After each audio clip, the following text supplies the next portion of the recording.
Good morning. Seeing you. Good morning. Good morning. It's September. School has started. Wake up. There you go. That was good. That was good. Seeing that nearly all the board members are now present, I hereby call the September 2024 meeting of the State Board of Education to order at 8:31 a.m. And I'd like to commence by saluting the flag. Member Lewis, will you please lead us in the Pledge of Allegiance?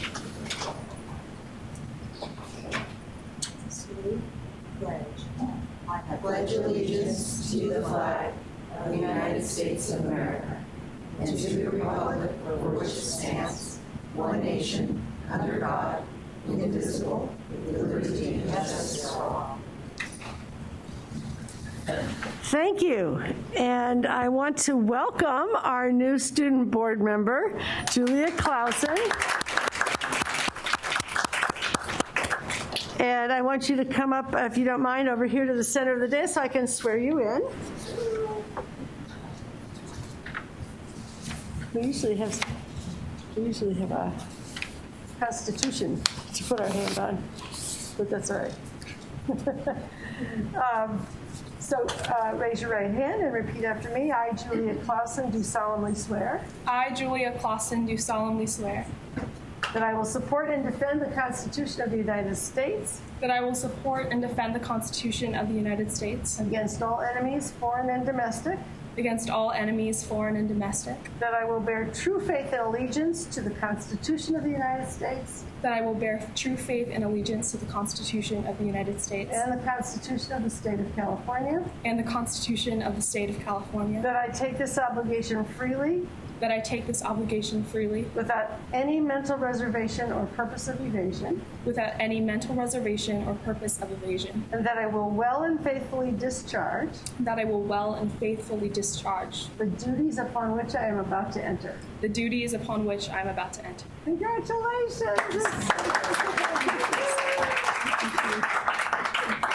All right. And at this point, I think you can take your seat and we'll welcome everyone who is here.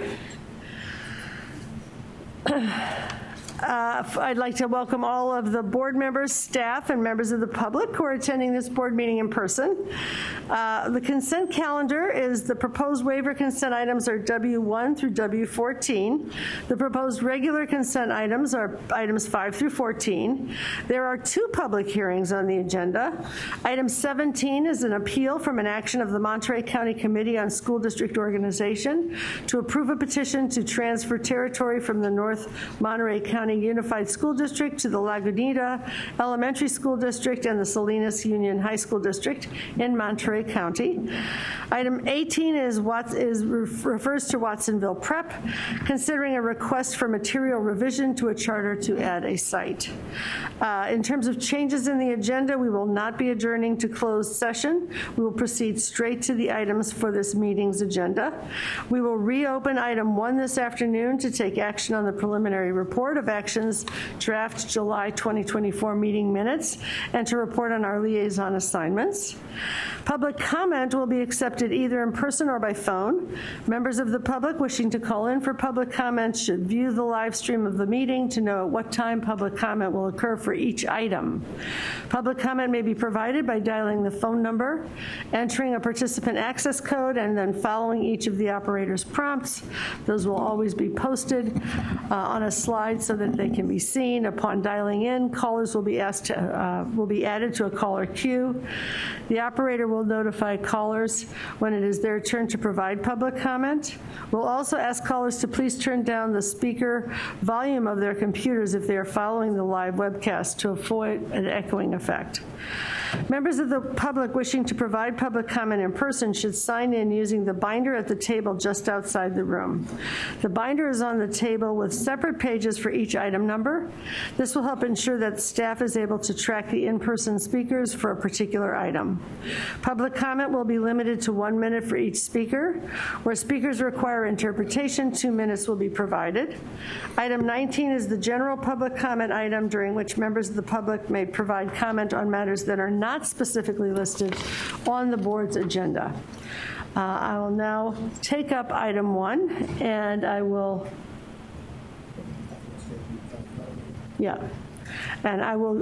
take this opportunity to give my president's report, and then Superintendent Thurman should be here shortly thereafter for his report.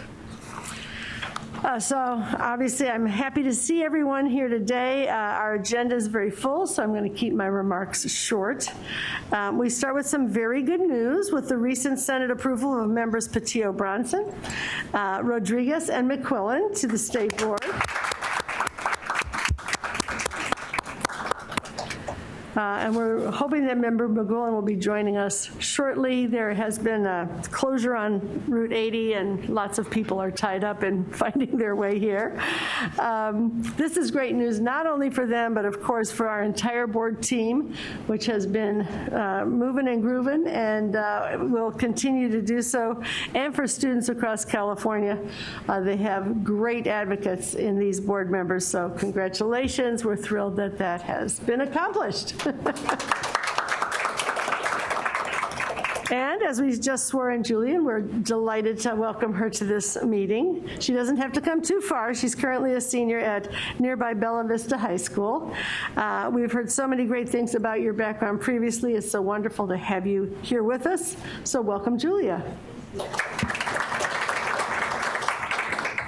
And I'd also like to note a new addition to our team, Education Administrator Rick Reyes. Rick didn't have to go far as he joins the state board team from CDE, where his focus was on charter schools. He's filling the very large shoes of Carolyn Pfister, who was working on issues dealing with charter schools. He'll also deal with our student member process and supporting Julia at the Student Advisory Board on Education Conference. We're lucky to have his experience. We're grateful for his seamless transition to join our team. I think he is caught also in the traffic, so we will actually get to see him a little later this morning. Now it is with mixed emotions that I take a few minutes to express our deep appreciation for our Senior Policy Director, Sarah Piotrowski, who will be leaving the state board team at the end of the month to join the California Association of School Business Officers. We are happy for her, of course, and glad that she will remain in the California TK through 12 orbit where she is needed. She will be sorely missed by all of us. Hey, great to see you. We just welcomed you and congratulated you on being reappointed. Sarah was appointed by both Governor Brown and Governor Newsom. She has been our go-to for everything accountability for almost 7 years. As many of you know, our accountability system is grounded in the concept of continuous improvement. And for Sarah, these are not just words. It's the way she approaches the important work of school and district accountability. Over her tenure with the state board, she has worked to ensure our many and greatly diverse interest holders are heard, that their feedback is incorporated into improvements to the system. The evolution of both the California State Dashboard and the Local Control and Accountability Plan templates stands as evidence of Sarah's dedication to the betterment of the board's work. She's also influenced policy changes through the state budget process and legislation. She's served as a policy and legislative team lead. She has exemplified professionalism and integrity in all aspects of her work. She's also managed the California Practitioners Advisory Group and helped numerous chairs ensure smooth and successful meetings. Sarah has also been a great colleague, and I would like to underscore that on my own behalf, being one of our accountability liaisons. She is always willing to share her knowledge and to mentor new and junior policy staff. She does not shy away from challenges at work or beyond. Sarah has walked the Camino de Santiago by herself. She's hiked Zion National Park's Angel's Landing, which rises 1,500 feet in 3 miles. Most recently, she climbed Yosemite's Half Dome.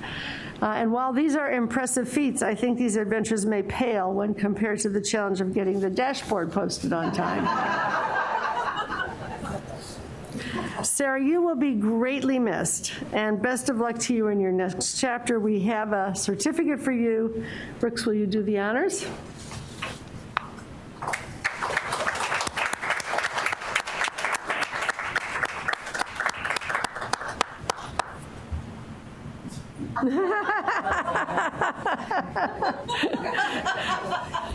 Brooks was also caught in the traffic. Got way late off of Route 80.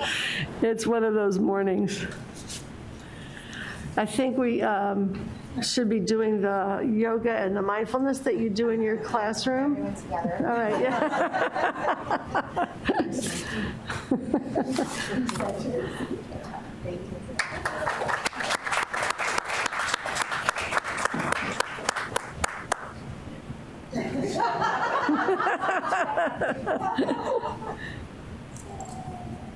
I will just keep this very brief. It has been really wonderful working here for the past 7 years, serving you all and serving the students of California, getting to work with the teams at CDE that have been here, come and gone over the past 7 years, the colleagues I've had at the state board who are here today and who have been here in the past. It's really been the honor of a lifetime, so thank you so much. Thank you for this. I'm excited to be around still, but I'm going to miss you all very much and miss this work very much, so good luck in it all ahead, and I will be cheering for you. Thank you.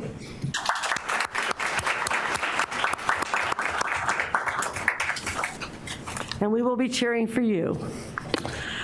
Moving ahead, the big news this time of year is that it's back to school time. I think all of our K-12 students in California are back in the classroom. I know just how much work goes into getting schools ready for successful starts for our students. I'd like to congratulate our teachers, principals, and staff for all they do to provide a welcoming environment for kids to learn, and I'm sure our parents are happy to have their kids back in class. We just got a mini lesson from Member Orozco Gonzalez about what you do when you have to have indoor recess because of the fires and smoke, and strategies he has for yoga and meditation and mindfulness and community meetings. And so it sounds like a wonderful classroom, but many teachers, like Member Orozco Gonzalez, are going above and beyond in the beginning of this school year, and we really appreciate you and all of the colleagues across the state of California, all 300,000 of our California teachers. Just 2 weeks ago, Governor Newsom and the First Partner celebrated back to school by dropping by a local elementary school to visit with students and faculty and to highlight the many ways California is investing in our kids. Our investments in free meals, wraparound supports, health services, social, emotional, and wellness programs, and expanded learning time are all setting the stage for academic improvements. This fall, we welcome another even younger set of 4-year-olds to TK, which will be fully universal by next fall for all 4-year-olds in the state. And we have in the last 4 years doubled the number of students attending TK in California. And we've gone since 2019 from about 30% of our students getting publicly supported preschool to over 50%. So we are making strong strides. We'll be supporting implementation of our new mathematics framework this year by recommending high-quality instructional materials through the work of the IQC, beginning the training of math coaches, teacher leaders, and administrators to understand the shifts in practice that are indicated by the framework. We'll be deepening our focus on literacy through ongoing training and funding for literacy coaches, and approving a set of screeners to support next year's universal screening for reading difficulties risk. The screening panel is hard at work and will be announcing their decisions, I think, by December. This will ensure that 1.2 million students receive risk identification and intervention as soon as possible in elementary school. And during his recent school visit, the governor took time to highlight the fact that approximately 800 of the state's highest need schools will be staffed by state-funded and trained literacy coaches and reading specialists. An initial cohort of 2,200 educators recently completed a state-funded professional development series. We'll be able to apply that training in classrooms this new school year year. Educators and sites engaged in this training are supported by 12 regional hubs, offering support to literacy teams with additional professional learning covering more than 200 local education agencies. So by this time next year, hundreds of literacy coaches and reading specialists will be settled into their new roles, supporting students and educators in the schools that have had the greatest struggle with literacy. Schools will have evidence-based assessments for reading difficulties and literacy resources to instruct and intervene when necessary. It's also welcome news that the U.S. Department of Education granted us $38 million over 5 years as part of the 2024 Federal Comprehensive Literacy State Development Grant Program. The first year of funding will go towards state-level work, such as conducting a statewide literacy needs assessment, updating our state literacy plan, and conducting a competitive sub-grant application to identify new county Office of Education literacy lead agencies. But we know even with all these important programs and investments, instructional continuity is vital to the academic success of our children. And I mention this because we have seen some of the worst wildfires this summer in recent memory, fires that burned hundreds of thousands of acres of land and put a number of school buildings in harm's way. Sadly, these fires have disrupted learning in a number of counties. We heard about Los Angeles County a minute ago, San Bernardino, Lake, and Sierra. Schools were threatened by nearby fires and were forced to close for safety reasons. As of yesterday, 86 schools in these counties were closed, affecting more than 64,000 students. So as the climate change continues, our schools will need to adapt to these conditions to ensure that when students can't physically attend school, they can continue to learn remotely.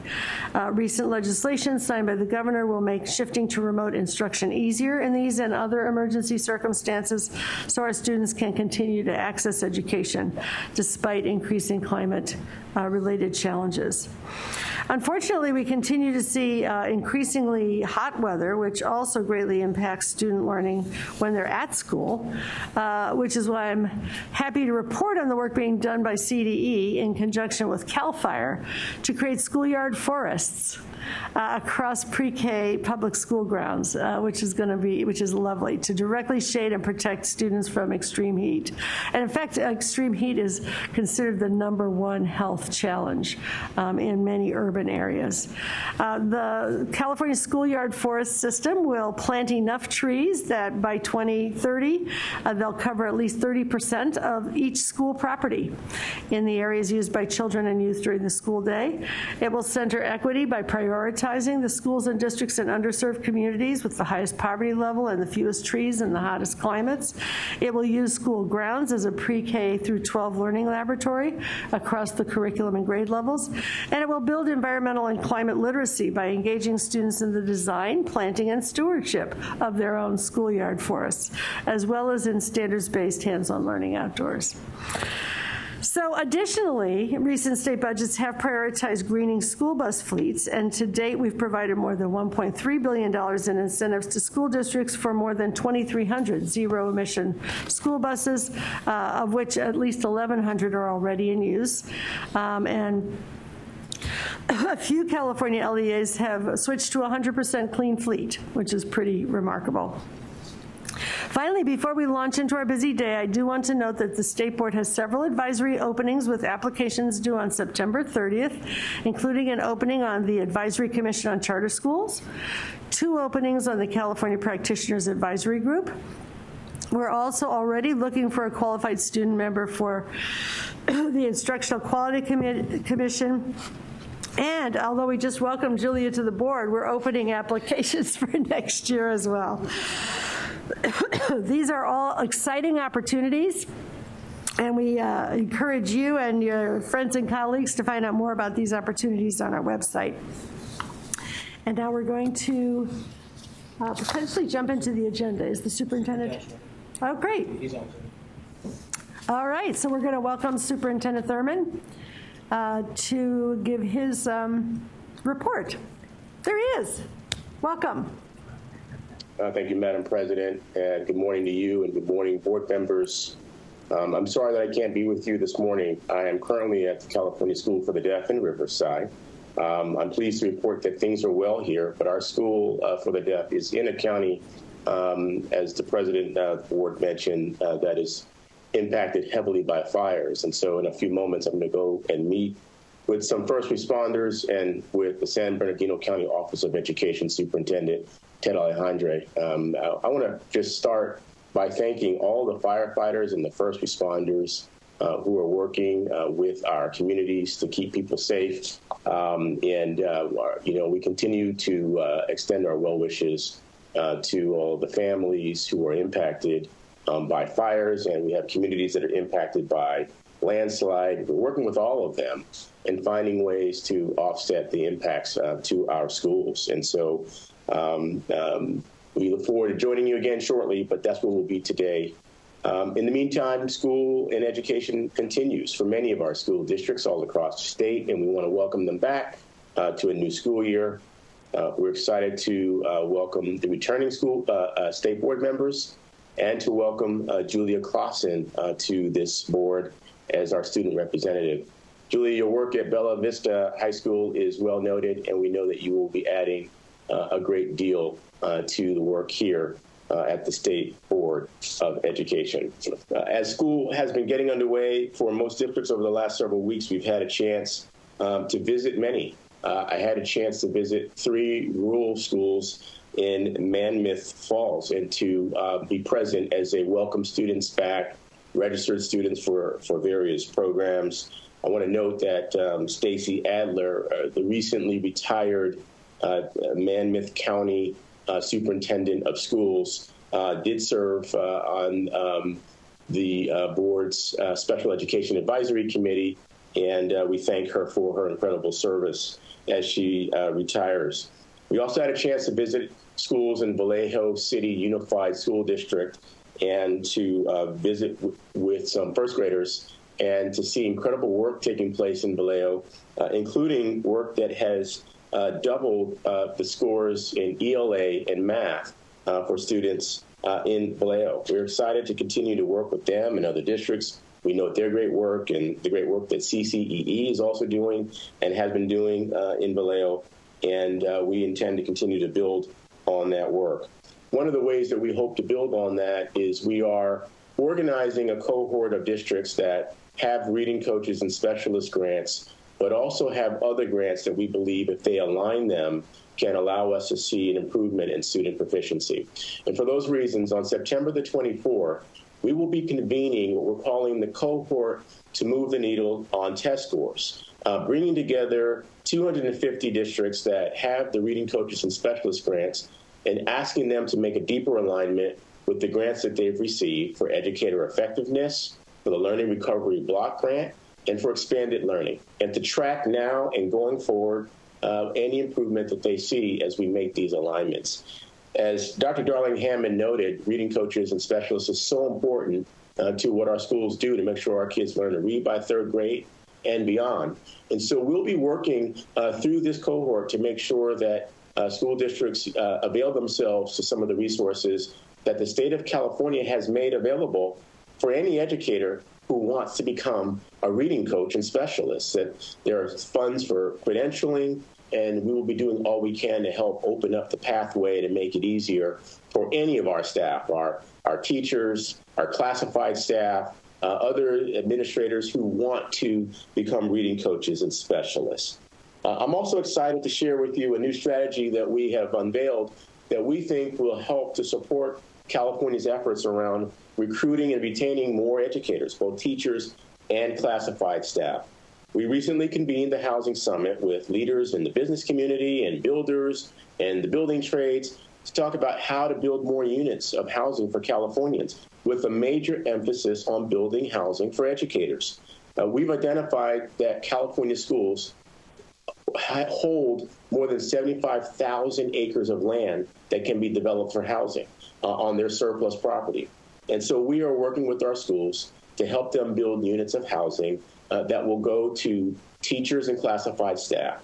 And there's 75,000 acres of land of surplus property that is ready for development represents the potential for 2.3 million more housing units. And so we're working with our school districts because we know that when teachers can't afford to live where they work, how do we make more progress in closing learning gaps? when our one-to-one aides who work with our kids have to work 2 and 3 jobs and can't afford to live where they work. And we know that many of our students will struggle. And so we're excited by this opportunity, and we'll be working to help the districts build affordable housing on their surplus property. We've been engaging in the conversation with educators that was prompted by the Surgeon General of the United States about the impact of cell phones on children and their mental health, and how we need to see reductions in the access of cell phones in school. And there are 3 bills that have cleared the legislature that would create either a limitation on cell phones in school or additional ways to provide supports to students from the impacts of social media. We convened our own hearing with 3 legislators who talked about their bills and their interests in helping us to expand mental health supports for students and limiting cell phones in school so that cell phones are available as a tool, but not as a distraction, as a way to reduce behaviors, as a way to expand and support services for the mental health of our students. We'll continue to share with you. Our governor has mentioned this as a priority area. We will continue to work with educators on how we can expand mental health services for young people who are impacted by cell phone uses. We want to finally mention that we are providing a training opportunity for anyone in the state who would like to become a personnel commissioner. These are commissioners at school districts who help the district make personnel decisions around hiring, around training, and oftentimes these positions go unfilled. And so we're excited to be collaborating with the state's Personnel Commission Association to provide a free training to anyone who would like to become a personnel commissioner. That training will take place on September the 26th and by Zoom. And so anyone who hears this and is interested should contact the California Department of Education about how to be a part of that training. As I close, Madam President and board members, I do want to express my heartfelt sympathies and prayers to the folks in Winder, Georgia, who experienced the shooting that took the lives of 4 people and injured many more. We know that there's nothing more important than safety for our schools. In the month of August, we did hold a webinar for our school districts on school safety to help them strengthen their school safety plans. And we invited vendors who have products that might actually help to prevent tragedy from occurring. Many of these vendors offer technology that can detect a gun or wearable alerts or other ways to make sure that first responders can be active and present to help keep our community safe. And we will continue to work with our schools in all these ways.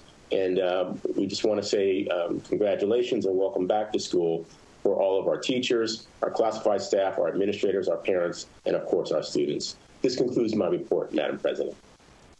Thank you so much, and we wish you well in your visit to the School for the Deaf at Riverside and in dealing with all of the challenges that are experiencing all across the state. Thank you. We're going to move to item 2, which is understanding the smarter, balanced summative assessments for English language arts, literacy, and mathematics results. We are one of the 12 state members of Smarter Balanced, which was created by these states to more fully assess the Common Core standards in a way that was dubbed both smarter because of the use of technology and balanced because of engagement with performance tasks to measure higher order thinking skills. So it's a very unique assessment, and there are lots of questions that come up about what is it and what do the scores mean. So Smarter Balanced is offering us some insight into that. This item is information only. No specific action is recommended at this time. It will be presented by Mao Vang. And our guest presenter, Linnell Morgenthaler from the Smarter Balanced Assessment Consortium. Good morning, We are not hearing you as loudly as we'd like to. I don't know if you want to say that at times. But good morning, I'm Mao Vang. Good morning, President Darlene Hammond, Vice President Glover Woods, and our esteemed board members. I hear that there's some traffic. So Cheryl Cotton, our Deputy Superintendent, is supposed to introduce this item, but she is not here yet, so I'm more than happy to do that. I'm Mao Vang. I'm the Director for the Assessment, Development, and Administration Division at the California Department of Education. We have a very special guest with us today. Her name is Linnell Morgenthaler. She's the Executive Program Officer of the Smarter Balanced, and she's been serving as a member of their executive leadership team. She is responsible for assessment design, delivery, and including oversight of psychometrics and research, content accessibility and inclusion, and product management, reporting, as well as project management. So she has a wealth of experience, and she will be here to present our item, and this is an information item. Now I will hand the presentation over to Linnell. All right, thank you, Mo, for the introduction, and thank you all for inviting me here today. Good morning, President Darling Hammond, Vice President Glover Woods, and board members. I am here today to talk about what Smarter Balanced scores mean, and I'm just going to have to get used to how this works for a second. There we go. All right, so it's that time of year again when many states, like California, are getting ready to release their test scores. And each year, a flurry of media interpretation surrounds the release of those test scores, and similarly, the scores of Smarter Balanced. We encounter many misunderstandings of what the scores mean, including misunderstandings about what is tested and what scores communicate about student learning, misunderstandings about the differences across states, tests, and how they compare, and misunderstandings of what Smarter Balanced scores mean, and in particular, how scores relate to, air quotes, grade level. And as a member-driven consortium, Smarter Balanced received requests from our membership to provide guidance and publish additional information about scores and what they mean. Oops, there we go. And so we did. We worked together across the consortium with several member state chiefs, superintendents, and departments of education on an interpretation brief called What Do the Scores Mean? And the goal was supporting our member states and communicating with the public about what is being assessed and what the student performance levels mean. There we go. The brief begins by helping the public understand Smarter Balanced assessments. Smarter Balanced assessments measure more of the standards more deeply than most other state tests. For example, Smarter Balanced ELA literacy assessments measure reading, writing, listening, and research. Some others only measure reading. Smarter Balanced math assessments require analyzing, solving problems, and communicating with math, as well as math operations. Some others measure only math operations. So the truth is, it's difficult to compare across states because these tests don't, in general, measure the same things in the same way. So state assessments generally reflect the priorities and decision-making of these individual states. So most importantly, in the context of discussing reporting, they don't set performance levels in the same way either. To reiterate the points made in the previous slides, Smarter Balanced math and ELA assessments measure higher order thinking skills to a greater extent than many other tests. For example, we include performance tasks, and they require students to apply learning, use evidence, and explain their thinking. All right. To elaborate on that idea, let's take a look at what's inside a Smarter Balanced score. Smarter Balanced ELA and math assessments have two components. The first is a computer adaptive test, also known as a CAT. The second is a performance task known as a PT, and you can see the little puzzle pieces showing you how they make a whole. Similarly, student proficiency levels also reflect those two pieces. The computer adaptive portion of the test adapts each question to students' performance, enabling the assessment to capture more precise data. Performance tasks are more open-ended. We call them constructed responses, and require the use of higher order thinking skills. For example, in ELA and literacy, students analyze and write about texts, and in math, they evaluate real-world problems to develop solutions and communicate about them. Oops, one too many. There we go. Okay. So let's talk about the claims associated with the CASP test. There are both specific claims and composite claims, as you'll see along the left-hand side of the chart. And specific claims are available in the aggregate. That means across many students. Composite claims are available for individual students. This has to do with the amount of data available for one student versus many students. So if you look at English Language Arts Literacy, you'll see there are 4 claims in specific claims. Reading, writing, listening, and research will all be reported across the aggregate scores. The composite claims combine them into 2 composite claims. One is reading and listening, and the second is writing and research for individual students.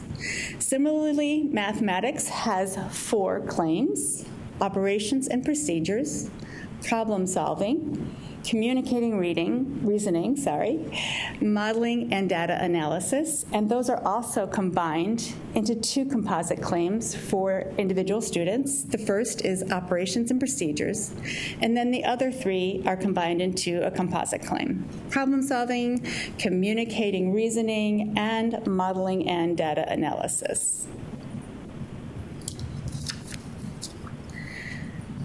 So now I'm going to attempt to give you a better picture of our 4 achievement levels by walking you through exemplar items in grade 6 in both subject areas, and I'll begin here with math. I'm displaying 4 grade 6 math items whose scale scores are associated with our 4 achievement levels. So we'll begin at the left. You can see we have a chart, and there is the amount of ginger ale across one side, the amount of fruit juice across the other side, and the student has to fill in the missing values. It's basically asking the student for a one-step solution, a single operation, and the student just has one basic approach to choose from. It's not a highly complex problem. In level 2, the student is supposed to provide the cost of 1 candle in dollars when given 72 candles that cost $18. This could require multi-steps and multiple operations, as well as ask the student to choose from multiple approaches. In level 3, the student is given a bus that travels 36 miles over 45 minutes and is asked how many miles that bus will travel in 60 minutes. This is rate. Rate is a complex topic in 6th grade because it's the first year in which it's introduced. It is also a multi-step solution that is required, and it requires multiple operations, and the student selects from among multiple approaches to solve it. When we look at level 4, you'll see that, again, it's a recipe for juice, 5 cups of water to 1 cup of lemon juice, and they're going to evaluate statements. They can select from among multiple statements to see which is true. So they have to evaluate. So it is a multi-step solution. They're going to have to look at multiple operations and consider multiple approaches. You'll notice that there is a colon notation used for ratios, also complex. And finally, they have to evaluate accuracy, which is definitely critical thinking. Now we're going to take a look at ELA literacy and look at student sample writing. So to do that, we'll first have to look at the writing prompt the students wrote to. I won't read the whole thing, but I'll start off by reading some of it. Your history class is preparing for the World's Fair event at your school. The event will focus on the Chicago's World Fair of 1893. To prepare students and parents for their visit, you have been assigned an explanatory essay on the impact of the 1893 World's Fair. Using more than one source, develop a thesis/controlling idea to explain the impact of the 1893 World's Fair. So you can get an impression they are looking at two sources to write to this prompt. But here's what the student has to focus on. It's an explanatory essay, that's the writing form or genre. They have to produce a strong thesis/controlling idea and explain the impact of the World's Fair, not just stuff about it, but the impact, right? And support it with evidence and cite the source they're getting that evidence from. So we're going to take a closer look at excerpts from student writing across the levels once again. So I'm not going to ask you to, we're not going to read through the whole thing, but you can see, I took 4 sentences from each selection, and you can see just the difference in volume. That comes from sentence length and the complexity of the sentences written, right? So in level 1, I made it bigger so we could all see it. I would first review and look how Chicago World's Fair took place and how the inventors come up with the electrical building. So this is actual student writing.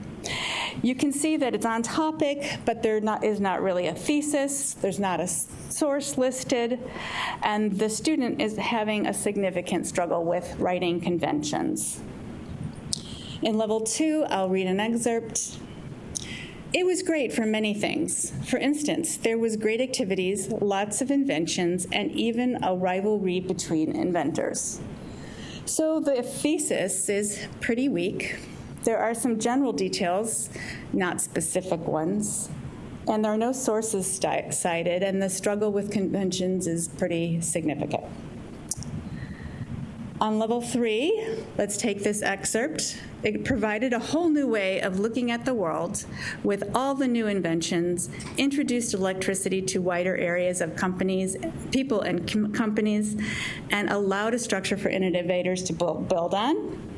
And so you'll see they have the student has a thesis. It's slightly incohesive, but it is there, and the focus is a whole new way of looking at the world.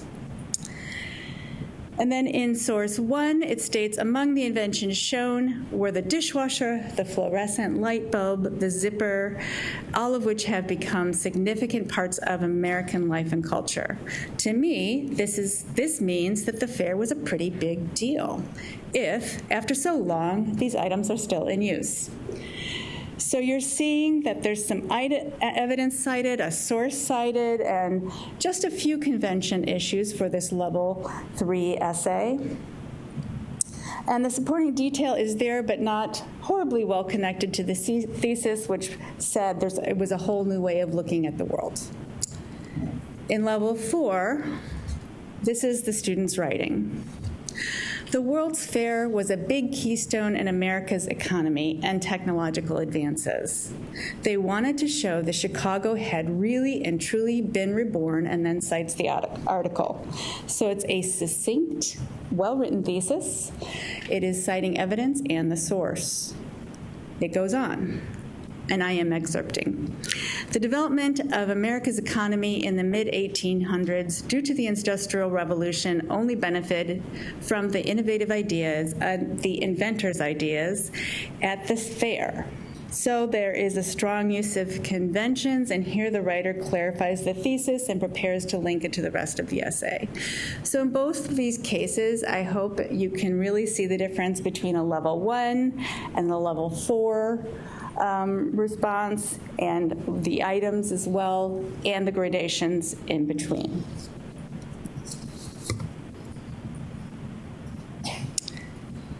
All right. Back to the interpretation brief, the one-pager that we've been talking about. We also sought to clarify what we consider the most key misconception. And that is that only the percent of students who achieve a level 3 or 4 equals the percent of students at grade level. So if you look at the chart, it goes from level 4 to level 2, and I'll read those aloud. Students consistently demonstrate advanced grade level knowledge and skills with deep understanding and a full range of complexity.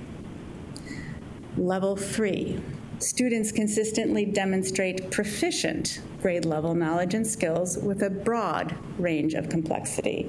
Level 2, students demonstrate foundational grade level skills and skills with a limited range of complexity. And then you'll note the green band along the left. Grade level performance with increasing accuracy and complexity. So all of those students have exhibited grade level performance. And that is one of the key understandings that we hope to create with the interpretation brief. So those who achieve levels 2 to 4 show increasing consistency on grade level standards at increasing levels of complexity. Students who achieve a level 1 may get some grade level questions correct. And why do we emphasize complexity throughout this presentation? It's so important for supporting the building of skills for career and college.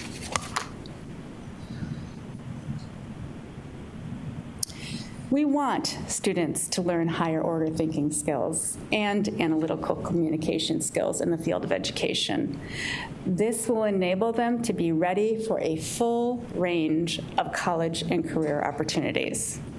The Smarter Balanced summative assessments and the associated interim assessments provide consistent feedback to teachers, students, and families regarding student achievement in learning higher order thinking skills and their associated real-world applications. And in doing so, they support the improved teaching and learning of higher order thinking skills as well. Smarter Goal Balance supports student life goals, and there are some key studies that have validated this.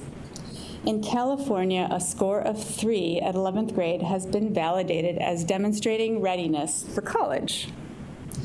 And that study can be found on the California Department of Education website. The state of Washington analyzed their longitudinal data and found that a large majorities of students scoring a 3 or 4 enter and succeed at college. In fact, it was 80% at level 4 and 75% at level 3. And they also found that a meaningful share of students at levels 1 and 2 enter college and succeed, meaning that they enter without requiring remedial courses. At level 2, that was still over half the students, and at level 1, about 1/3. One of the reasons I'm so excited to be at Smarter Balanced is because our mission is not measuring learning. Our mission is improving teaching and learning. So when you talk about summative scores, as we've been doing today, we talk a lot about a robust summative assessment. But it is also a robust summative assessment system. It includes the tools for teachers' lesson plans and professional learning resources and the interim assessments that teachers embed throughout the year, both of which are strongly used in California schools. And these resources help teachers pinpoint areas of student need, align instruction to that need, and best support student learning. So this is all I have to share with you today. Thank you. And are there questions?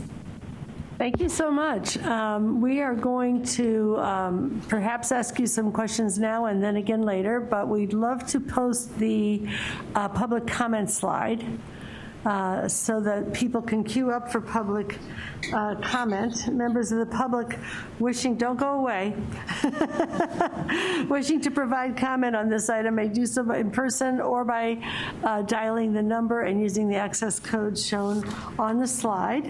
And while we're waiting for members of the public to call in, I want to ask our liaison, Member Orozco Gonzalez, if she has any initial comments before me. Thank you, President Darlene Hammond. I do. I want to mention I really enjoyed your presentation. I think that these assessments provide an opportunity for us to identify where students excel and where they may need additional support. Using this data we can use to tailor our instruction and meet the needs more effectively. I use it often as a classroom teacher. I also want to highlight from your presentation that it's important to communicate to parents and the school community that level 2 score on the Smarter Balance assessments indicates that their child has demonstrated foundational grade knowledge. This means that while the student may not have fully mastered the more complex aspects of the material, they're still showing progress in key areas, and that word progress is really important. By understanding that the level 2 reflects an achievement of essential skills, we can work together to help the students build on that foundation with targeted support, differentiated interventions, and consistent practice. Students at this level can continue to grow and achieve a deeper understanding of the subject. Engaging parents in this conversation is key. It's crucial as we help set realistic goals and ensure that they're aware of their child's strengths for the area of improvement. And those are continuous practices that I have as a teacher, as a data team leader, and in their school community, from having district-wide conversations to having targeted conversations of our students who are at that level 2. So thank you so much for your presentation. Welcome, and it was very heartening to hear about how you're communicating with families. Thanks. And I'll just offer one other comment, and then we'll see if we have any clarifying questions. Then we'll go to public comment and come back for discussion. It is really helpful and useful. It's been, I guess, a decade almost since Smarter Balanced was first developed. And it's helpful to be reminded of the fact that it was designed in some unique ways to help us both get a better, more complete understanding of the standards. The assessments are more open-ended and more likely to measure the higher order skills than is typically the case in a lot of the state tests across the country. Those performance tasks are not only on the end of the assessments that students sit and take, but they're also interim assessments that many districts that have been seeing a lot of improvement have been using regularly to sort of, understand where students are and to give them the experience of, asking and answering analytic questions and doing analyses rather than just picking one answer out of 5. So it's interesting to see the data from Washington where because of the kind of work that students are doing, students at all levels of the proficiency levels are in many cases going ahead and going on to college without remedial courses, et cetera. So I really appreciate the examples, appreciate the explanation of the scoring meanings, and it does encourage me about the work that we're doing also now in science to enable those assessments to become more reflective of the applied skills. Are there any clarifying questions for Linnell before we go to public comment? Yes. Member Patillo-Brownson. In the slides, you described misconceptions that appear in media, and I'm just wondering if you could also comment as to how that translates into family perceptions of the actual students. Media is one aspect, certainly, but just wanting to know if there's any data that you could share on that side. I don't have, I guess this one's on. I don't have data on that, but I can say that there's definitely a lot of impact to family when they see reports that, X percent of California students or any other state cannot read, which is not accurate. They are also then questioning the system overarchingly. And I think that the best reassurance we can provide to families is that is not what the proficiency levels mean. That in fact, all students that take the assessments and respond to any questions are demonstrating math skills. They're demonstrating the ability to read and understand. Any other clarifying questions before we go to public comment? All right, seeing none, we're going to see if there's any public comment in the room or on the phone. There is no one signed up to speak in the room. Anybody on the phone? There's one person in the queue. I will open the phone line now. Good morning, State Board of Education. Please state your name and affiliation for the record. You have 1 minute. Your time starts now.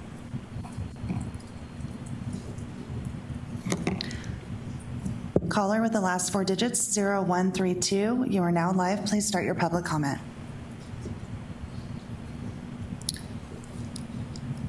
Okay, hearing none. That concludes public comment. All right, so we can open the floor for any other further discussion. This is not an action item, it's an information item. These materials will be, made available for folks, who are reporting about the scores or interested in understanding them more deeply, et cetera. Any other discussion or questions?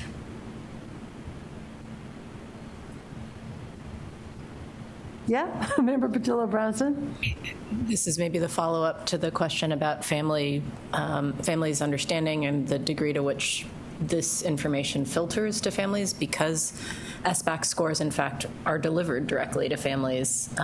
Some of the prism through which they understand these scores is media, but just I'm trying to think about how we might aid LEAs in helping to translate some of this so that the assumption is not if a child has a 2 that they can't read, for example. And I don't want to back off of, plain speak with parents if their kids do need supports and are struggling with content. But it is maybe something that we can think about for the future. About how to. The things that I wonder about is whether the terminology that we just saw in the descriptions would be useful in our own methods of reporting down the road. That a student may, at a level 1, not consistently demonstrate grade level standards. At a 2, they demonstrate foundational knowledge. At a 3, they demonstrate proficient knowledge, and at a 4, the advanced knowledge, because I think that's a little more descriptive than what we are currently doing, and might be more informative to parents, and maybe even including something like this little 1-pager that gives people an understanding. Yes, Member Yashimoto Tari. What you just said, what you both said, I think is important, and I'll just share as a parent of twins. You gave that example of lemonade and ginger ale. So one of my twins would have scored perfectly on that. The other would have taken the lemonade and the ginger ale and concocted something outside to catch flies that were on the patio, but would have not necessarily scored well on that. And I think that the language that we use to describe students' level, I think, is really important, because it leads to whether we believe students are capable in future endeavors sometimes, and sometimes stops them from getting other opportunities. So if we change the language to be as asset-based as possible, I think that helps both LEAs and families understand that this is one of other measures, one of many measures, and that while it's very important, we also want to be sure that students are seen in a light that continues a high level of expectation and opportunities for them moving forward. Yes, Member Rodriguez. Thank you so much for the informative presentation, and I just want to say that I appreciated hearing about the connection and the research between the level 3 and 4 and college and career readiness, and I look forward to reading the research, and that answers a big why when our students are like, oh, why do we have to take this test, right? This way we know that they're ready to move on to the next level, or what we need to do to prepare them to get there. So thank you. Yes, Vice President Glover Woods. Thank you also for the presentation, and I just want to reemphasize some of the comments that were made at the dais here this morning around consistency in communication of what these levels mean for families as well as for our educators as they build, because consistency and communication across the state is very, very key to ensure that any misconceptions or misinformation is eliminated, and that we are truly looking at what students can do and where students need additional assistance. So I just, again, encourage all who are working and communicating the results as they come forward to look at how to best collaborate to ensure, again, that there's consistency in the communication on what these levels actually mean and perhaps what they do not mean. Yes, Julia. Member Clausen. First of all, thank you so much for the presentation, and I appreciated the examples as well. As someone who took the assessment this past year and recently received my score report and went through it, I just would like to say that I appreciate the details about the score levels and what they mean, so that especially our older students can comprehend what their score means, especially those who are thinking about higher education and college, because when students can comprehend that, they have more autonomy over their own education and their future. So thank you. You know, if I could just piggyback on that comment and some of the others, when the National Assessment of Educational Progress was first created, they published regularly what the examples were of work at different levels, and it is something that we could consider doing here in California as well, so that people have some idea about, you know, what does that mean, what can you actually do at different levels of performance. So I appreciate your bringing that out. I've got Member Olken and then Member Orozco Gonzalez. Am I missing? Oh, Member Escobedo. Anyone else that I'm missing? Okay, Member Olken. Thank you. Thank you so much for bringing this today. It was a good reminder that I loved sixth grade math. I was thinking about, actually, as Member Clausen was talking, and also as we were I was listening to your presentation about I previously led a 6 through 12 organization, and the difference in taking the tests annually versus only once for our high schoolers influenced, I think, the way students thought about the assessments. They became less immediate, and so I'm wondering a little bit. I'm wondering about if you've encountered that in other places, and how you think about the high school assessments only being in the 11th grade. Well, certainly there's a lot going on in high school. They are also, in many cases, not all cases these days, preparing to take college entrance exams, so that's an additional testing burden in their lives. I will say, as I look across states, there are lots of different solutions. There are some states that do end-of-course tests. For example, in math and ELA, typical would be 2 to 3 subjects in math and 1 to 2 grades in ELA. I have mixed feelings about all of that for the reasons that we've mentioned, but also looking, and this is a personal note, not necessarily a Smarter Balance note, there is a high level of anxiety and mental health issues in high school. And so I think we have to take seriously how we in education add to that or don't add to that. So I don't know that I have a solution, but I have those observations. Thank you. I definitely wasn't advocating for more testing. And I think just to add on top of the types of considerations, I mean, certainly students there's more variety of coursework in high school. It's a more complex testing operation logistically, so there's there are more moving pieces, harder to get students taking all the exams that are necessary. I mean, there's lots of reasons, I get it. It's more sort of how do we help students think about the exam when it only happens once in their high school, but I really appreciate your thoughts on it. Thank you.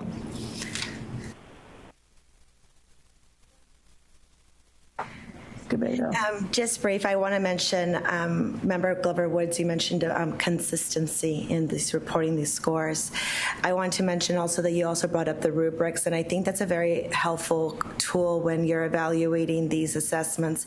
I know when I wrote performance tasks and I scored them for my students, and when we have data team conversations, it's important to have those student samples and see what a 1 looks like to what a 2 and so forth to a 4.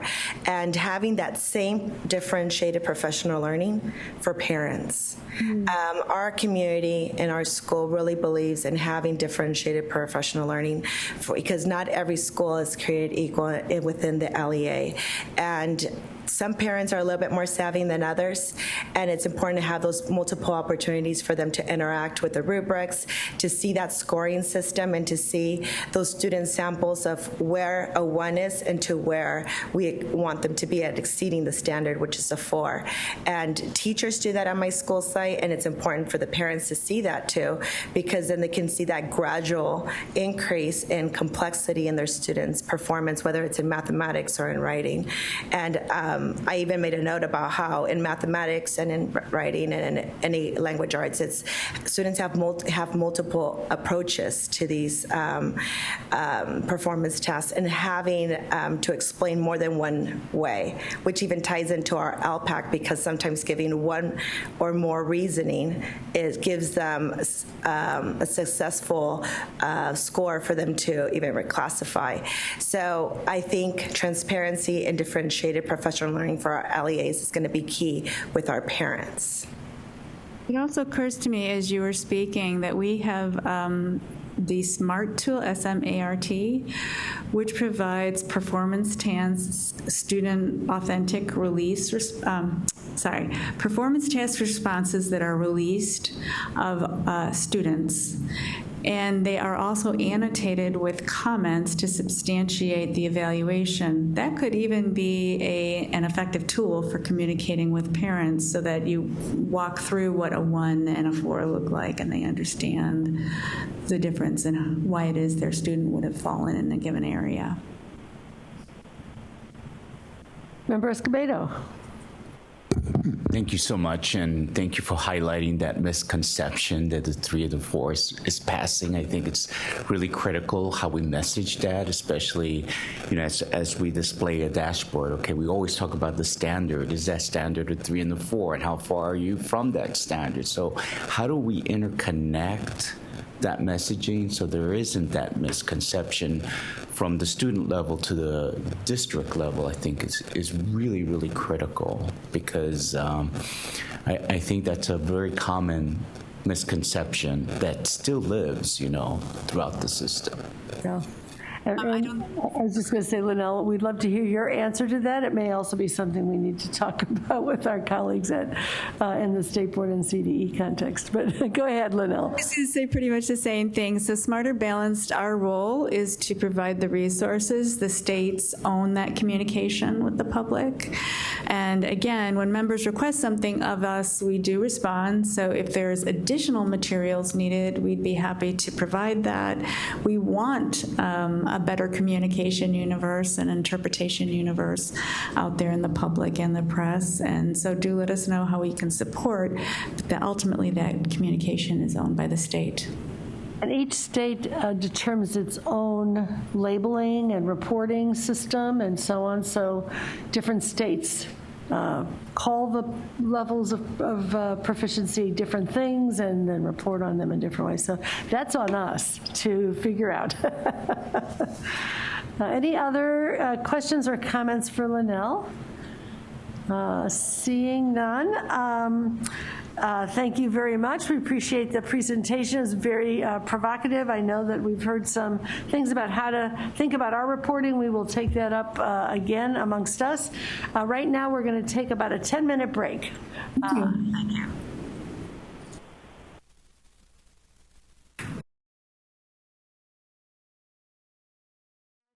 Take up item 3, which is the local control and accountability plan template.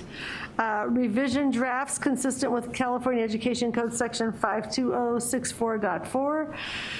And the CDE recommends that we provide direction to implement either option 1 or 2 of the proposed revisions to the LCAP template instructions. We will be explained, all of this will be explained to us by Joshua Strong of the CDE. As a reminder, this item provides an opportunity for us to provide input on the proposed changes to the LCAP in addition to that action. Josh, please begin. Thank you very much. Good morning, President Darling-Hammond, Chief Deputy Nicely, members of the board. I'd like to bring you greetings on behalf of my director, Will McGee, who intended to be here this morning, but is unfortunately stuck in traffic on the way in from the Bay Area, like a lot of people. I'm here, as Board President Darling-Hammond said, to talk about the revisions to the LCAP instructions, which might seem like it's kind of a strange thing to talk about, given the study session that the board had back in July related to providing LEAs greater flexibility and freedom, and among other things, the LCAP. Just a little bit of background on why it is that we're bringing this to you today. As you recall, the LCAP is the 3-year comprehensive plan that describes the goals, actions, services, and expenditures to support positive student outcomes that address California state and LEA's local priorities. The LCAP development process is intended to serve 3 distinct but unique functions. The first of that of which is comprehensive strategic planning, particularly to address and reduce disparities in opportunities and outcomes between student groups as indicated on the California School Dashboard. Second, meaningful engagement of educational partners. And third, accountability and compliance. In July of 2024, the Senate Bill 153 was signed into law. The slide heading should not say 114, it should say 153, apologies.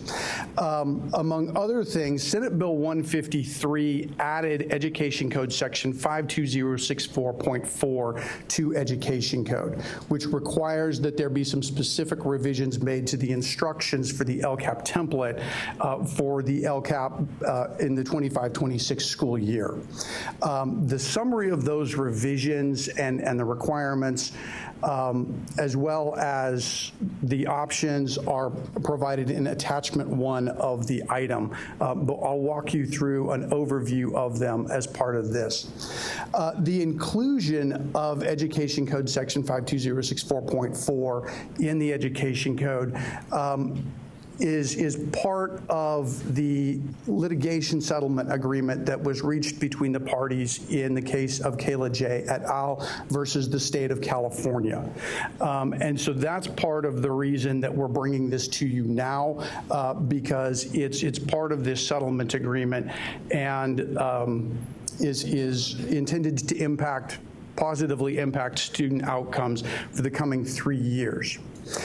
Within this item, there are 4 attachments. First of all, the aforementioned summary of the required revisions. Then attachment 2 is the current LCAP template and instructions. Attachment 3 provides option 1 of the proposed revisions to the LCAP instructions, and attachment 4 provides option 2. So with that, I'd like to speak very briefly to the summary of required revisions. Education Code Section 52064.4a requires that the instructions for the LCAP template be revised to specify that unexpended learning recovery and emergency block grant funding, or LREBG fund, be included within the LCAP for the 2025-26, 2026-27, and 2027-28 school years. Those are the remaining 3 years that funding is available. That's why those 3 years were specifically specified. Now, if you recall, the LCAP is a 3-year plan. It operates on a 3-year cycle. And so, in effect, this requirement is going to be effective between two different LCAP cycles. We've just begun year one of the current LCAP cycle.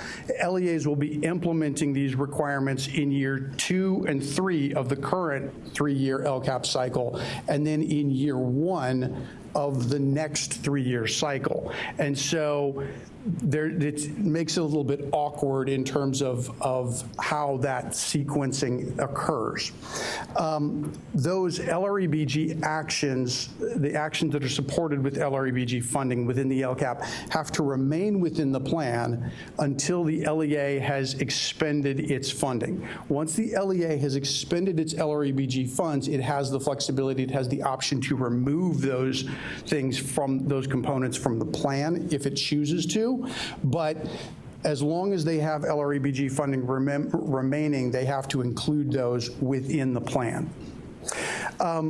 So in addition, the instructions have to include the following. The first of which is to require that the identification of all planned expenditures using LREBG funds in the LCAP within the description of the actions and the analysis of implementation of those actions in the annual update. So if you recall, the LCAP has your goals and actions section. It also has an annual update, a review of how that action and those goals were implemented in the prior year. So it's looking back and evaluating effectiveness. These actions that are funded with LREBG funds are going to be included within the LCAP. They're going to be identified as being funded out of LREBG funds, and they're going to be analyzed as part of the goal analysis process in order to determine whether or not they're being effective over the course of the 3 years that they're in the plan.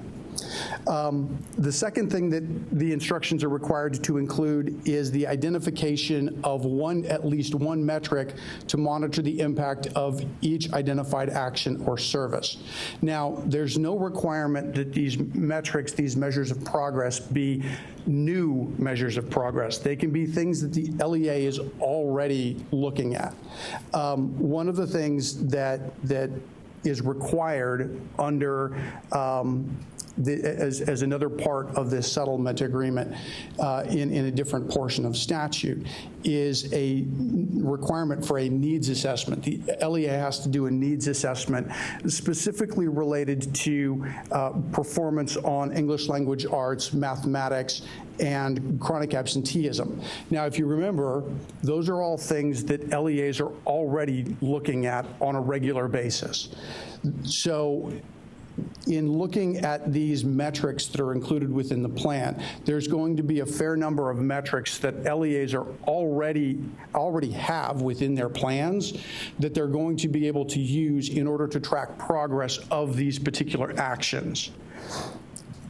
Continuing on, and I apologize for one of the longest run-on sentences I've seen in a while, but I'll promise to break it down and explain it.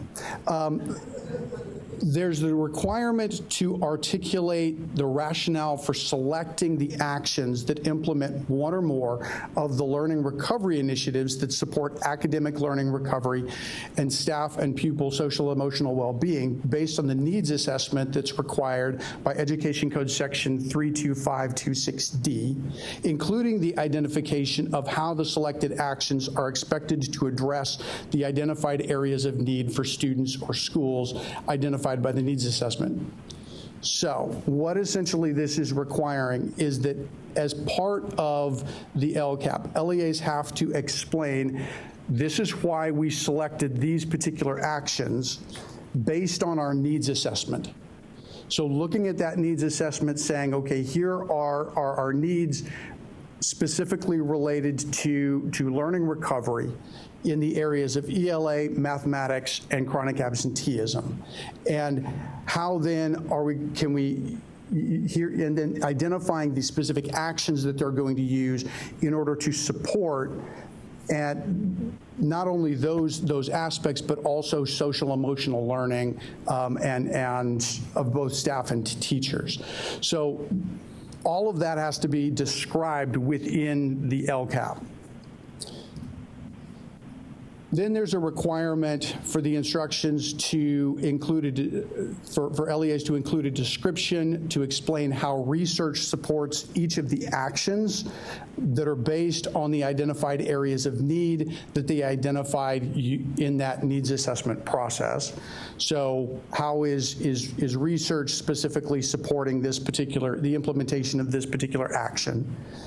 And then the last of the requirements at this point in time is to specify that school districts that are receiving technical assistance pursuant to Education Code Section 52071 and county offices that are providing that assistance be encouraged to use these technical assistance process to support not only the needs assessment, but also the identification of actions and the analysis of effectiveness.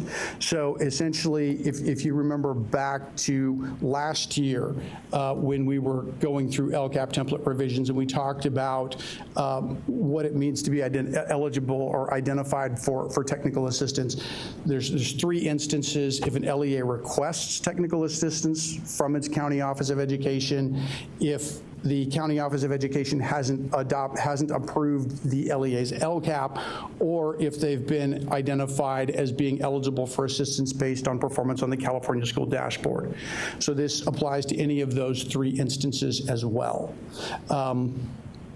In addition, there's also a requirement that essentially asks LEAs to reevaluate their needs assessment after 2 years. They've been doing something for 2 years. You reevaluate the needs assessment. Look, has it been effective? If not, do we need to change things and make changes moving forward? Now, fortunately, this particular requirement actually fits in fairly well with the timeline of the LCAP, because going back to the 3-year cycle, LEAs will be closing out their 3-year cycle at the point in time where this reevaluation of the needs assessment is required. So they'll already be doing work like this on the natural as part of the LCAP process.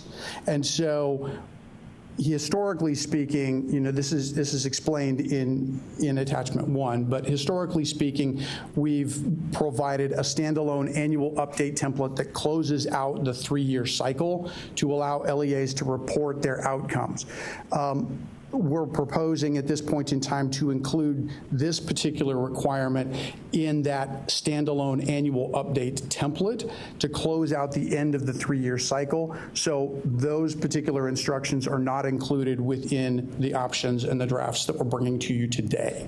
Those are basically on the back burner for future years. So I want to speak briefly about the options for implementation. The process that my team in the local agency system support office goes through whenever we are confronted with new changes to the LCAP is we look at what the requirements are. We look at how LEAs are implementing things within the LCAP. We look at the processes and the timelines and things like that. And we try to come up with various solutions for how can we integrate this in a meaningful manner. Then we hold a big session where we all play devil's advocate and try to shoot as many holes in each other's ideas as we possibly can, so that we think through things from a variety of standpoints, which is part of the reason that we're bringing you 2 options today. In discussing this and thinking through implementation and options for implementation, we're proposing 2 different options, 2 different approaches. Option 1 proposes to require that LEAs consolidate all actions that are supported with LREBG funds into a single goal. Then option 2 proposes to allow LEAs the flexibility to integrate actions supported with LREBG funds into their existing LCAP. We'll talk really briefly here about pros and cons of both of those 2 options. In terms of option one, the option to require LEAs to consolidate all actions supported with LREBG funds into a single goal, the benefits of this are that the actions, those required metrics, the planned expenditures, the required descriptions, all of those things that are required to be in the LCAP are going to be in one place, in a single goal. And it's going to make everything really easy to find. And, you know, I mean, to a certain extent, you can kind of think of it like your USB plug-and-play mouse. You plug it in, it comes on, it works. You unplug it, it's gone, and it doesn't work. You know, it's kind of, you're dropping an action in, it operates for, you're dropping a goal in, it operates for a while, you take the goal out. So that is one of the benefits here. It's easier to see where everything is. It's easier to take it all out once the funding has expired. Now, the drawback to that is that if we go back to the comprehensive, to the principles of the LCAP, the LCAP is intended to be a comprehensive strategic plan. LEAs are encouraged to include all of their funding sources within the LCAP. So LEAs are encouraged to include their federal title funding, their literacy coaches and reading specialists grant, their community schools grant, LREBG funding, because LREBG funds are not new, they've been out for a while. All of those things are, LEAs are encouraged to include in the plan and to really develop out that comprehensive strategic plan. So LEAs that already are implementing actions with LREBG funds in the LCAP would have to take those actions out of whatever goal they're already in and insert them into this new required goal. In addition, it also, even if an LEA isn't already implementing actions supported with LREBG funds, it reduces the local control that LEAs have over their own LCAP. It basically, you know, says, all of you are going to approach the problem this way, and there's no options for anything else. Now, option two, which proposes to allow LEAs the flexibility to integrate actions supported with LREBG funds into their existing LCAP. The pros of this obviously include having that flexibility to integrate those various descriptions into the LCAP in a way that already makes sense. Whether they're already implementing actions, in which case they're going to have to only add a few descriptions related to those actions into the plan, or if they're adding in new actions because they don't have actions supported with LREBG funding in the plan, they're going to be able to add those in a way that aligns to where they already have their measures of progress and where they already have various goals relating to social emotional learning or relating to ELA and mathematics achievement. And so it provides them with a lot more flexibility. On the downside, it means that there's the potential for possible duplication of effort if they're having to provide a description in multiple places instead of just in one goal. The other potential drawback is that if an LEA gets to a point where they've expended their LREBG funds and they decide that they're not going to continue to have the actions in the LCAP, they're going to have to ensure that they go through and take out those actions one by one rather than just taking out an entire goal and being done with it. Now, as is part of our usual practice, we took this out to the field at large.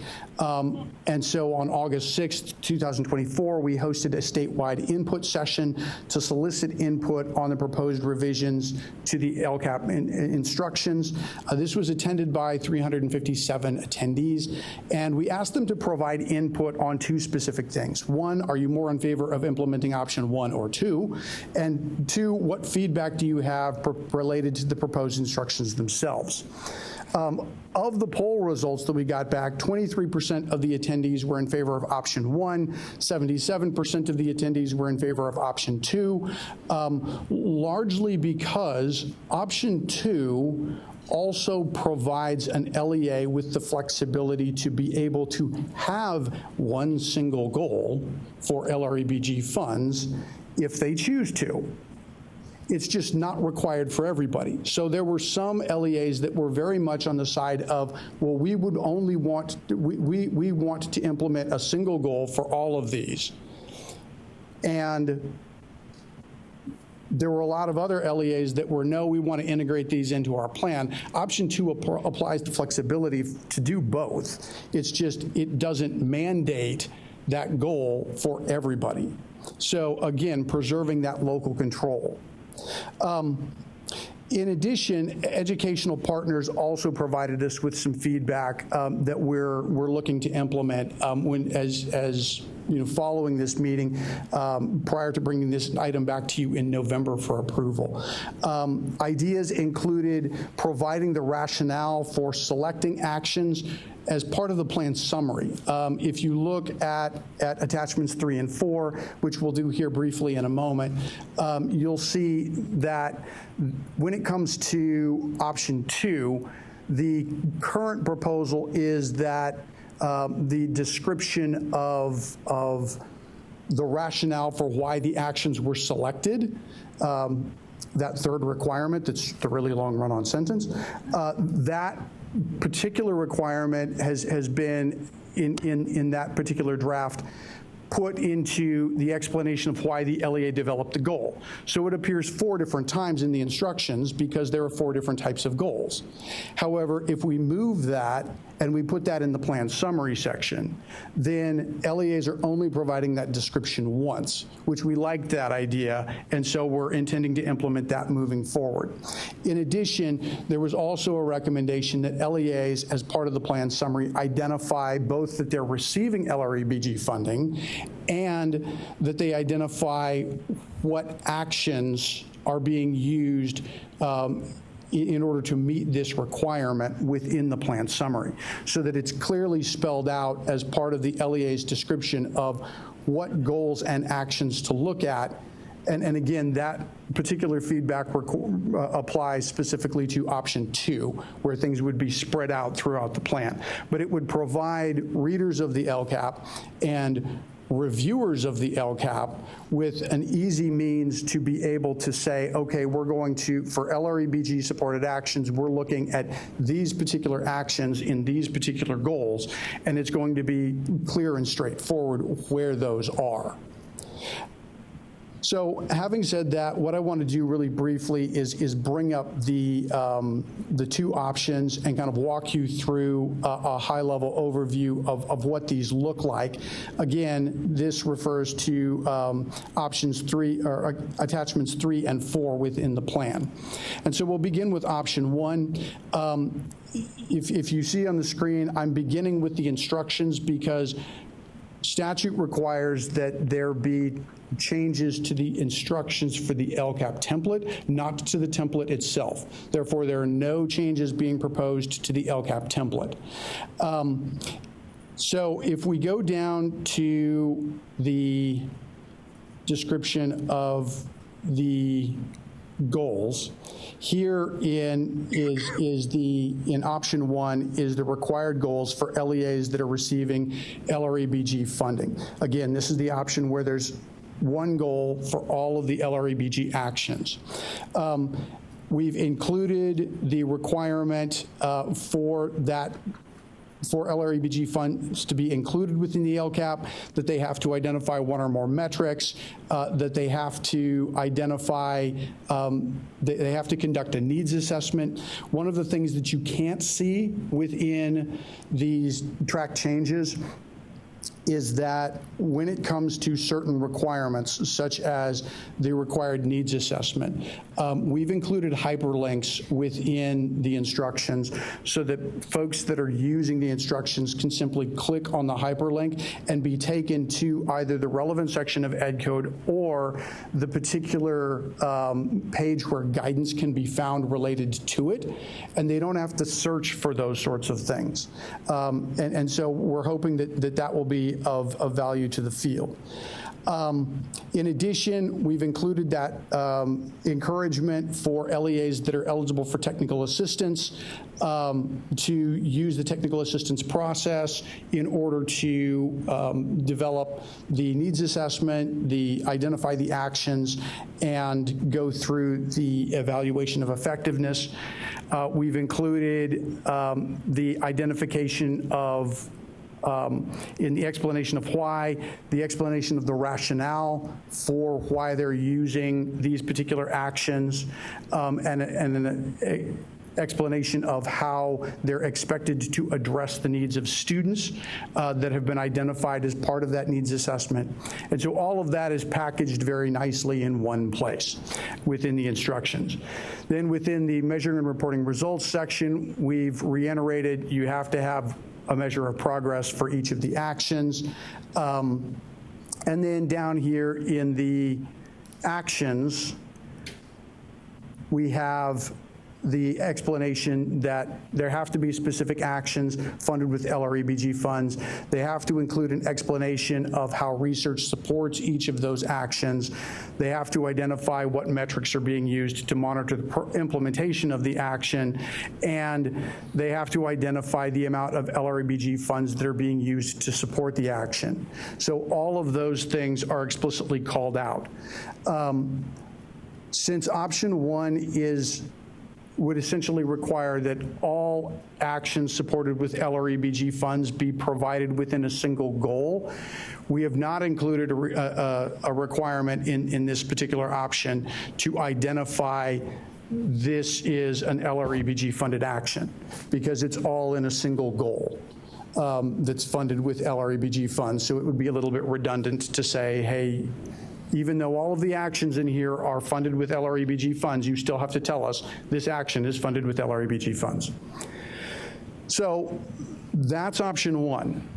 In terms of option two, again, because this option would allow LEAs flexibility in how they're implementing, as I've previously mentioned, we've included this this requirement to explain the rationale for why the actions are in the funds in multiple places within these instructions. So you can see it in terms of a focus goal, you can see it in the equity multiplier focus goal instructions, you can see it in the broad goal instructions, and in the but not in the maintenance of progress goal instructions, because the whole purpose of LREBG funds is to have improved outcomes for students. Having maintenance of progress is not improving outcomes. Therefore, you couldn't have a maintenance of progress goal for LREBG funded actions. It would have to be a focus goal, an equity multiplier focus goal, or a broad goal. But then we've also, again, included the instructions for the metrics that are specific to the LREBG funds. And as opposed to option one, where the majority of the instructions occur within the goal section, in option two, the majority of the instructions occur within the action section, because that's where you have this connection between the needs assessment, the actions that have been identified based on the needs assessment. This is where you have the requirement to identify the action as an LREBG action. So each action is specifically called out as being an LREBG action. This includes the explanation of the research, how research supports the action, the metrics that are used to monitor the effectiveness of the action, and then the amount of LREBG funds. And so all of that lives within this particular action portion of the instructions. So with that, I will switch back to the PowerPoint. And before we go back to the recommendation, I just want to make you all aware of some additional supports that we have related specifically to this work, because there's been a lot of collective work that's gone on related to this. First of all, the School Improvement and Support Office in the Student Achievement and Support Division, which has had the role of shepherding LREBG funds up through this point, has developed out a series of web pages. The LREBG program information web page in particular, related specifically to the LREBG program. The resources that are available there include the allowable uses of the funding results, reporting requirements, and frequently asked questions related to this. This is also where, on this particular web page, is where additional resources related to this are going to be posted. Because as part of this work, the geographic lead agencies that are part of the statewide system of support and CDE's system of support office have developed a needs assessment and evidence-based resources workbook to assist LEAs in conducting the required needs assessment. So this workbook contains data collection worksheets for ELA, math, and chronic absenteeism. It includes a needs assessment worksheet. It includes links to evidence-based resources to support improved student outcomes, and all within actually a Google Sheet. That's got a series of tabs on it, so that it really provides LEAs with the ability to take their own local and statewide data, drop it into this tool, and be able to then use it to analyze and identify, here are our student groups in need of assistance, here are our schools in need of assistance, and here are the way in which we can support them with these particular funds. That workbook is going to be available on the LREBG program information page that was linked, that was referenced earlier. And then my office, the local agency system support office, we do a slate of trainings. We are adding a specific training this coming year for LREBG required actions and descriptions. So it'll be a standalone training specifically for these components to walk LEAs through the new requirements, as well as provide them with recommendations on how they can use current processes and timelines to reduce duplication of effort, and some examples of things that they might do in terms of implementing these particular actions. So with that, I'll go back to the recommendation, and we would really appreciate your guidance, your direction on implementing either option 1 or option 2 of the proposed revisions. Other than that, you know, we're interested in any feedback that you might have regarding the drafts that we've brought to you. Again, this is not the last time that you will see this. We will take whichever option you direct, and we'll move that forward with the instructions. Those will be brought to you again in November for adoption. And so with that, I'll pause to see if there are any questions, or if you all would like to go to public comment. So I think we'll go ahead and put up the public comment slide. Thank you. And let folks queue up in case they want to call in. And then while we're waiting for people to queue up, I'll ask for clarifying comments from our Vice President Glover Woods. But let me just note, if you're wanting to call in, please dial the number and use the participant access code shown on that slide. Vice President Glover Woods. Thank you. Thank you very much. And Josh, thank you for that presentation and doing such a thorough job going over the different options and what those options would look like within the template and the template instructions. I just lift up for the board as we prepare for public comment and then go into discussion a couple of pieces that Josh has already touched on. One, this addition, if you will, does come as a result of statute. And I know we've had conversations in the past about the LCAP and how it's kind of taking on a life of its own. Depending on the LEA, it can have many hundreds of pages. So we do understand and recognize that this is as a result of the statutory requirement. Also wanting to point out there's no change to the template. Am I correct, Josh? Yeah, there's no change to the template itself, which is so critical because we're looking at, as Josh said, something that is taking place in the middle of the 3-year cycle. So LEAs have already been utilizing this template. They already have actions and goals already embedded in it. And knowing that just adding into the instructions will allow for them to utilize the same template that they have for this 3-year cycle and be able to meet the requirements that are there. The last little piece I'll say, and then I'll save the rest of my statements for our general conversation, is the fact that LEAs already have actions embedded in their existing LEAs utilizing or that are supported by these funds. So as we think about the options that have been presented to us, I think it's important to remember there are already actions in existing LCAPs related to these funds themselves. So as we look at how to embed the statutory requirement, I think it's very important for us to keep that in mind, that there are already things in place, and we want to create as little disruption as possible with the use of the process that will be needed to meet these requirements.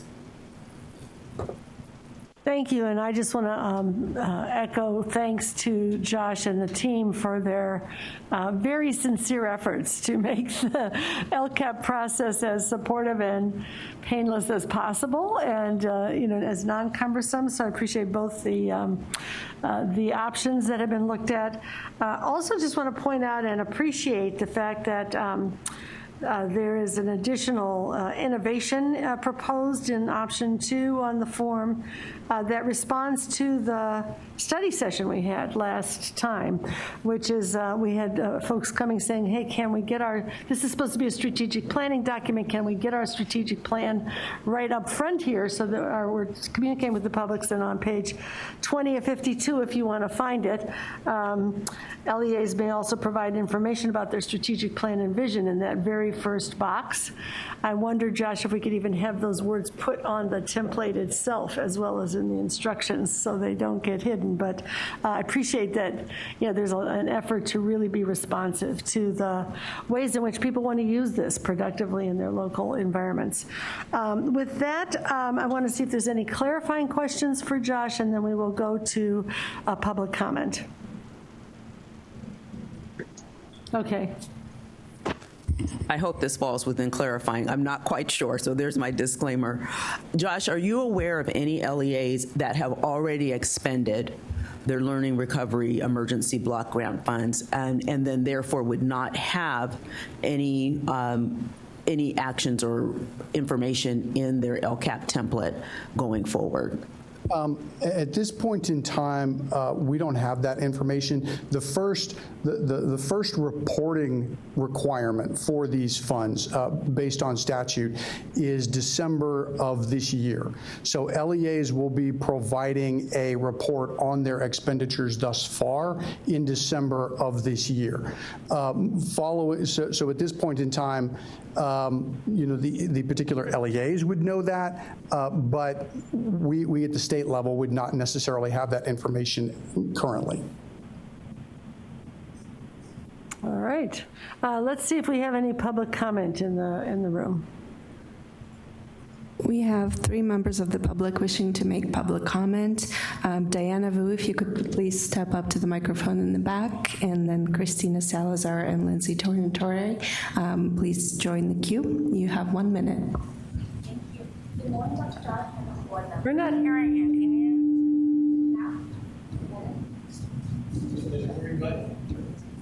Oh, is it better now? Thank you.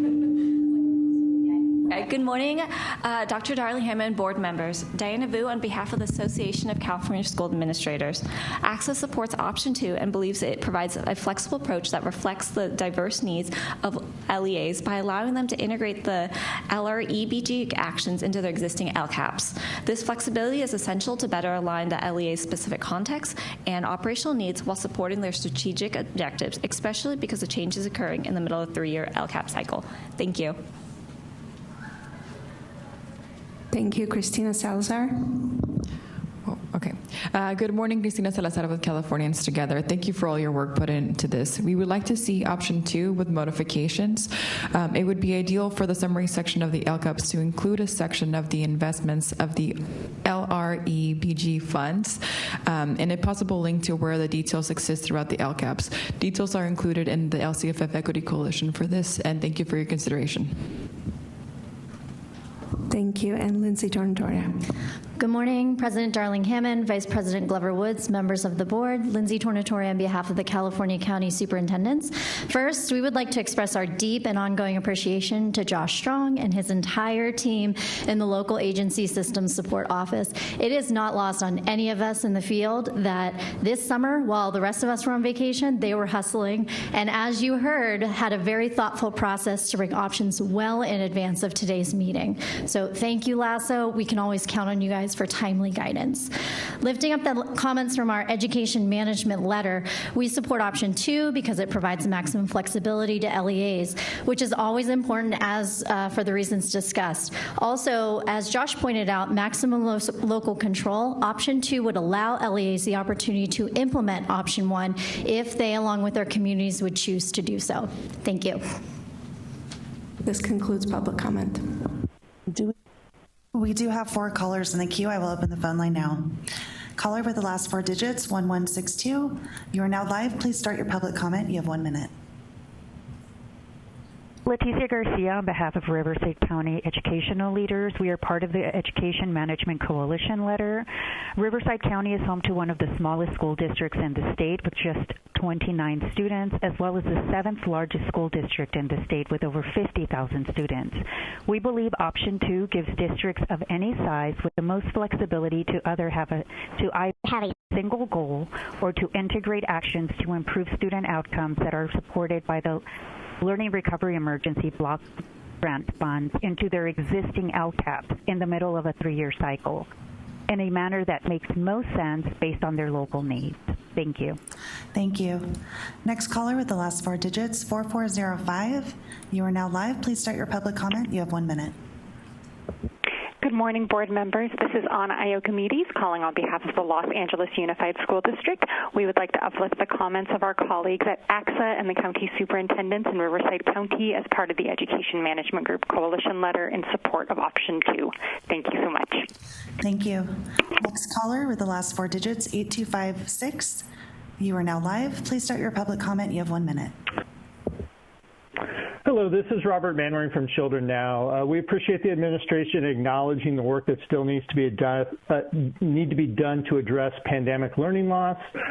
In terms of the options before you, we can see some of the advantages of option 2. However, unless there's some summary that identifies the goals, actions, amount of funding, and ideally the page number in which these activities are happening, as a reader of LCAPs, it's going to be almost impossible to know how this set of funding is used if it's spread all over a multi-hundred page document.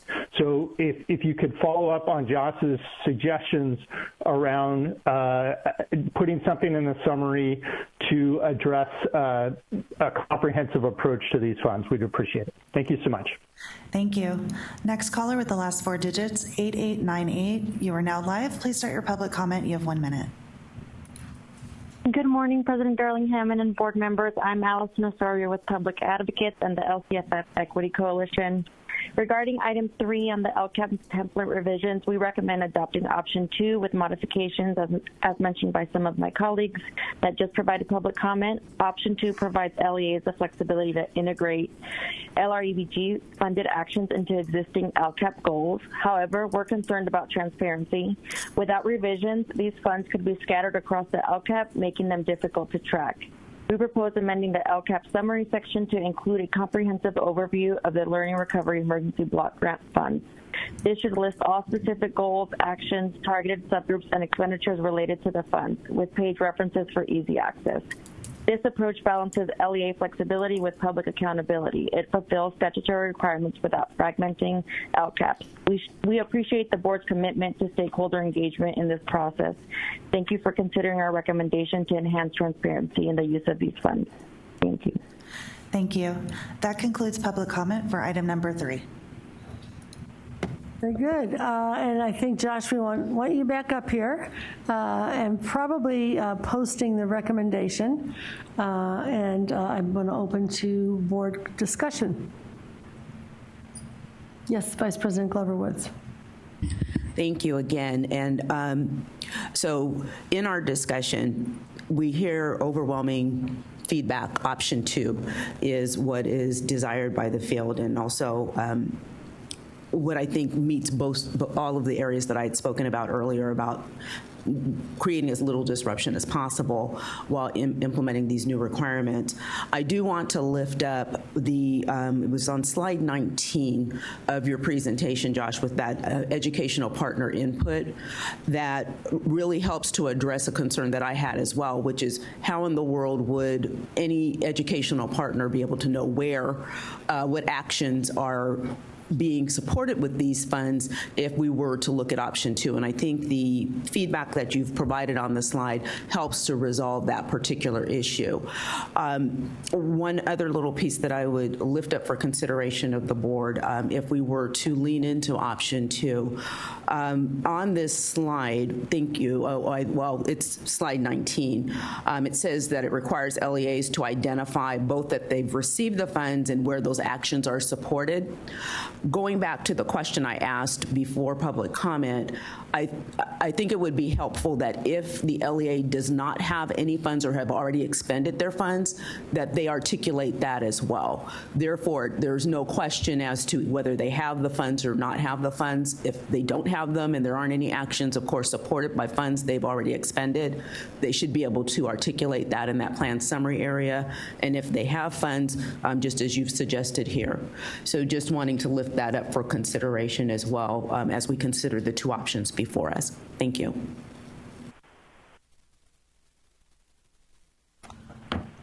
Other questions or comments?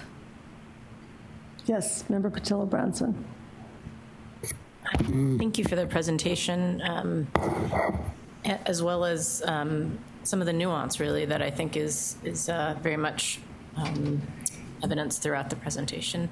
I agree with Board Vice Chair Glover Woods, and also see great value in option 2 of having it actually integrated into the main of the strategic planning, which I think serves a purpose of not just having it be siloed off to the side, but also having the potential to live beyond the 3-year time frame that this funding offers. The question I had is around, and I also maybe should just start by saying I think that second or third bullet on 19 is very attractive around having, if it's a table of contents, where you could locate the action supported by the funds could be very helpful. I think the remaining question that I have is around there still being some space between sort of a listing of page numbers versus a notion of a summary.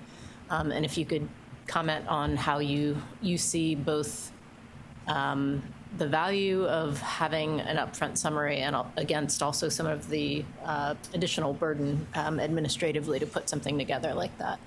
Yeah, speaking specifically of option 2, if LEAs as part of option 2 within their plan summary were to identify we're first of all to provide the required explanation of what the rationale was for selecting the various actions. Obviously, as part of that explanation, they're going to have to identify what actions and what goals those actions live in, right? Within the LCAP template, currently actions are identified by, well, both actions and metrics are identified by a sequence. So you have, goal 1.2, and that's goal 1, action 2.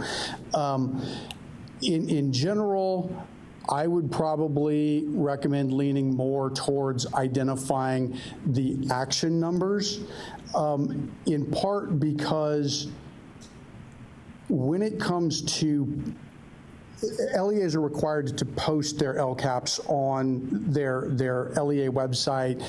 County offices are required to post all of their school district and the charter school LCAPs on their web pages. Depending on the way that that's done, like some of them will post PDFs, some of them will post links to PDFs, but some of the way, like some of the platforms that are used aren't PDFs, and so there's not a specific page number, quote unquote. It's more you're just basically scrolling through the plan on a web page. And so in those instances, it's going to be easier to simply say, okay, I need to go to this goal and this action. And in most of those instances, there is a navigation structure that can then go to and say, okay, I want to go to this goal, so I'm clicking on this goal. And then it's just a matter of finding that particular action. It also gets around that thing that I'm sure that all of us have experienced when we're looking at a PDF and the page numbers that Acrobat is showing as the page number of the PDF do not correspond to the page number of the actual document itself. And so then you're left wondering, which of the two pages am I supposed to be looking at? And just to remind us, I think your point about getting to the goal or the action, and usually there will also be the capacity to search because we have technology. So I think if it can be incorporated into the existing summary rather than creating more extra things, I think that would be helpful. Yes, Member Orozco-Gonzalez. Thank you again, Josh, for your presentation and for providing all that work on the options. I actually agree with not only Member Petrillo Bronson, but also with Vice President Glover Woods about having the least disruptions. I support option 2.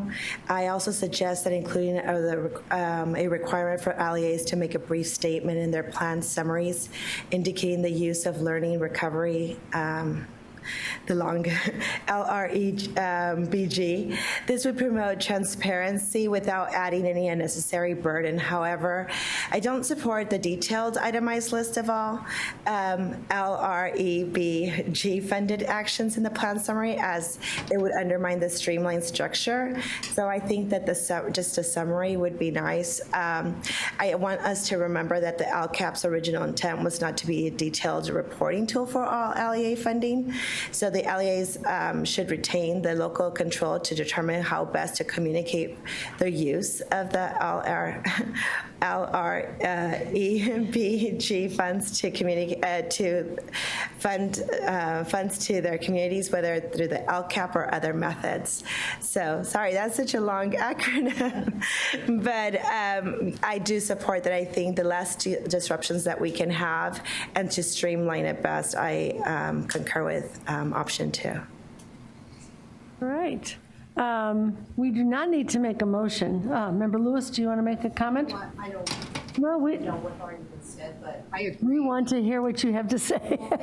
I agree with what all my colleagues have said. I agree with option 2, and again, to make it least burdensome on the district when they go to include information about the grant funding within their summary. I mean, if it's something just as simple as a table of content with a page number, I would be in favor of that and just a general comment in the summary. But option 2, I think, serves both the best of both worlds.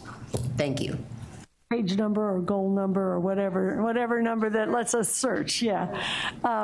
So we do not have to make a motion because this is coming back to us in November. I'm going to, okay. But we have been given some input about the option 2 and some ways by which people can find, where the information is that they need to find. I also just want to appreciate, Josh, the way that you and the team thought through a way that you could infuse some information about how something's getting funded under existing goals. And I think there may be other places in the template as well where we're quite often talking about resources going to schools and groups of students and so on that are if they're part of a strategic plan, are going to be sort of repeated multiple times in the template. And as we just think about how to make it more strategic, I'm very grateful for the note that encourages districts to put their strategic plan or vision statement up front so that they can attach things to it. There may be other ways that this innovation that you've created under option 2 could also spill over to other efficiencies in the way the template evolves. And as I noted, I'd love to have that little box actually say you're invited to put your vision or strategic plan here, because I think that is what the LCAP was supposed to be initially. And the more we can help people who want to do that be strategic as an option, that would be great. Member Yoshimoto Tauri. I'm just processing what I heard my fellow board members share, and I feel like there might be a little still ambiguity for me around whether we are recommending a brief summary in the plan or a specific table of contents that lists each action item. And so I would just throw in my 2 cents that I think the intention of increasing specificity and intentionality, the purpose, we can accomplish that, but without sort of increasing the compliance aspect of it. So if there's a way to even have like a checkbox next to each item so that the LEA could just check off that this 1.2 is inclusive of LREBG funding, then someone who's looking could just look for checkboxes as opposed to asking an LEA, and it's usually one person in an LEA who's going to take the whole plan and rewrite a long section that lists every single action and goal. So that would just be my 2 cents. I think if there's a way to think about streamlining that, I think that was the spirit I heard at the last time the board had the conversation around the LCAP, was streamlining the template, but again, keeping that specificity and intentionality. Vice President Glover Woods. So just a thought and then a comment. If I'm understanding correctly, one of the goals, if you will, is not to change the template itself so that LEAs, when they're completing their LCAP for the next year, don't have to transfer things into a brand new template and things of that sort. So I think as we're considering options on how to capture this summary, if you will, of where the actions supported by the Learning Recover Emergency Block Grant funds are, it's important to keep that piece in mind. And my ask would be, when we have opportunity to see this in November, maybe, again, there are a couple of options on what that may look like in the actual instruction. So as of right now, I think if we're keeping the template the same, having the goal and action listed by goal number, kind of the enumeration, Josh, that you mentioned, having that laid out in the plan summary box that's already existing could be helpful. But again, I think I'd like to see some options on what it can look like based on some of the comments that we've had here this morning. And the last thing I'd like to say on this item is, again, just excitement and a lift up for the statewide system of support, and your office as well on providing resource tools for the needs assessment. Because as we talk about, well, where do you identify the actions, and we're kind of in that rudimentary area, the most critical thing is that needs assessment, to know that these actions are actually what's going to make that difference for students in these various areas. So thank you to the statewide system of support, the geographic leads, your office, for developing a tool that LEAs can use for that needs assessment. All right, Josh, do you feel like you have enough advice? I think that is our goal and our mission for this morning. So we thank you very much for moving this forward, and we'll see you in November. Thank you. If I may be so bold, since I currently have this pulpit up here, I'd like to take a brief moment to echo the sentiments of President Darling Hammond for Sarah Petrowski and her departure from the State Board. Sarah has been an absolutely invaluable partner, not just to my office, but to the Student Achievement and Support Division, the Analysis, Measurement, and Accountability Reporting Division, the dashboard team, the LCAP team, the federal accountability team, the list goes on. And her absence will make a big difference. She's going to be very much missed, and I don't envy Brooks in looking for a replacement. Thank you very much.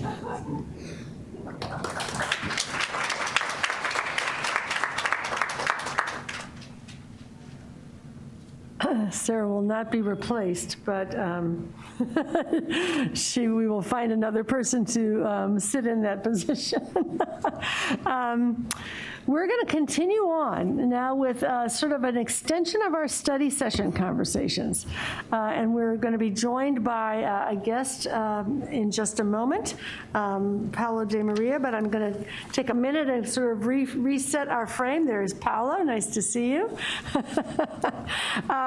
So recall that we had started a study session process, really trying to look at the ways in which we can respond to the rapidly changing world around us. You know, even just the AI, the advent of AI is going to eliminate or completely change 25% of the jobs that we currently have between now and 2030. The expectations for what students need to know and be able to do are going to be radically different as we engage in the very rapid changes of all kinds that we've been talking about.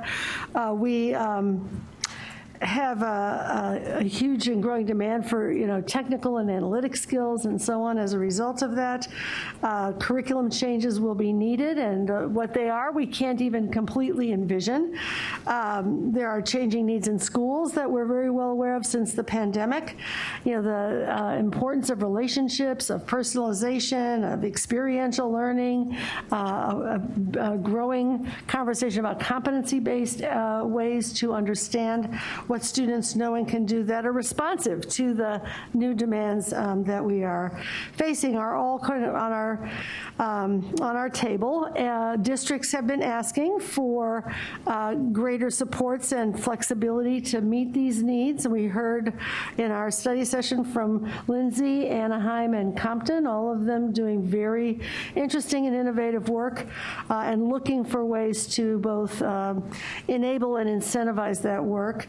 States have been taking up this opportunity. We heard from Kentucky and from New York, both of which have done a lot of work to both transform assessments and think about competency-based approaches to what they are working on. And so we are taking this up ourselves in a series of study sessions, this being sort of part 2 of a longer process to make some judgments about what would be most useful in California. I'll note too that there's an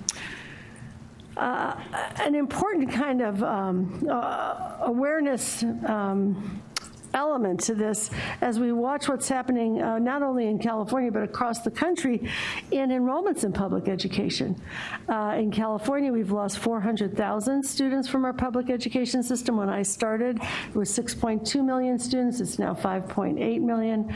At least 100,000 of that is a reduction in birth rates and migration and some out-migration, maybe as much as 200,000, but at least half of that is movement to homeschooling, private schools, pods, where people are looking for more personalized environments for their students, and we want to enable our public schools to provide those kinds of environments. We're sort of in a framework that was created back in the early 1900s for the factory model schools that were invented. People are doing the best they can to work within that framework, but that's what our policies have grown up around. It's what our routines and strategies and LCAPs and all kinds of other documents have grown up around. So we just have to be able to think about what is going to enable the system to be responsive to the changing demands and to the students.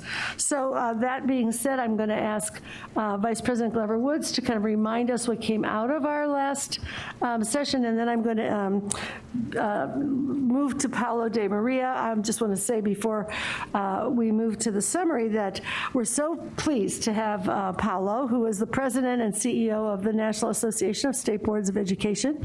He is doing some wonderful work bringing states together to really tackle all kinds of issues that we face. We've all benefited from the work of the association. He was previously the state superintendent in Ohio, where he did some amazing work around a strategic planning process that is still guiding the work of the state, and a document, a strategic plan that I have shared with many other states called Each Child Our Future that really allowed them to get clear about what direction the state might go and then begin to support the process. So we're looking forward to hearing from Paolo in just a moment. And Vice President Glover Woods, if you can remind us what we came to last time, we will launch our process, okay?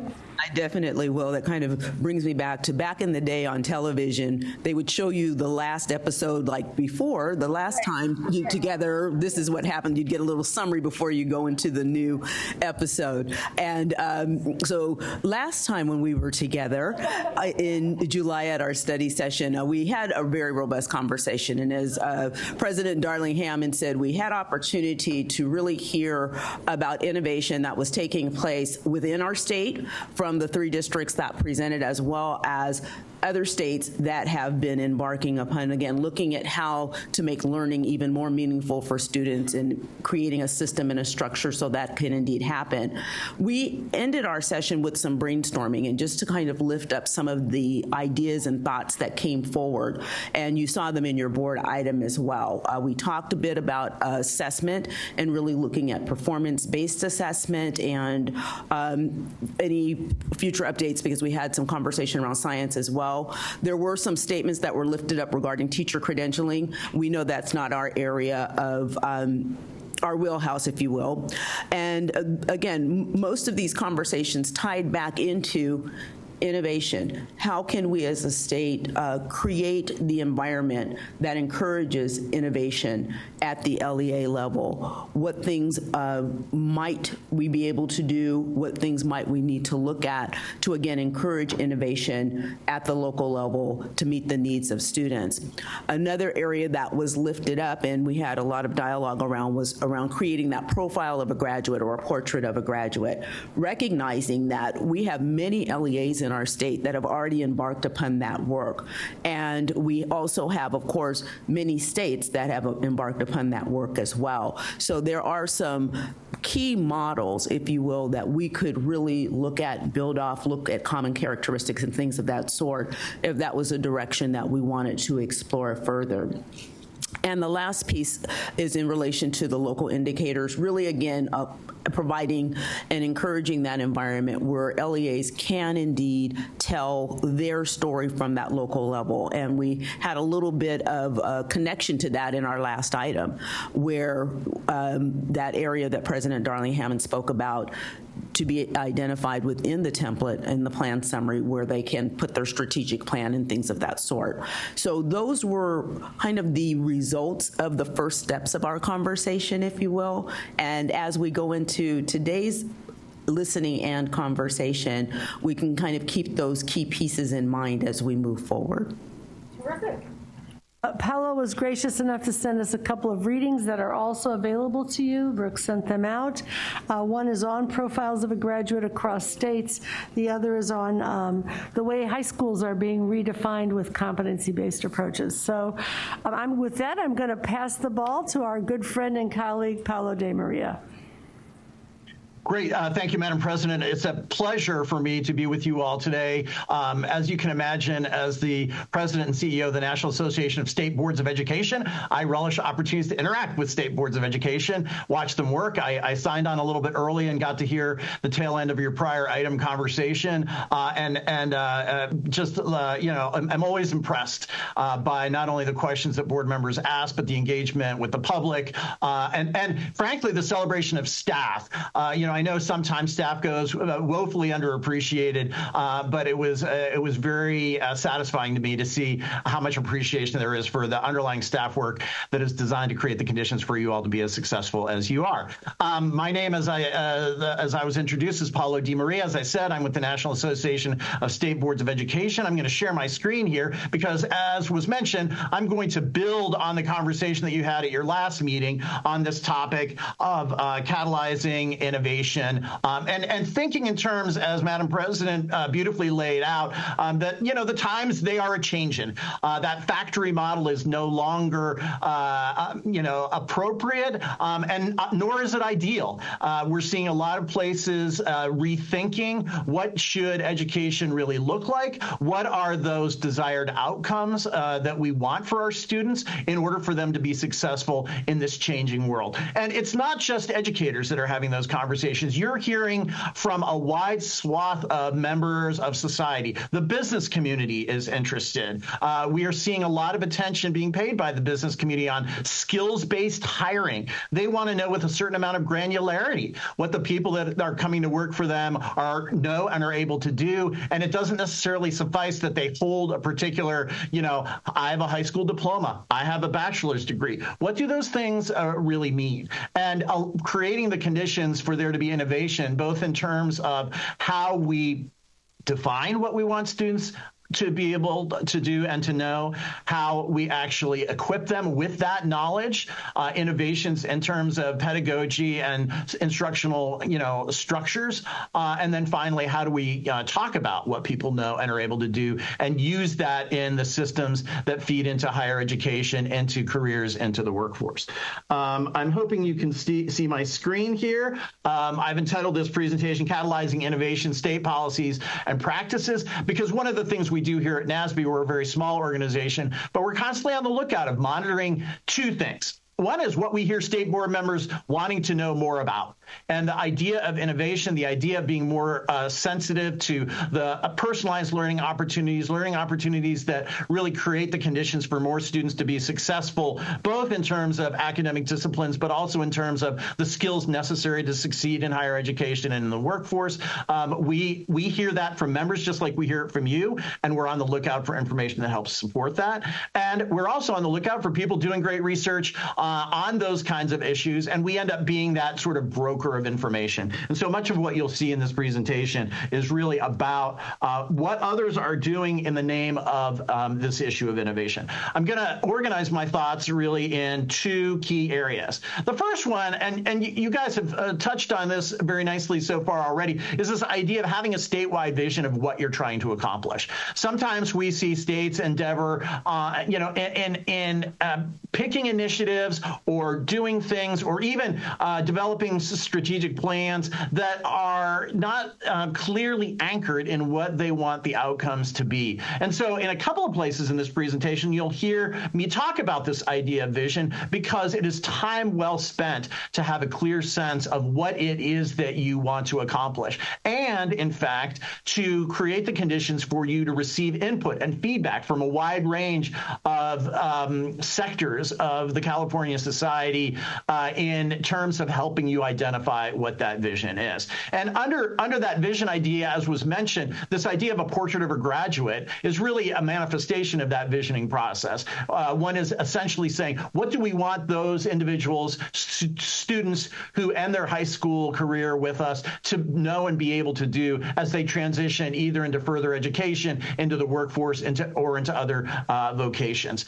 We also want to, in the course of defining those things, understand what are the underlying competencies that reflect those things, and how do we define and deliver and nurture and then measure those competencies in a way that makes sense. Like was mentioned, the factory model has given us specifications. So much time, so many units, grading, things like that, that ultimately, while it has served us in the past, it is increasingly thought that is it really helping us understand and make sure that students know the things they need to know in order to be successful, and recognizing that there are wide variations and combinations of what students need to know and be able to do to be successful. If I want to go into a healthcare profession, that might require a different combination of math, science, English, social studies, and thinking and decision-making skills than if I want to go into law.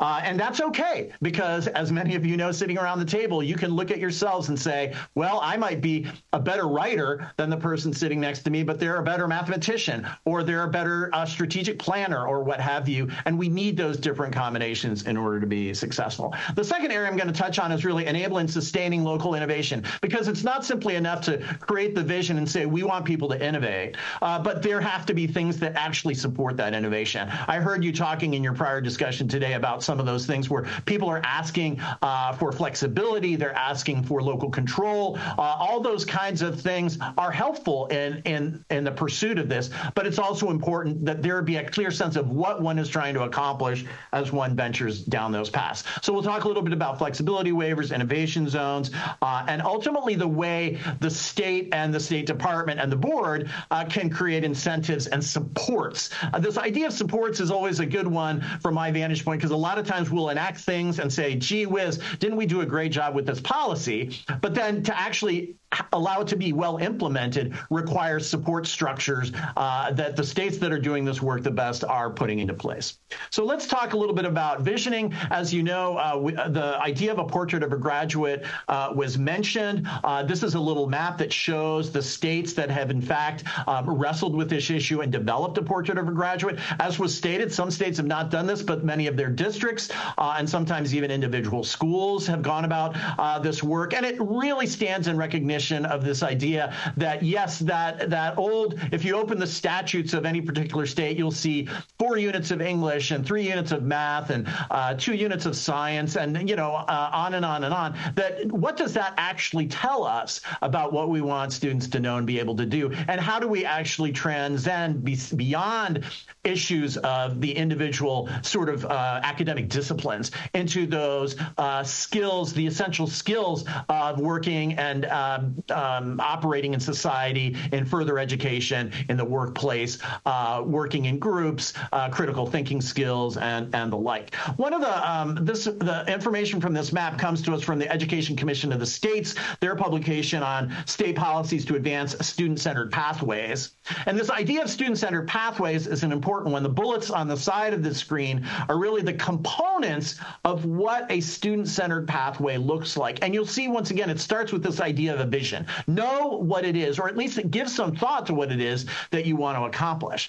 And then derived from that becomes this idea of, okay, well then perhaps you need to modify your graduation requirements. You need to address things like your seat time policies and those kinds of things that serve often as constraints to innovation. You have to be open to allowing different approaches to learning opportunities. We'll talk a little bit later about integrated coursework. Someone wants to teach, math and social studies in the same setting. Why not? As long as the students acquire the skills that they want to know.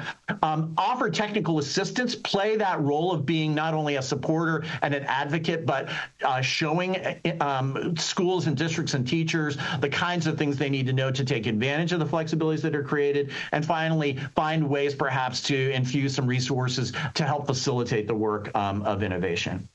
I want to, throughout this presentation, I'll highlight a few things. One of the portraits that we really like is the Vermont portrait of a graduate, and you'll see the main categories of that portrait here around this circle. And what invariably, if you were to dig into the Vermont portrait, you would see that each of these icons is then built out into multiple bullet points that say what they actually mean. You can see academic proficiency is there, but you also see things like critical thinking and problem solving, communication, well-being, really understanding one's own self and being able to manage one's own well-being, learner agency, the ability to decide for oneself what one wants to learn, how one wants to learn, and making the choices that are necessary to be to acquire the knowledge and skills needed. As was mentioned, the many states that have done this work, they can serve as exemplars to you all. At the same time, you all will want to make it California's own and do it in a way that fits your context and your circumstances and your community values.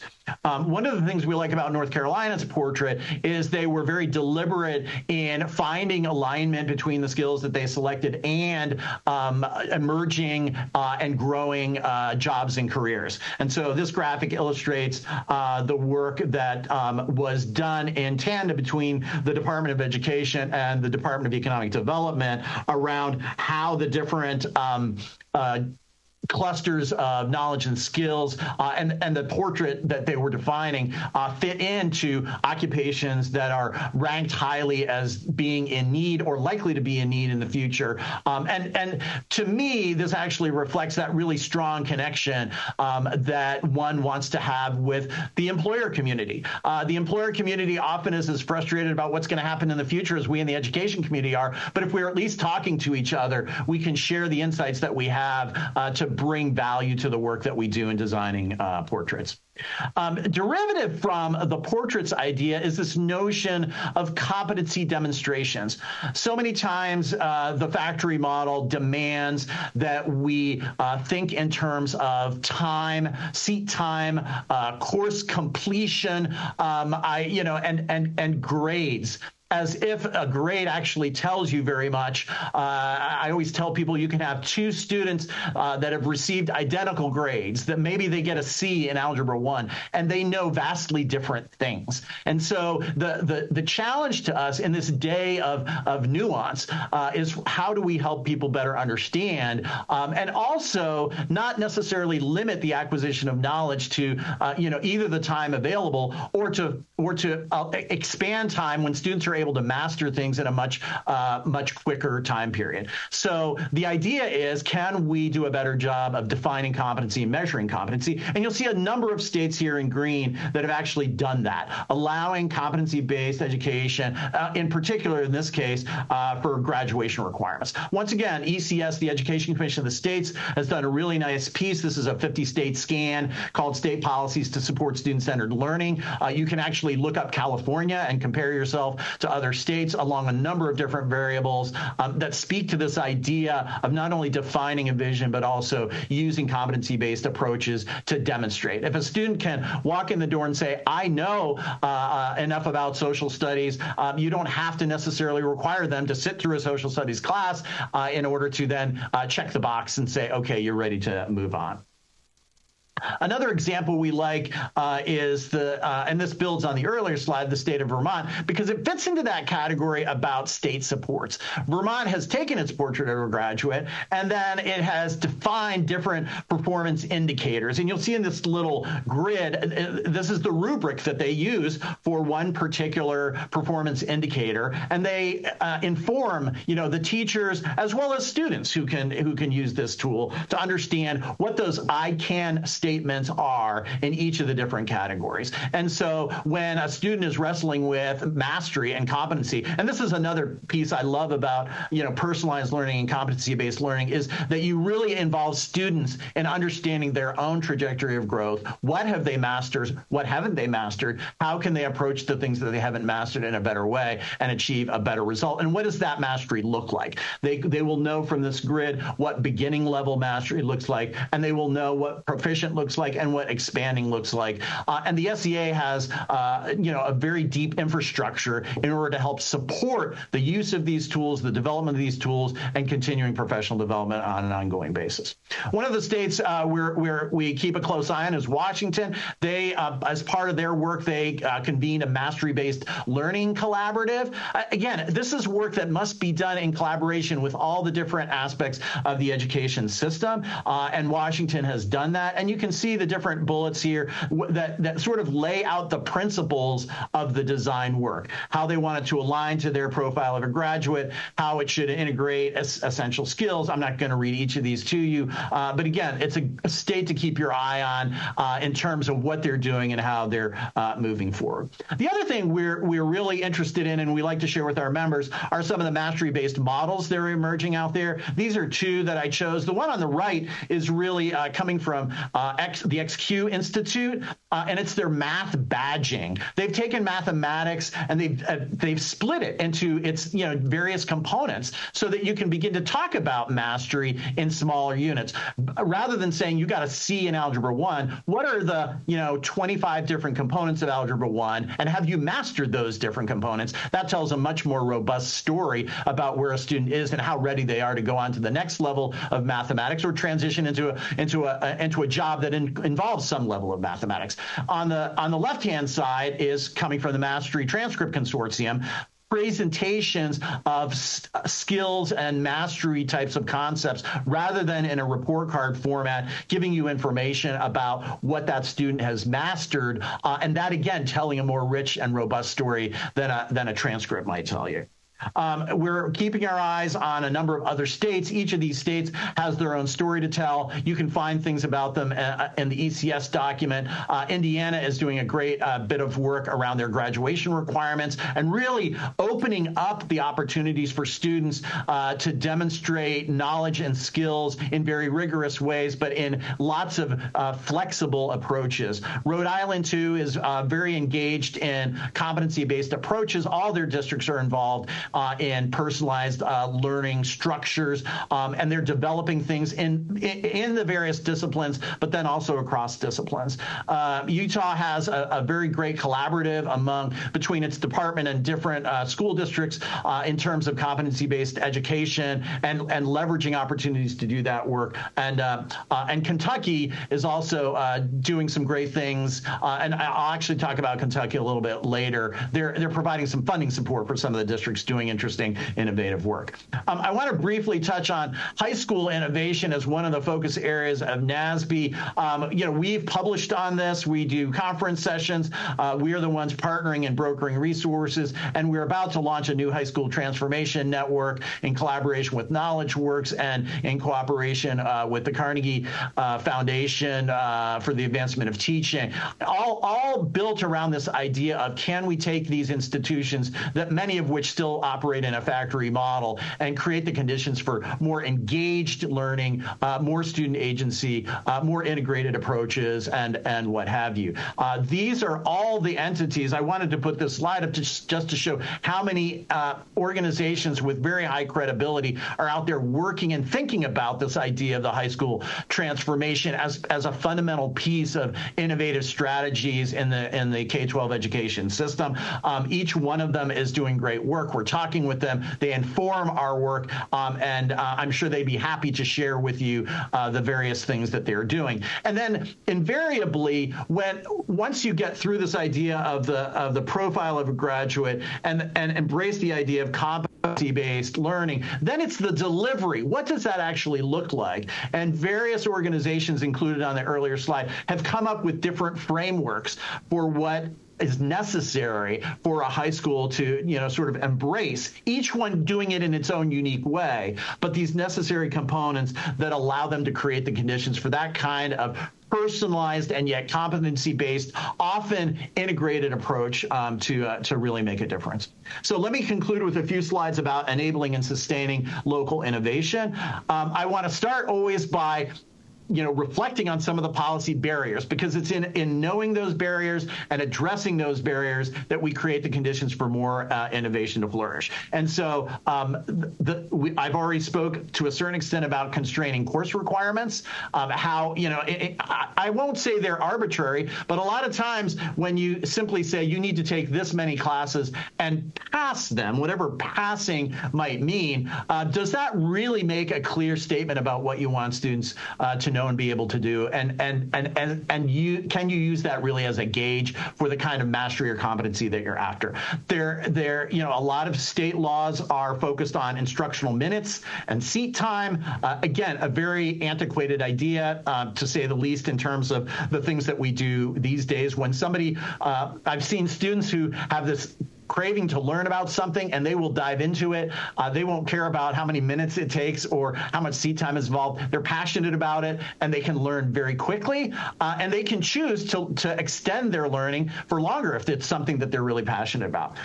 It is important that we maintain this idea that we still need to assess and be able to, with credibility, say what students have learned and are able to do, and build those assessment kind of ideas into accountability systems. But right now, the assessment and accountability systems tend to reinforce the traditional structures, and we need to put ourselves in a position of rethinking some of those things, not to compromise the level of knowledge and skills we want students to achieve, but in order to embrace that there are a number of different ways that you can assess learning, and it doesn't always have to be done in the ways that we have become accustomed. Teachers and how we use teachers, there's a lot of work being done around strategic staffing. There's a lot of work being done around team teaching, but right now a lot of times teacher schedules and the way we compensate teachers, can something be done to help foster greater innovation in those various categories? And then this idea of the high school transcript. The high school transcript has become one of those tools that allow us to better communicate between the K-12 system and the higher ed system, and we need to begin to sort of think of other ways. It means that we need higher education at the table as we have those discussions and move forward. Let's talk a little bit about this is a wonderful publication coming out of Excel in Ed, strengthening the use of state-authorized waivers for innovation. It's probably the most comprehensive document I've seen on flexibility waivers, and these 5 principles here on the left-hand side are really the anchor for what this document does. Again, it starts with a vision. Have a clear sense of what you want to accomplish when you go down the path of creating an innovation zone or offering people waiver opportunities, or even embracing in your statutes generic kinds of flexibilities that you want your schools and districts to be able to have. Be able to clearly articulate in a narrative the need that your education system faces that's driving you to embracing the kinds of flexibility and innovation policies that you're contemplating. Put some resources on the table to support the use of the different waivers you might come up with. Be supportive of implementation. And then also, and this is often something that people leave out, take the opportunity to evaluate, reflect, refine, disseminate, hold up exemplars, learn from failures, and use that to drive progress.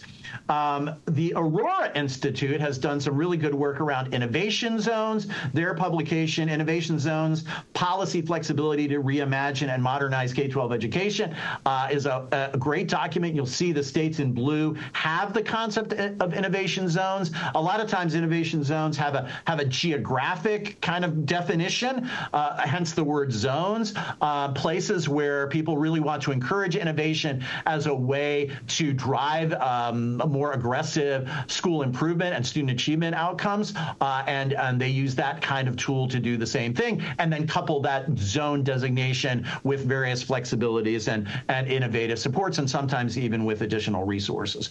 We're keeping our eyes on a number of states that are doing very interesting things.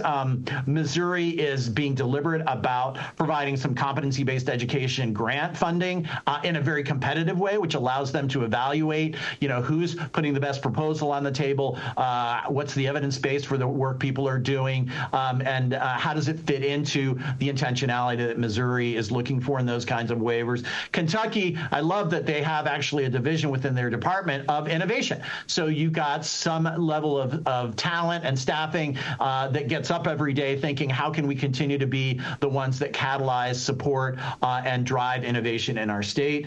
Tennessee has also been doing some grants, and these have the unique aspect of really trying to foster greater integration and collaboration among higher education, K-12, and the local employer community in the places where they're investing. I wanted to highlight a couple of things in Ohio. Ohio has 3 areas in their statute where they've really created a lot of flexibility in terms of course credit for high school. One is competency-based, which basically says districts have to have a policy that allows students to earn credit based on competency.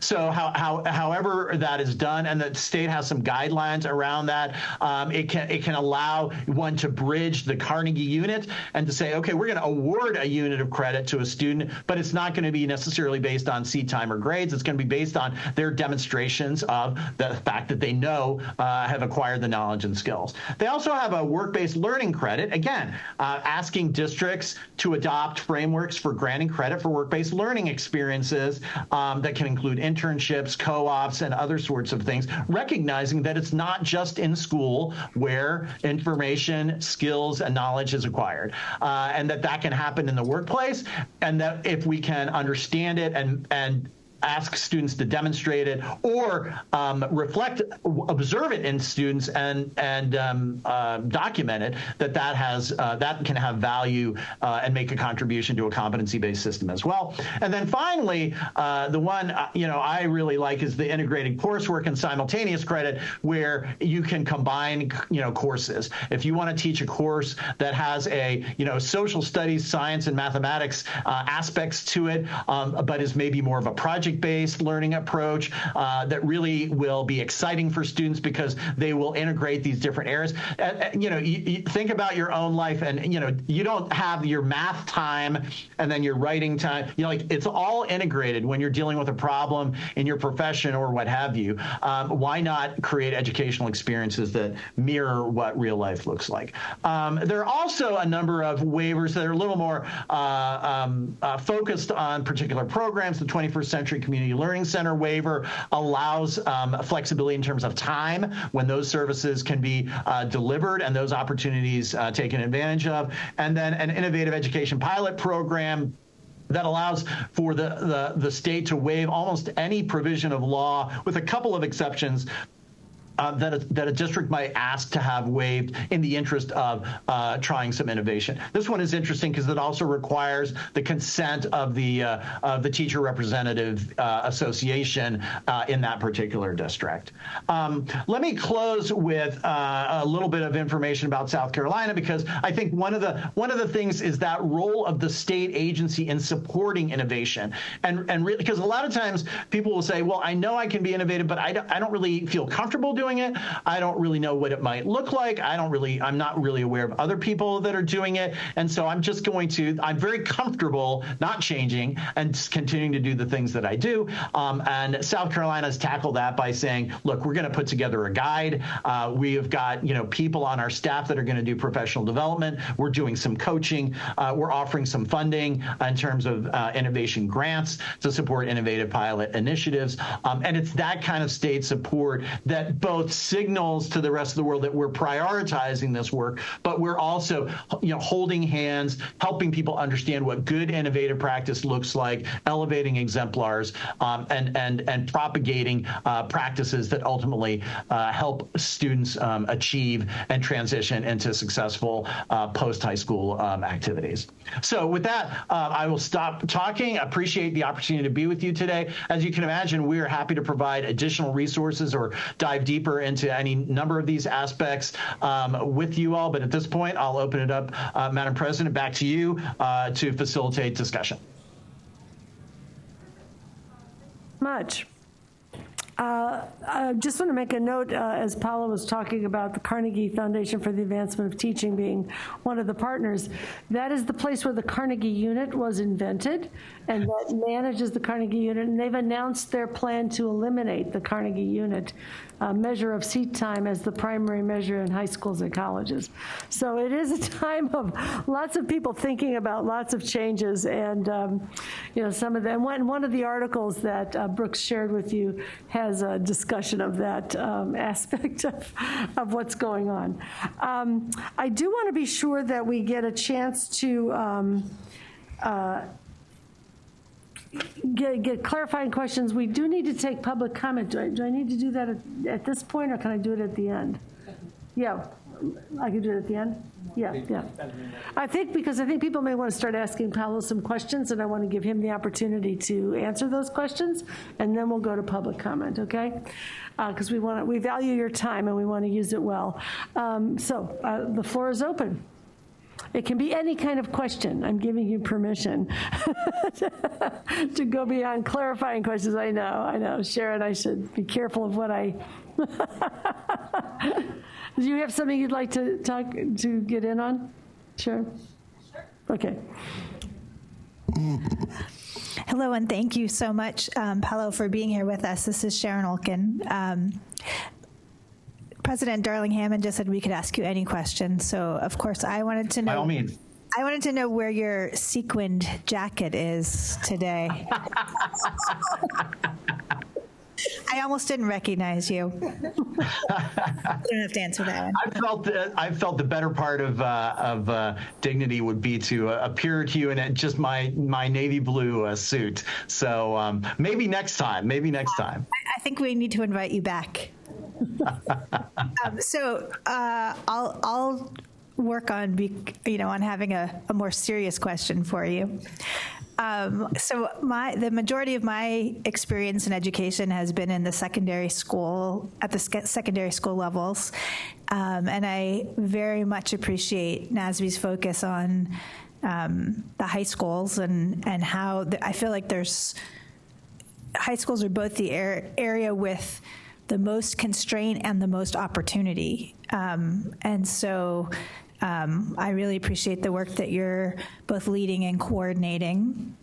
And many of the types of innovations that you were talking about, as I was thinking about them through my high school lens, require lots of types of flexibility. So curricular is one. Another one has to do with teacher requirements, which is not actually in our area of purview, but I was wondering in the flexibilities that you listed, were some of those related to credentialing or other teacher flexibilities? Madam President, Member Olkin, there are places where there are discussions underway, or actions underway, shall I say, about flexibility. As you can imagine, a lot of my experience, and I think it's relevant in this conversation more generally, you hear about it in the career technical education space, where you find someone who, for instance, has been an auto mechanic for years and years and years, and they want to be a teacher. And they go to their local career center saying, I'd love to teach in your auto shop program. And they're then given a packet of information that, leaves them scratching their head because they have to go back to college and, get these courses and those courses. Now, don't get me wrong. Understanding both adolescent, behavior and some of that information, as well as pedagogical practices. Not everybody should, walk out of an auto shop and go into teaching, without proper supports and education. And yet sometimes those barriers become so insurmountable that we discourage people. And there are people that have things to offer. I also look at the idea that if we embrace work-based learning, those people in that workplace become de facto teachers, right, that are helping individuals acquire knowledge and skills. And so while we don't actually record them as teachers of record, the fact of the matter is they are engaged in part of that process. So I think right now, especially given some of the shortage issues, we're beginning to see people asking questions about what can we do to recognize when an individual has a set of knowledge and skills that are of value. and then create the conditions for them to acquire what they need to know to be effective teachers. And this is, I think, sometimes where the strategic staffing models come in that are more about team approaches to what's happening in the school, in the classroom, or in the place of learning, and leveraging those kinds of. So you might have a subject matter expert working side by side with someone with greater pedagogical practice, understanding, and creating the conditions where a great amount of learning can happen with a lot more variability necessarily in the qualifications. So because again, I think there are places that have implemented flexibility in terms of the types of people schools can hire, and that they can show that that's making a difference. At the same time, I'm not going to, do a broad brush. There are times when that does not work, and those schools have to make the decision to say, "Look, we thought this might work out, but we're going to have to go, a different way." But I think you're right to be asking those kinds of questions and thinking about, like what might that model look like. I think that what you're saying really raises the notion of responsible innovation. Like, how do we ensure that the competencies that are needed are truly there in ways that may be more useful than what we have traditionally done. And we do see it here in career technical education because the model of credentialing we have does rely on the 3,000 hours of experience that an auto mechanic or a welder or somebody might have. But a lot of our new careers are in, aerospace physics or something, and they're you don't come to them in the same way. And how do you engage with that? I know there's some states that are looking at micro-credentialing and other approaches to figure out how to get at the key competencies without sending people back to start all over, acquiring some courses that may not help them get the competencies. So it's this fit question, I think, that is so challenging and needs to be done thoughtfully and responsibly, but also needs to be done in ways that meet the needs that we have right now that are changing from our old systems. I'd like to ask a question, but I want to see if anybody else has. Yeah, we do have several other folks, so I'll hold my question. Member Lewis, and then Vice President Glover Woods. Did I see anybody on this side? Member McQuillan, Member Clausen, Member Patillo-Bronson. Okay, see if I can remember that. Okay, Paula, thank you very much for your presentation and the information. And just listening to President Darling Hammond's comments about assuring that competencies are there, especially when it comes to, we're talking about career technical skills. I just thought about competencies regarding academic proficiency and knowing that the portrait of a graduate, it's a state level portrait. And how does, in any of the exemplar states that you have the information on, are there any commonalities in the standards of just grading? Or is that something they stay away from? Is that still like a district driven, or is there any direction from the state regarding whether it's, standard based measures, whether it's a 1 through 5 scale or the traditional A through F? Are there any commonalities that you see among those states with direction from the state level? Yeah, Madam President, Member Lewis, I think the Vermont example I showed, and I think there are a number of other states where the state has defined sort of a rubric-based grading structure with different, so proficiency is defined as being able to do these things. And so a person, a student is not necessarily given a grade, but they are gauged as having met that proficient criteria. Now, in order to do that well, what's necessary both on the front end, how that's developed has to involve, it's not just somebody sitting in an office deciding, okay, I'm going to write a rubric. You bring teachers together, you bring practitioners together, you bring people who are going to find themselves doing this kind of work and helping construct those in a way that's meaningful, credible, and in some ways also comparable, so that a teacher in District A using that rubric with the right training and a teacher in District B with the right training using that rubric can come to the same conclusion, right? So I think we do see that kinds of thing emerging, and the states that are doing it, while they may not have the same criteria between themselves, this idea of being able to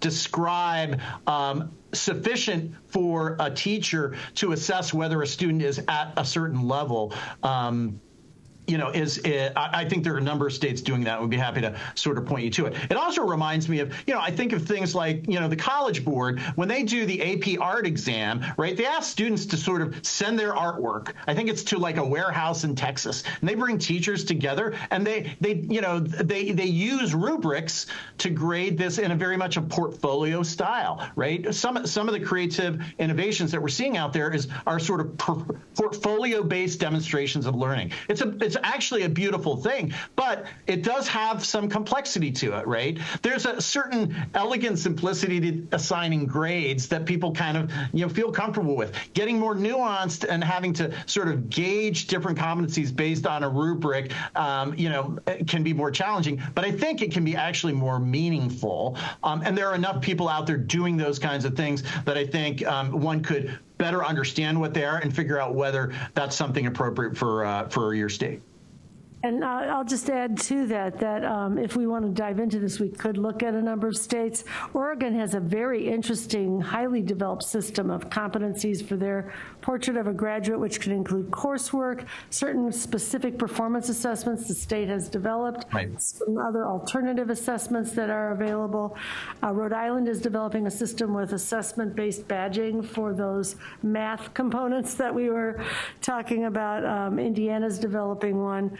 New York has a group of schools that have developed a set of performance tasks and rubrics that are scored with moderation, and those substitute for certain exams. And they've been using them for 20 years and show that the kids who do that work, they have done the research to show that they do better in college. So there are places that have been in this work for a while, and we could, if that's an area of interest for us, we could look at a variety of approaches. We just, by the way, have approved, I think, or at least we've built and we're about to approve an alternate diploma approach for students with disabilities that includes performance assessments as well as traditional coursework. So we've actually done a little bit of this with our colleagues at WestEd doing some of that work.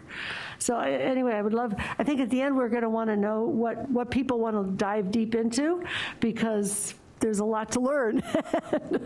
I think next is Vice President Glover Woods, and then we're going over to this side of the table. Thank you. And Paulo, hi, it's Cynthia Glover Woods.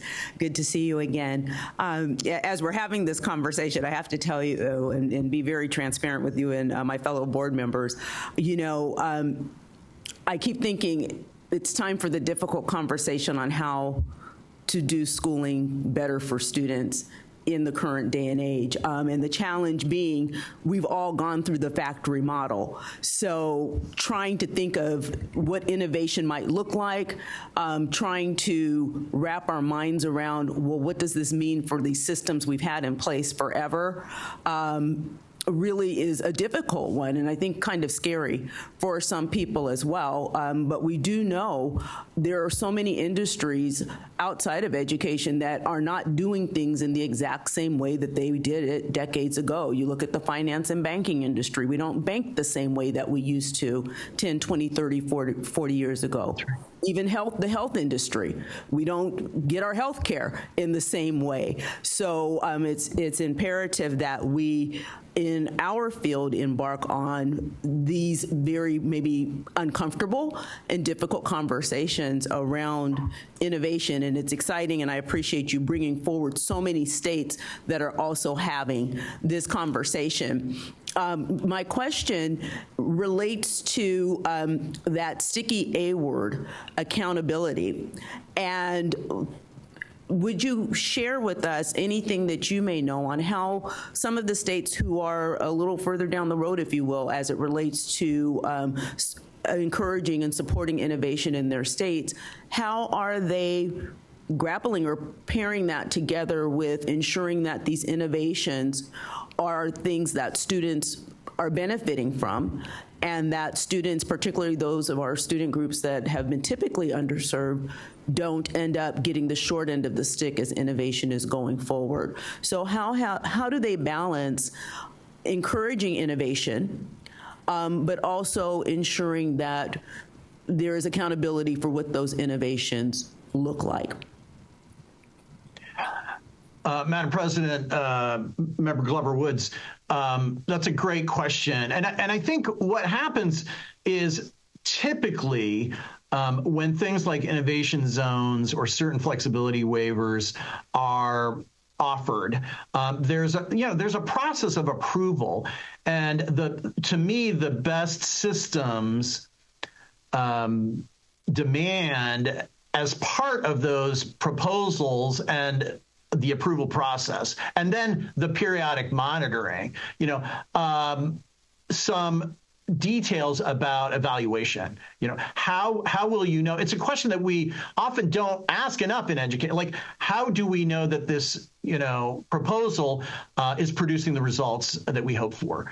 So I think being diligent about asking those kind of questions, but also because I think the natural tendency is then to use like statewide assessment information, but there's such a lag in that data that what you really want to do is understand, is there a really strong continuous improvement process in place that allows for an understanding in more of a short cycle style of the impact that a particular approach is having? Is it making a difference? How is it, reflected on and then refined going forward, so that a school or a district, if it's done at a district level, is understanding in much more real-time ways whether they're achieving what it is they want to achieve, again, across the various categories that are, either in terms of demography or student need, for that matter. I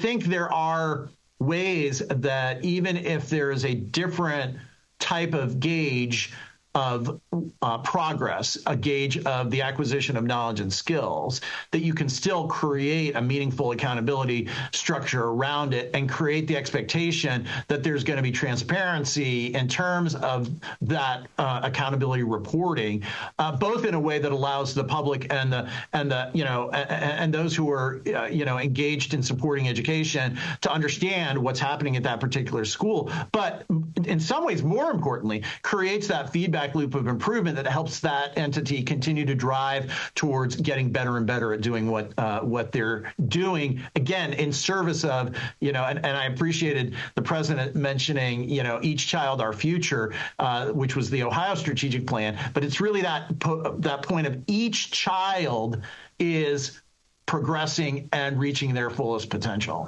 Part of this, I want to go back to the point you made earlier about, we're hesitant as a society because we've all been to high school and we kind of have a sense of what high school ought to look like. A lot of times, one of the biggest barriers, it wasn't on my list of policy barriers because it's more like the community and parents. A father or mother might say, hey, if Johnny doesn't come home with a report card that has letter grades on it, I'm not sure what to do with that, right? So it takes a lot of hand holding and frankly, community engagement in the process, in the very process of defining what that learning experience is going to look like that's different from what an individual, an adult might have experienced in their history. And there are people that are doing, like Transcend is doing a wonderful job and XQ does a wonderful job of engaging the community in those kinds of conversations, so that there isn't that much surprise, and there's a buy-in and investment into the changes that are going on. And I think part of that, though, also is this requirement that we will help you better understand the progress that your child is making. And what we are doing to ensure that they're reaching their fullest potential, which brings you back around to the accountability piece. I think in every state you can find the other point is to show people what it looks like. And I think every state you can find at least one high school, probably more, especially in California, that are doing really, that are kind of those rock star innovators already managing within the confines of current law and policy, but they're showing those kind of results, and you help tell the story of what different looks like and what better looks like in a way that begins to get people thinking, yeah, why can't we do that in my city? At our last meeting, we had superintendents from 3 such districts who are doing really strong work and, breaking the mold, if you will, and looking for ways to be able to, serve more students. We also have the 600 Pathways of Linked Learning, which are very, novel design for schools and so on. So to your point, yes, we have some successful models, and the people running them are saying, it's hard to do this within the constraints. We could do more if we had the opportunity. And listening to those people, as you did, Madam President, is essential, because they'll be the first ones to tell you, here's what I bump up against, and they will also understand that sometimes people they're saying, oh, they don't want this requirement because they want to do less for students, and they don't. And they're willing to be held accountable, and that's the beauty of the arrangement. Member McQuillan. Yes, thank you. I just want to give a shout out and say thank you for challenging us to think outside the box, so to speak. An example comes to my mind when our system has flexed. Back in 2010, AB 544 was passed by the governor, signed by the governor here, and CTC flexed and allows tribes to, if they have a testing process for tribal languages and culture, that person can get a credential from California Teachers Commission and teach in the high schools in California. That's made a huge difference for tribes up north and giving students another reason to come to school and creating a culture in the schools for tribal members. So our systems can flex. So thank you. Great example. Madam President, Member McQuillan, your point is so right on. This idea of the cultural relevancy of the educational experience is tremendous, right? Because if you look at the research, and I refresh my memory about a recent, Yale report on, they just talked to a lot of high schoolers and asked them, how do you feel about high school? That idea of belongingness and connection, knowing that there are caring adults who care about you, the kinds of things that you want to create in the culture of that high school that really amplifies what you're then trying to do academically and, in other aspects of learning, that attention to the cultural and social context in which those students are coming to you is tremendously important. So you're right on the money, and that's a key issue that should always be front of mind as you entertain ideas of innovation. Like, how are those culturally relevant, culturally responsive aspects to that innovation really being supported because they ultimately are so important? And to the point that you're making, we know that where that's present, we get much better connection and outcomes for students. But that Yale report that I think you're referring to found that 75% of the adjectives that high schoolers had for their high schools were negative. And the 3 top ones were tired, stressed, and bored. So we have a lot of work to do to get to the place where that's right. Right? Where they're saying joyful, exciting, and like I belong. I can't help but reflect as a superintendent when I visited a school, and the most powerful statement a high school student has ever made to me was, "This school saved my life," and I practically had tears in my eyes because it was such a profound testament to the culture and the sense of belonging and the sense of belief in that student's ability to succeed. Member Clausen. Thank you for your presentation. As this is my first board meeting, so I was not at the July study session, so I was absorbing all of this information for the first time. And as a high school student myself, These innovations are so exciting. I think it's so important that curriculum in school is relevant, engaging, and students actually feel prepared when they step out of high school and into the world. Regarding transcripts and alternate forms of credit, I wanted to ask about, I think you mentioned working with higher education. So I just wanted to ask, have states begun those conversations? Of course, in California, we have the CSU and U.C. Options for higher education. Are there models of how we work with higher education, and has this started? Madam President, Board Member Clausen, yes. There are places having these discussions. One of the things I remind people is that higher ed these things aren't necessarily totally foreign to the higher education community. They're often asked to assess homeschooled students, students coming from foreign countries, and they have found ways to address those situations where often a high school transcript isn't actually either available or necessarily apparent. Part of it is involving them in the design of alternatives, because ultimately there is an issue of, the workload and the amount of effort required to, make sense of all the information. Imagine being the entity or the team that has to sort through all the applications that come into the University of California system for admission, right? I mean, it's a Herculean, and so these things called transcripts and GPAs are designed to kind of help simplify.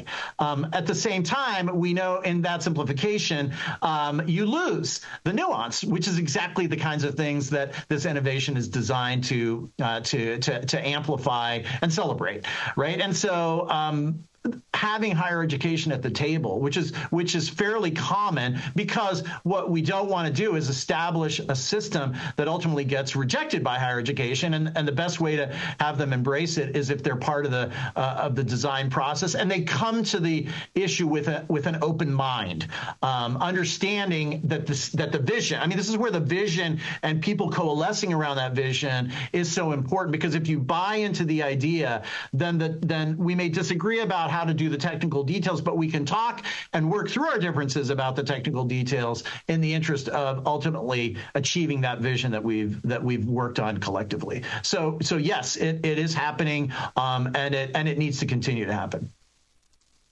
Thank you. I also want to take the opportunity, if I may, Madam President, to make a point, given that your student member made the comment. Student voice is hugely important in the work. Every one of those frameworks about redesign of high schools from a very practical perspective, the student voice has to play an important role, because not only are students tremendously open and honest about what they're currently experiencing and what they love and what frustrates them. When they are partners in the design, it makes that learning experience that much more impactful. And so, again, XQ's model has a big part of student engagement. Every one of the models that was represented in that slide that people are doing, student voice, student engagement, and students' involvement in the design process is essential. Absolutely. So, Member Patillo Bronson, I think you're going to get the last word before we go to public comment, and we're going to honor our obligation to let Paolo go at the end of the hour. So, go right ahead. Thank you. So, since I'm the last, maybe I'll say two questions, and you can pick your favorite. So I wanted to return to Vice President Glover Wood's earlier questions around accountability, and I very much appreciated sort of thinking about how do we pursue innovation, as I think everyone wants to, but how do we also not inadvertently have the most vulnerable students be the ones who are learned upon. I think if there are any either states that you can describe how they have elevated this focus on innovation and equity simultaneously, that would be really helpful. And then the second question is much more nuts and bolts. As we think about portraits of graduates and this orientation to knowledge, skills, and characteristics from the experience of the other states, what would you say are the foundational elements that they have, with the benefit of retrospect, realized these things have to come first before we build out like the sequencing and prioritization that needs to happen of what comes first? And please feel free to pick your favorite. I probably can address a little bit more, Madam President, to the board member. I think a lot of this work has its origins in a desire for greater equity. Because whenever you personalize something, you embrace the differing identities among and between students. If you embrace student agency, if you embrace cultural differences, if you embrace different life experiences that students have had, you can create the learning environment that not only brings them joy, but allows them to acquire the knowledge and skills that suits and reflects their particular configuration, right? I love the book, The End of Average, because it basically says, all this time we spend talking about the average, somebody's above average or below average, when there's actually no average. And when there's actually people, our skill sets are jagged. I bring a set of talents and skills that's different than your set of talents and skills that's different from somebody. And we all can say that we've achieved some level of success in the work that we do, but we've all brought to it a lot of different skill sets. And I think that idea of personalization, if I happen not to be an A++ student in algebra, but I love statistics, or I love, discrete mathematics, that I'm using in computer science, that's okay, because those skills all have value and can create the conditions to be successful. So we can do a little bit more follow-up in terms of where there's, perhaps maybe more deliberate connections between innovation and equity. But I think a lot of the discussion about innovation is coming out of this sense that the factory model is a very new, average kind of thing, and it doesn't really embrace the differences that exist out there, and that's what these models are wanting to do. So perhaps I'll leave it at that then. Thank you so much for spending time with us. We're going to take some public comment. We'll let you go because you have other things, I'm sure, on your calendar, and we will invite you back when we have more questions. Very good. Always a pleasure. Again, thank you so much. And I just want to say thank you for the great work you do. Keep it up. You're making a difference for the lives of California students. Thank you. And with that, we're going to put up the public comment slide. Members of the public who wish to provide comment on this item may do so in person or by calling the telephone number. There it is, and the access code provided on the slide that's shown now. And while we're waiting for members of the public to call in, I'll certainly ask our liaison, Vice President Glover Woods, if she would like to frame any of the additional comments. We have had a lot of discussions, so sure. We definitely have, and I'm very interested in public comment. And I think the only thing I would do is just reiterate how important it is to have these conversations and really look at how we as a state board can support the innovations that are so necessary. One piece that I don't think came up in our discussion, but I just want to put it out there, is as we look at different models and as we think of different ways we can support and create an environment that encourages innovation, it's so essential that we continue to connect to the California way, which is that those innovations are coming from the local level.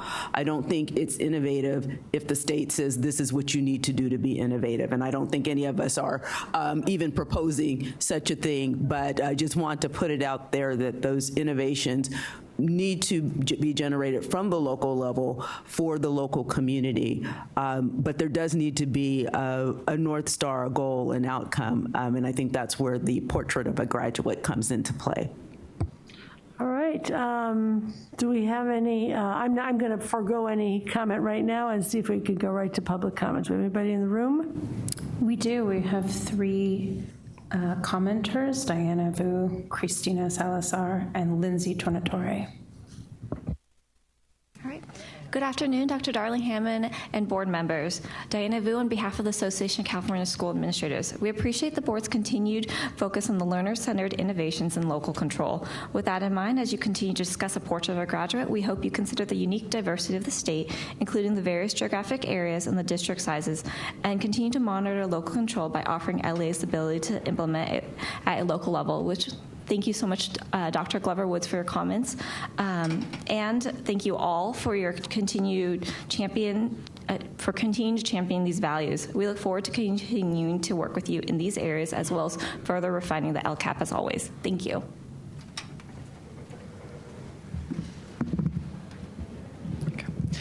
Good afternoon, Cristina Salazar with Californians Together. As the board continues to discuss the California Way and the strategies to support the innovations in LEAs and schools, we appreciate the intentional work to look at innovations to benefit all students. When the board considers possible next steps, we would like to see a graduate portrait that begins in transitional kindergarten and build towards expectations for high school students. We also recommend that the value of multilingualism for all students be a part of the portrait. Thank you for your consideration. Good afternoon, Lindsay Tornatore with the California County Superintendents.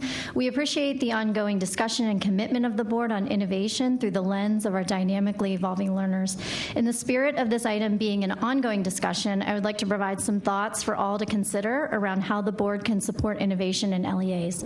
In July, we heard strong interest from the panelists' discussion on importance of incorporating locally developed metrics into the LCAP. And while LEAs already have the ability to include locally developed metrics in their LCAP, they could use support on prioritizing them alongside the required metrics already in statute.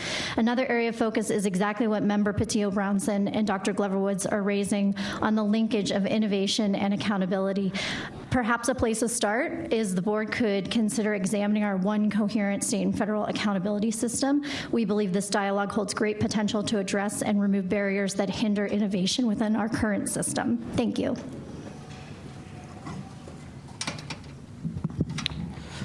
Hello. Hello, my name is Miles Timpson. I'm a math teacher from San Diego. I want to express support for the role the state superintendent played in creating a graduation requirement in personal finance. I'm on the record saying I think we should include personal finance in our math courses. All the students already take math. Most of the students aren't at grade level in math, and personal finance would be more useful than many of the topics in the current math standards. I think the state standards need to be revised to include personal finance. Next time you revise the state standards, I'd like to be part of the group that works on the next version of the state standards. Glad to see some of you finally stopped wearing your masks. A couple of you, I won't say which ones, might want to put your masks back on. Not sure what that means. Do we have any other callers on the line? Yeah, we have 3 callers in the queue, and I will open the phone line now. Caller ending in 0132. Please state your name and affiliation for the record. You have 1 minute. Your time starts now.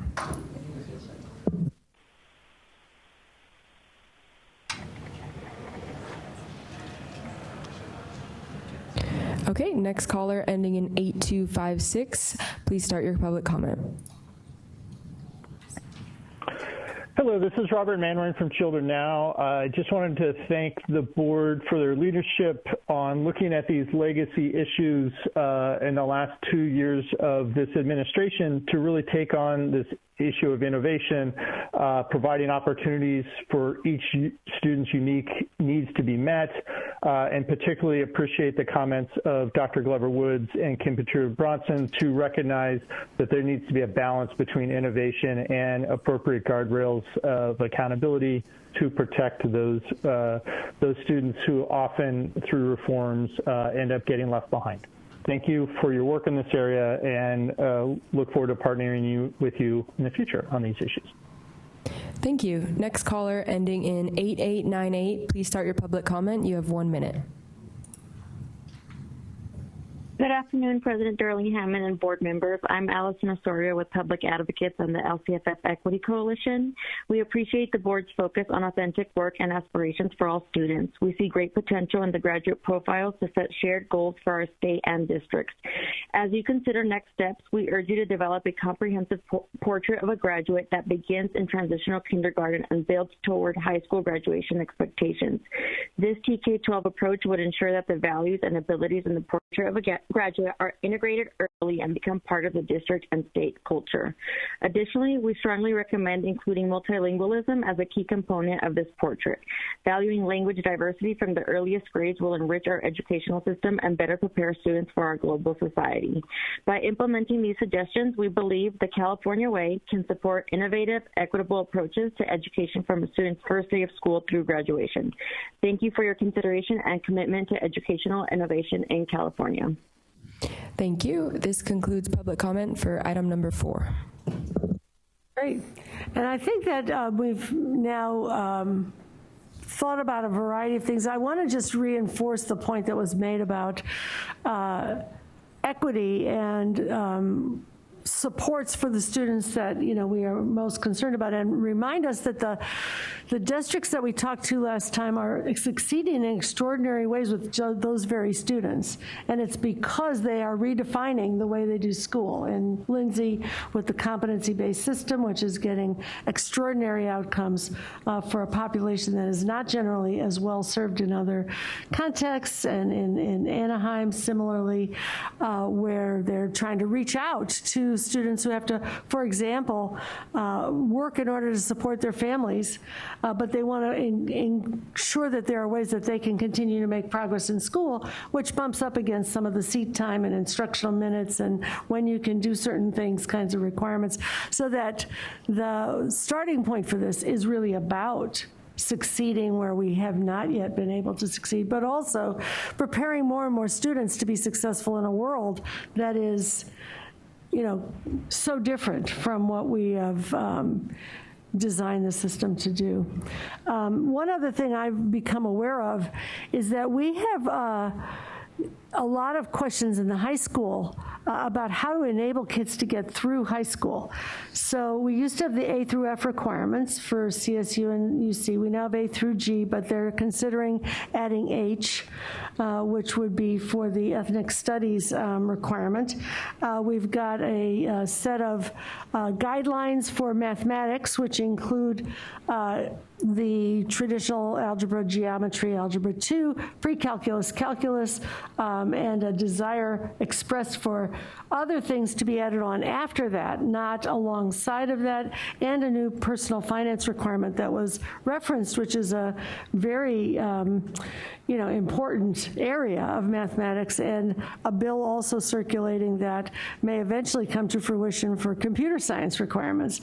All of these things have to be integrated and acknowledged, and then there are a lot of other local requirements on top of that, and we have students who want to pursue, the arts and different vocational options and so on. So we have some very creative models in California. I mentioned the linked learning model, where they're trying to figure out how to get all the A through G or H into also pathways that allow students to be ready to go on into, medical careers and, engineering careers and a variety of other things. But figuring out how to do that in a way that does not creates pathways, not hoops and barriers, is part of the challenge here, and to do that for all kids so that they are experiencing their course through high school as reinforcing and supportive and enabling, rather than tired, stressful, and bored, to quote the study that was coming up. So this is not about removing. I think any approach we would take would not be about removing safeguards. It would be about building supports for all of our students. I think we've heard from the public. I think what I'd like to just close with before we go to lunch is areas that you think are important for us to pursue as we shape the study sessions going forward. We've heard about, yes, Member Rodriguez. I would be interested in developing a portrait of a graduate as a state, because Paulo de Maria showed the different states, and I don't know what the process would be, if that would be something that we could explore and pursue. And as I think we said earlier, if we were to do that, it would give us a North Star to aim for. It would not undo or override any of the local work that's already gone on. Yeah. Exploring an innovation zone that we can create with existing exemplar districts, looking at the CTE successes that we have already in place, and is there a way we can expand those successes? Just really focusing on the strengths that we have, but taking it to a greater scale. Yes, Member McQuillan?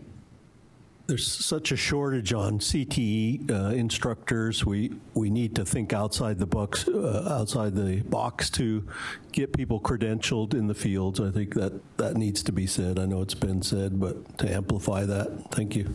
Yep. Member Yoshimoto Tari? I would just ditto everything that my colleague said. And maybe find a way to work with our new student board member, Julia, to think about how do we incorporate student voice into any future plans we might have around this idea. Yes, Member Roscoe Gonzalez. In agreement with everyone, all my colleagues on the board, and I wrote some notes down, and I was thinking about when I lead professional learning for teachers, and when I think in the classroom, I always think of having real world experiences. I think the last time we met and we had that study session, it was so useful to me as an educator to have the superintendents share what they were doing that was innovative in their districts. And what I thought was really important is what Member Yoshimoto Tari said about student voice, highlighting what our allies are doing to have students lead their own learning.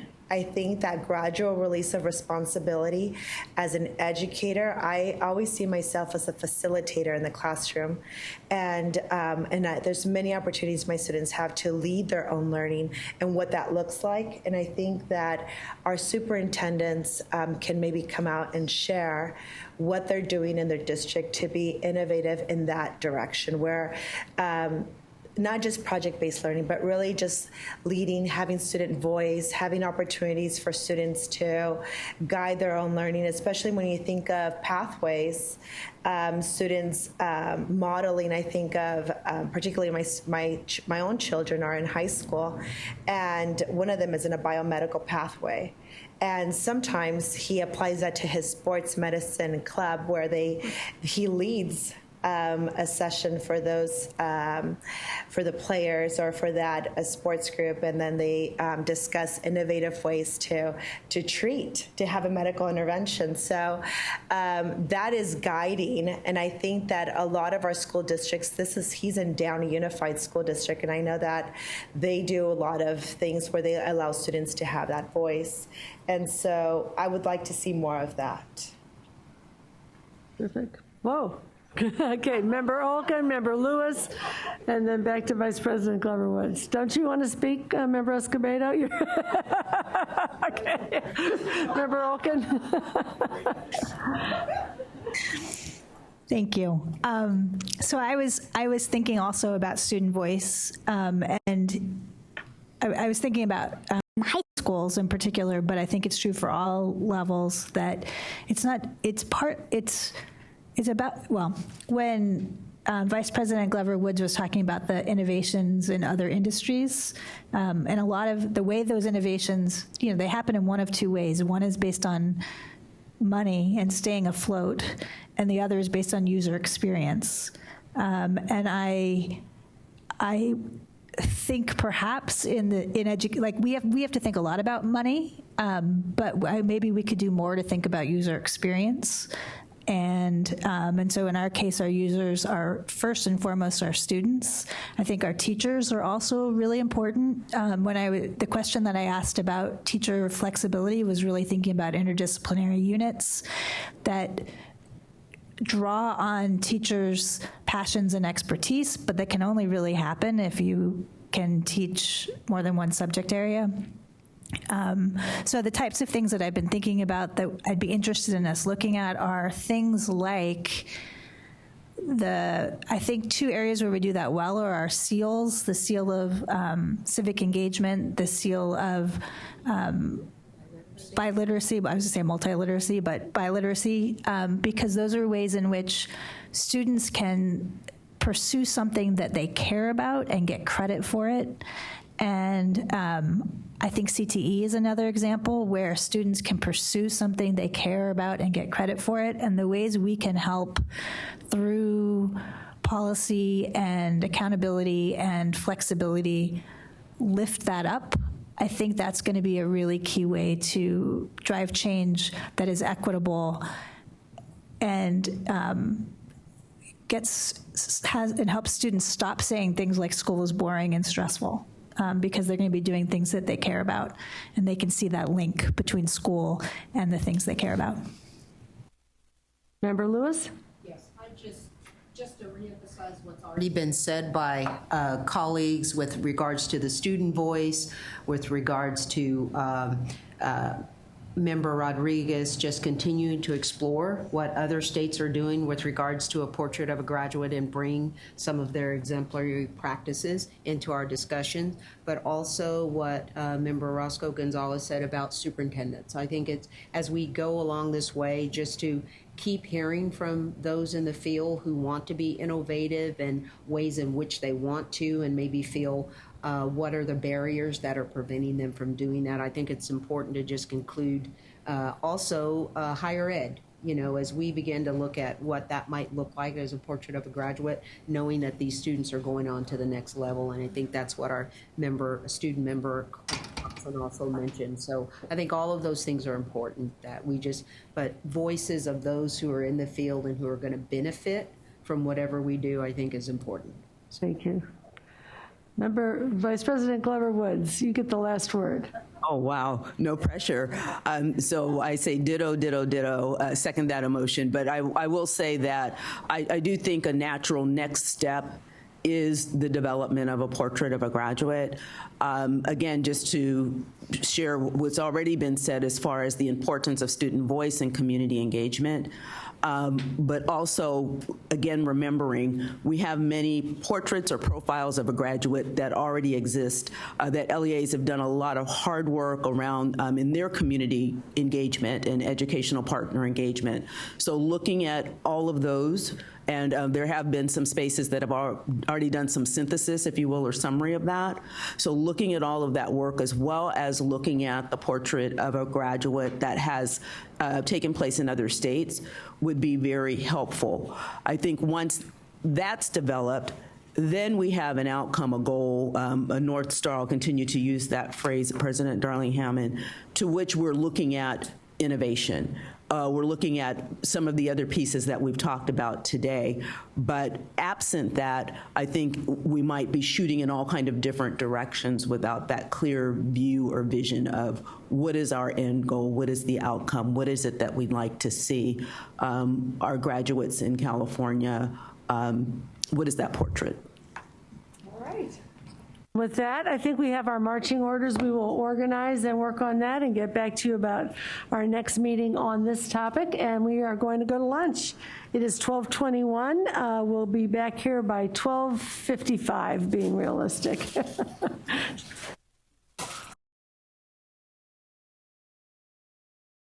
All right, seeing that the board is reassembled, I'd like to reconvene the board meeting and take up regular consent items 5 through 14.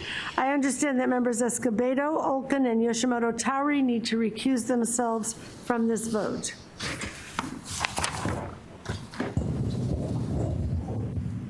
And we will now open the phone line for the queue for public comment on consent items 5 through 14. Members of the public wishing to provide comment on consent items 5 through 14 may do so in person or by calling the telephone number and using the access code that will soon be on the screen. There we go. And we encourage you to please state your name and affiliation for the record. Please remember to turn down the speaker volume of your computers if you're following the live feed. Speakers are limited to 1 minute each. Where speakers require interpretation, 2 minutes will be provided. Are there any speakers signed up to provide public comment in person? Yes, will Steve McDougall and Regina Chagoya line up at the podium?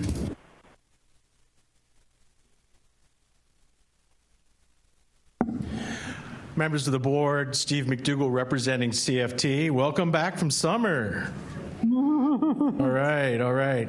Regarding items 7, 8, and 9 respectively, when we see reserves for schools, school districts, or LEAs approaching 200% or 70% respectively, that's a concern. Money allocated to schools should be spent on students in the year that's allocated. I'm not so Pollyanna to not understand the importance of having a reserve as a tool due to the volatility of how we fund schools in California for now. Hopefully that'll change, but it's a concern. And I would like you to take that into consideration as you adjudicate those two items. And regarding item 9, I think you look back at previous years, echoing the sentiments of the letter you have from CTA as well. Thank you.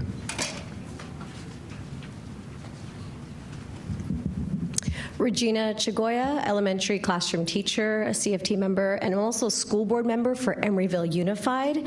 And I was astonished to read about the Loma Vista charter fund balance after the audit of the reserve level, nearly 200%, 3 digits. I don't, as a California School Board Association member, I don't think I've ever seen 3 digits for reserve fund. Please continue to provide public oversight on these funds so they could go directly to students. And as well, there's the other charter school, Gold Rush Home Study Charter, nearly 70%. Again, these are large reserves percentage amounts. We ask that the state level process, the NCB and the charter authorization, close these loopholes. And as for 9, we are asking the board to review ASA charter previous funding before considering the modification of funding determination. Thank you.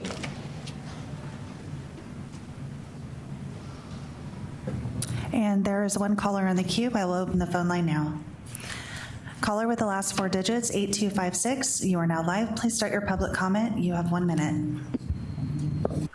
Hello, this is Robert Manwaring from Children Now. I'm calling in to comment on item 13 on behalf of Children Now and the Equity Coalition.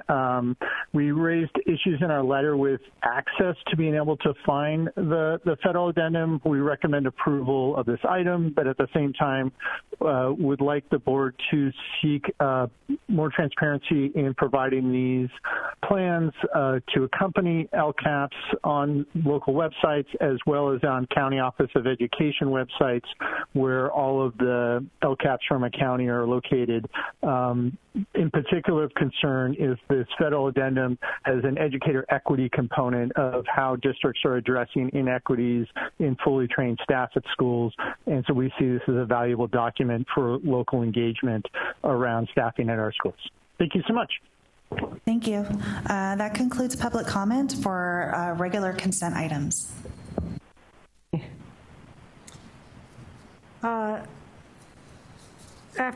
Since there is no further public comment, I ask for a motion on consent items 5 through 14. Thank you. Is there a second? Thank you. Show of hands for all those in favor. Keep your hand up till you're counted. All right. And any opposed? Any abstentions? Opposed? One opposition. Motion carries. Thank you. And we'll invite our members back into the room.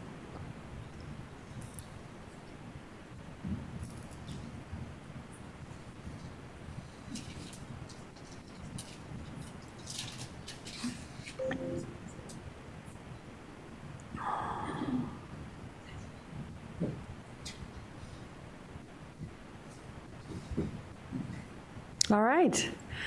So we're now going to take up item 15, which is the California Digital Learning Integration and Standards Guidance. Update and approval of the revision of Section B, Standards Guidance for Mathematics, and the CDE recommends that we approve this proposed revised document. The item will be presented by Cheryl Cotton and perhaps also by Mike Torres. I don't know. You'll introduce your team. Thank you. It's my pleasure to help present to you this updated and revised Section B of the Standards Guidance for Mathematics from the California Digital Learning Integration and Standards Guidance document, also known as DLISG. It's great to see you all. Again, my name is Cheryl Cotton. I serve as Deputy Superintendent of our Instruction, Measurement, and Administration branch here at the California Department of Education. I have with me here today Dr. Mike Torres, who serves as our Director of the Curriculum Frameworks and Instructional Resources Division. So after stating our recommended action, as our board president has shared as well, Dr. Torres will come up to give you some of the background and history of this item. We also have from the Sacramento County Office of Education, Dr. Nancy Harada, who's our Deputy Superintendent there, as well as Van Lay, the K-12 Mathematics Curriculum Specialist, to detail the updates made to this extremely useful guidance document. So again, today we're recommending the action to approve the proposed revised DLISG document that has been upgraded, that has updated guidance throughout Section B, Standards Guidance for Math, to be in alignment with the recently adopted mathematics framework. That mathematics framework, it doesn't end, it just keeps going. But we're aligning all of our tools to this very important document that you approved a few months ago. At this time, I will let Dr. Torres paint the full picture of how we got to this point and our recommended action. Thank you.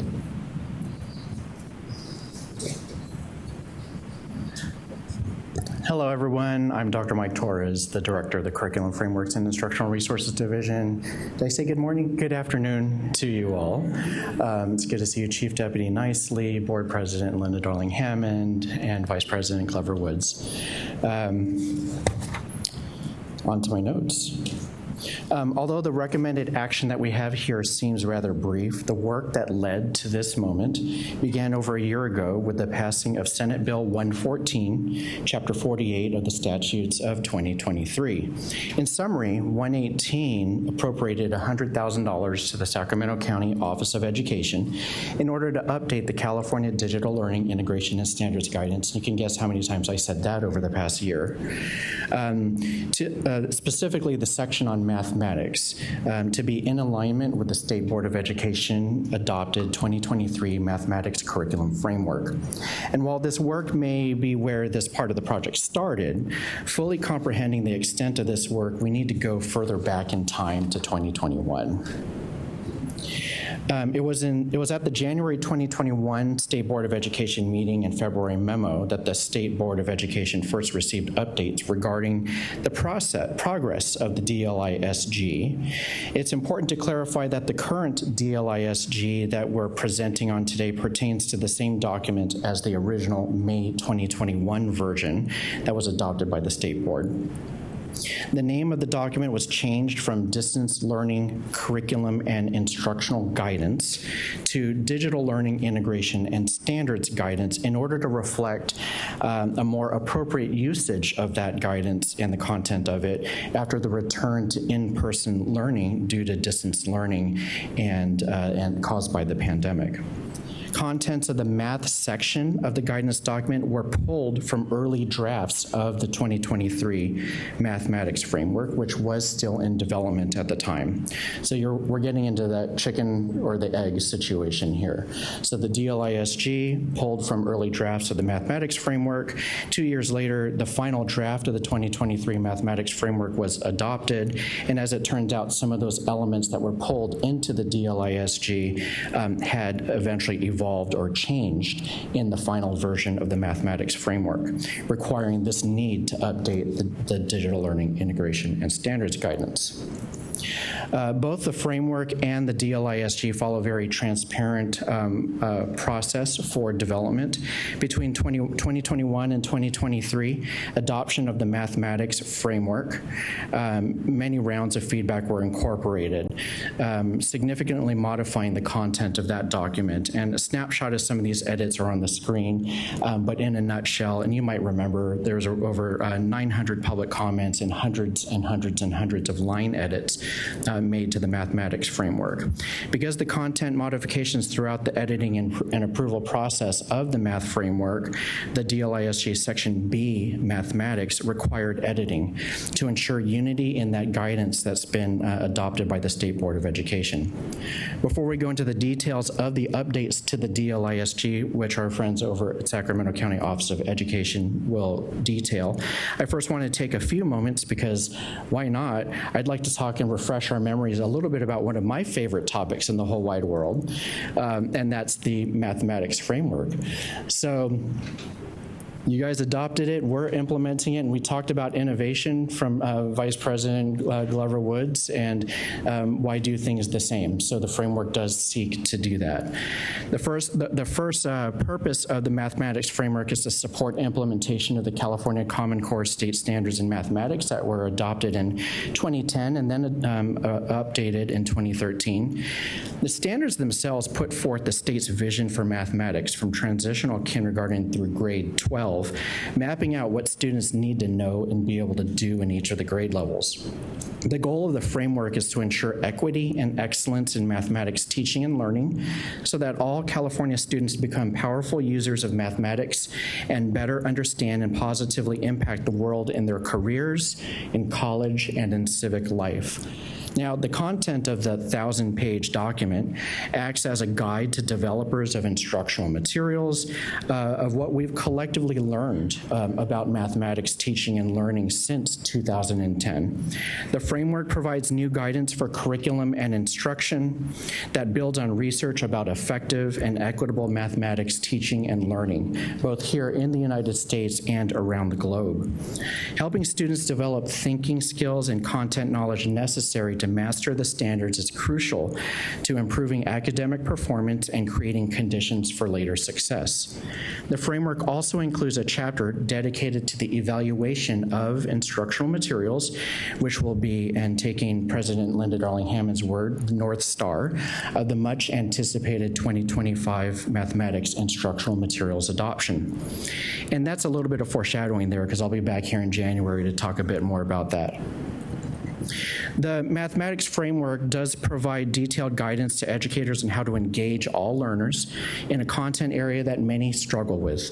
Let's take a look at the core ideas of the framework. So the framework takes the stance that all students are capable of accessing and achieving success in mathematics. That's all students become inclined and able to consider novel situations through a variety of appropriate mathematical tools, some of them digital in nature. In turn, students can use these tools to understand new problems, new situations, and in the real world, understand their own understandings and have an ability to take action. At all levels, there's an emphasis on equity, the idea that mathematical power is not reserved for the few, but is available to all. Teachers are encouraged to build from cultural and personal assets of students and bring those into the classroom and to emphasize the kind of growth that develops persistence in the face of struggle.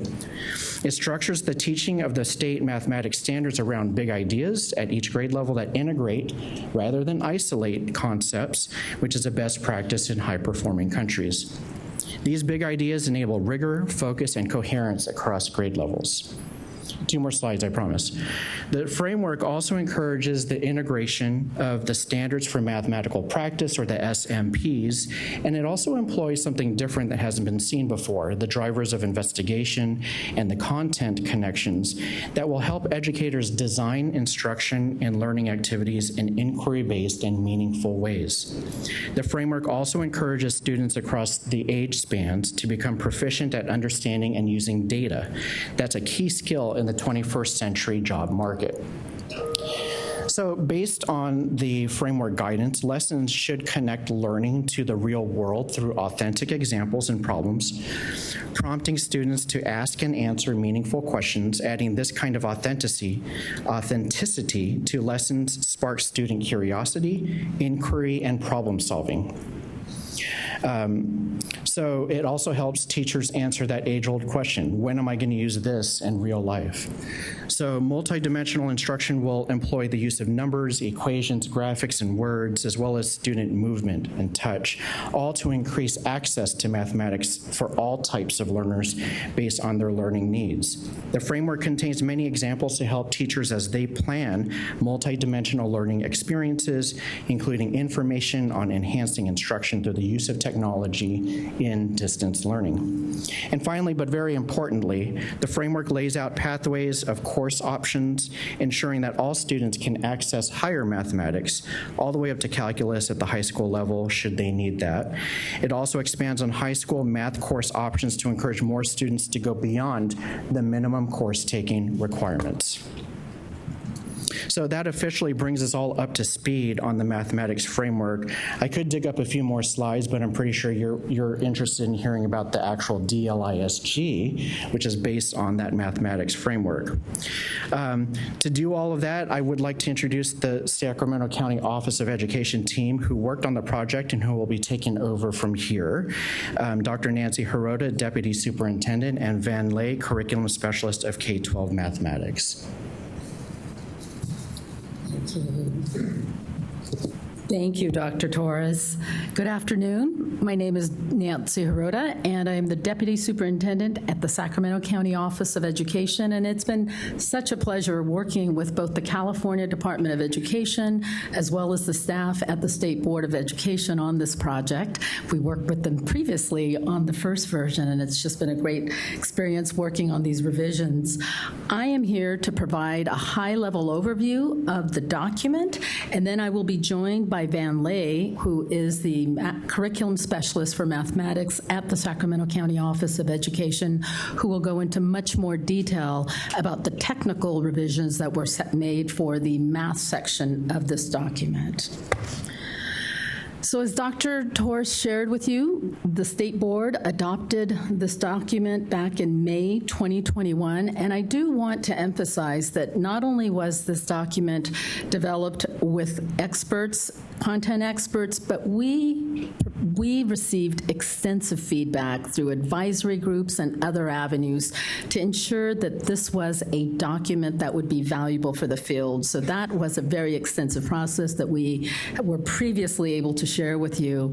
And while we developed this document during the midst of the pandemic, when teachers were quickly, overnight, shifting to remote learning, the content in this document is relevant in any setting, in in-person environments, online environments, as well as hybrid. So I really want to emphasize that while the term digital learning is in the title, that does tend to throw people off, and it really is relevant for the in-person instruction.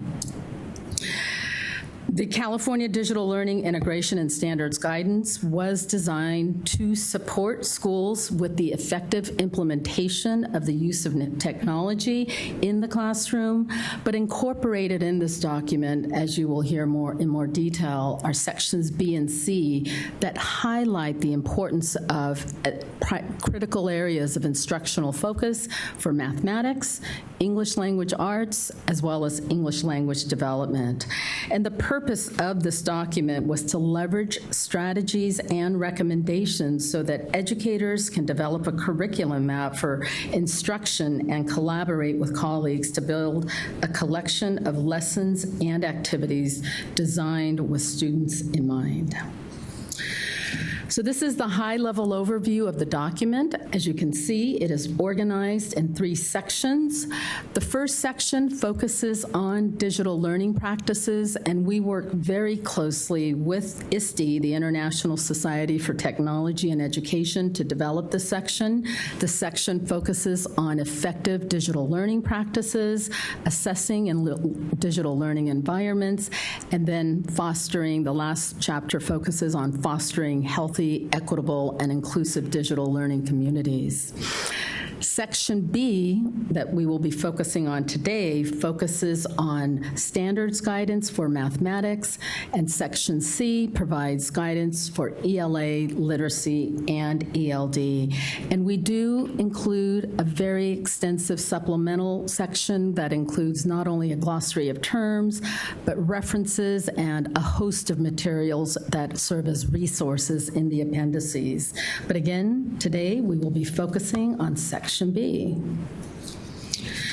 Section B, focusing on mathematics guidance, provides information not only about digital learning in mathematics in a variety of classroom settings, but it also includes standards and instructional guidance to support the continuum of learning from transitional kindergarten through grade 10 and prioritizes these areas of instructional focus at each grade level.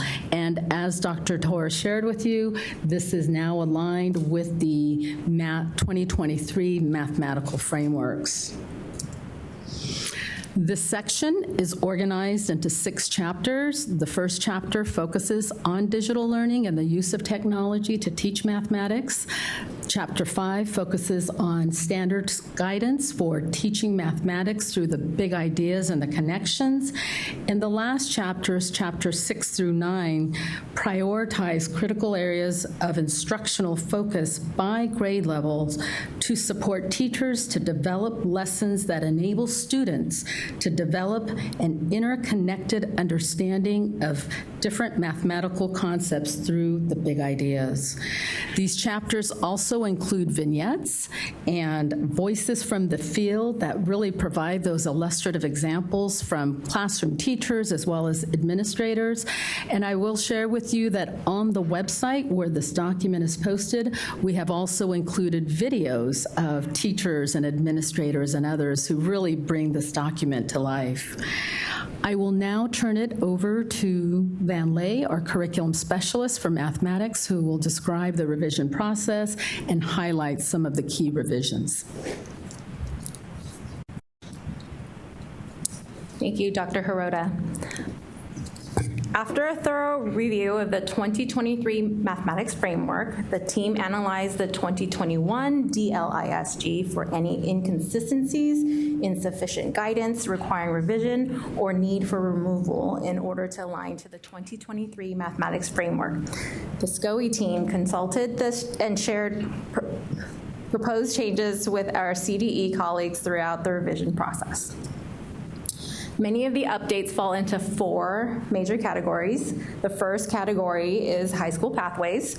The second is content connections and big ideas. The third category is figures and titles. And lastly, we have vignettes as the 4th category.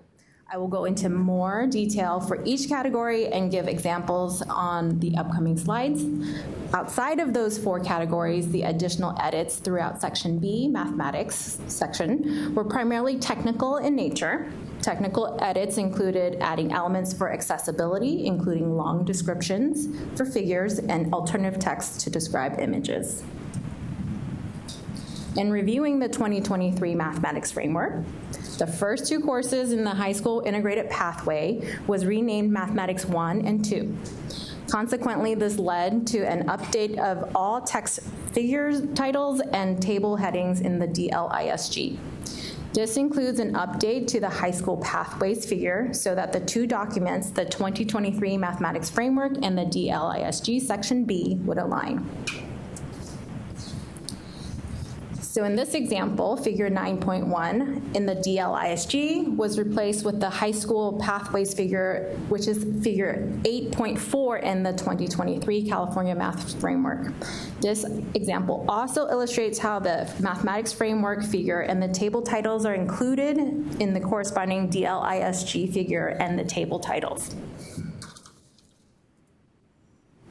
The mathematics framework includes a title change for the content connection from communicating stories with data to reasoning with data. Since the content connections span transitional kindergarten through high school, DLISG updates include edits to all grade span progression of Big Ideas tables and all grade level Big Ideas, content connections, and content standards tables. There were also 2 title changes to the grade 3 Big Ideas. Addition and subtraction pattern was updated to patterns in 4 operations, and number flexibility to 100 was updated to number flexibility to 100 in all 4 operations. On this slide, we have an example of some of the edits in the content connections category. On the left is an excerpt of figure 7.2a from the 2021 DLISG. On the right is the updated version of the same figure, figure 7.2a. Some of the updates that I would like to point out include the figure title, column title, and content connection titles. Notice the corresponding mathematics framework figure number is now included in the updated version. And lastly, the column order has been changed to mirror the mathematics framework tables as well. The next category includes updates to figure and tables to facilitate cross-referencing between documents. All figures and tables replicated from the mathematic frameworks include DLISG and mathematic framework figure and table numbers. So here we have another example. In the last example, we showed updates to a table. Here we have an example of an updated figure. Note that figure 5.1 of the DLISG shows the drivers of investigation, standards for mathematic practices, and content connections, and corresponds to figure 1.4 of the mathematics framework. The last section for vignettes, the vignette for grades 3, 4, and grade 8 were replaced to further emphasize the big ideas and to remove references to outdated technology. So here we have an excerpt from the 2021 DLISG. It mentions Jamboard, which is a Google product that will be sunsetted on December 31st of 2024. That's this year. So a new vignette has been identified to replace that mention of that outdated technology. So in the 2023 math frameworks, this vignette provides an elaboration on technology use to support a wide range of students with the standards for mathematical practices, content standards, and English language development standards.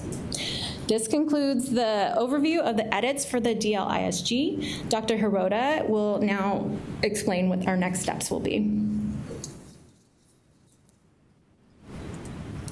So after this document is adopted by the State Board, SCOE is then charged with creating accessible versions of this document. So we will prepare accessible versions of the Word document, the PDF document, and then update the online version because we do have a website where all of these resources are housed.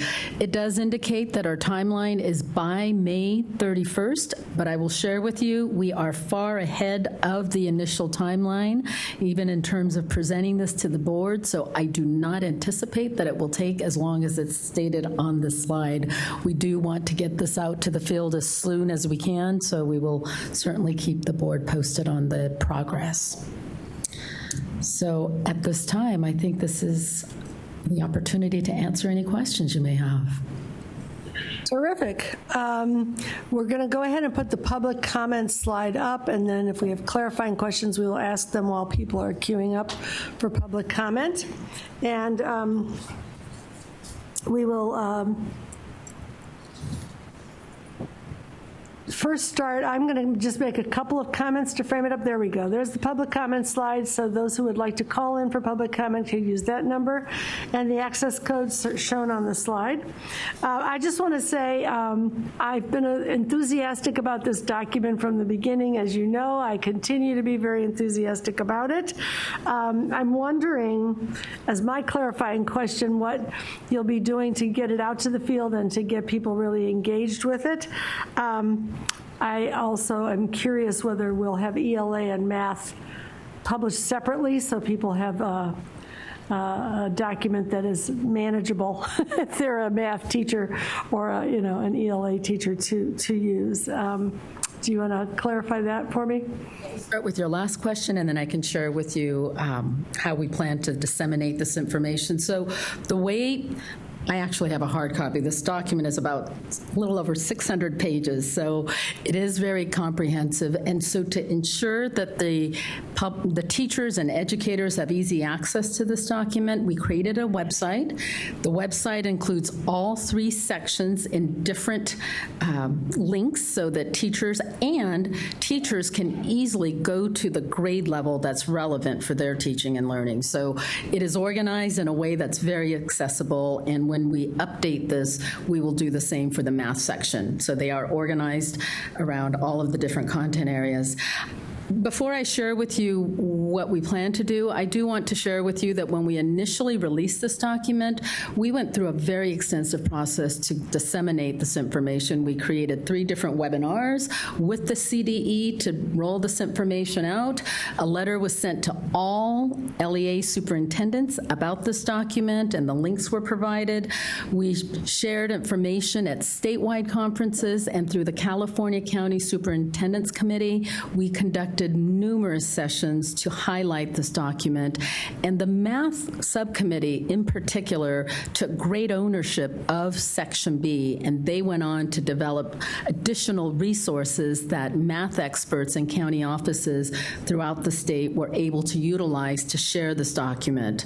I have been in communication with Ellen Barger, who is the chair of the math subcommittee, and we plan to continue these efforts to share highlights of this document, not only through the 100-member subcommittee, which is comprised of the math subcommittee, but Ellen and I, as well as Van, we just submitted a proposal at the annual CISC Leadership Symposium, which includes over 1,000 educators, and so we do plan to disseminate this information through the CISC committee, and we plan to work with the California County Superintendents, our Curriculum and Instruction Steering Committee, because they really serve as the arm to reach out to LEAs throughout the county, throughout each county. As county offices, we work very closely with every district in each of the counties, and so we will use the county office structure to share this information and share this, ensure that this new document, updated document, is utilized. Terrific. That makes me very happy. In the bad news category, Jamboard is going away. That was one of the examples. But there's lots of good news here. Are there any clarifying questions before we go to public comment? Yes, Member Yashimoto Tari. Thank you. Thank you again for your presentation and all of your hard work. I was really happy to see the universal design learning piece, and sorry if I missed it, but could you clarify how in the development process were some of the like ed specialists and people who support English learners were incorporated into the creation of the document? So we did have an advisory committee, and so we had content experts, which included content experts from 8 different county offices. That it did include experts in ELA, ELD, as well as mathematics. We worked with a number of agencies to gather input, including the California Subject Matter Project. And Californians Together, they were a key resource in helping to provide input throughout the document. And we disseminated this information through a variety of formats to help inform the final revisions to the document before it was adopted by the board in May 2021. Questions? If not, we'll go to public comment. Is there public comment in the room? You guys could take a seat for a couple of minutes, and then we'll call you back when we have other discussion. Yes, we have one public commenter, Lindsay Tornatore. Please come to the microphone.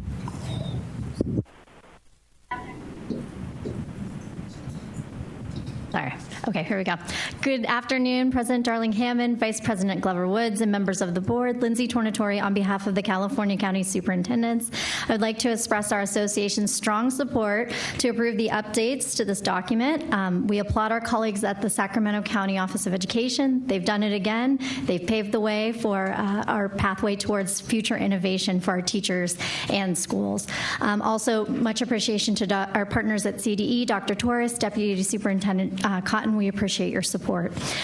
To build on Dr. Hirata's comments, we couldn't agree more. This document was developed amidst the pandemic. It remains relevant by celebrating the new skills and ways of being that educators and students gain through distance learning. We hope to see this document continue to be utilized and updated for years to come. Thank you.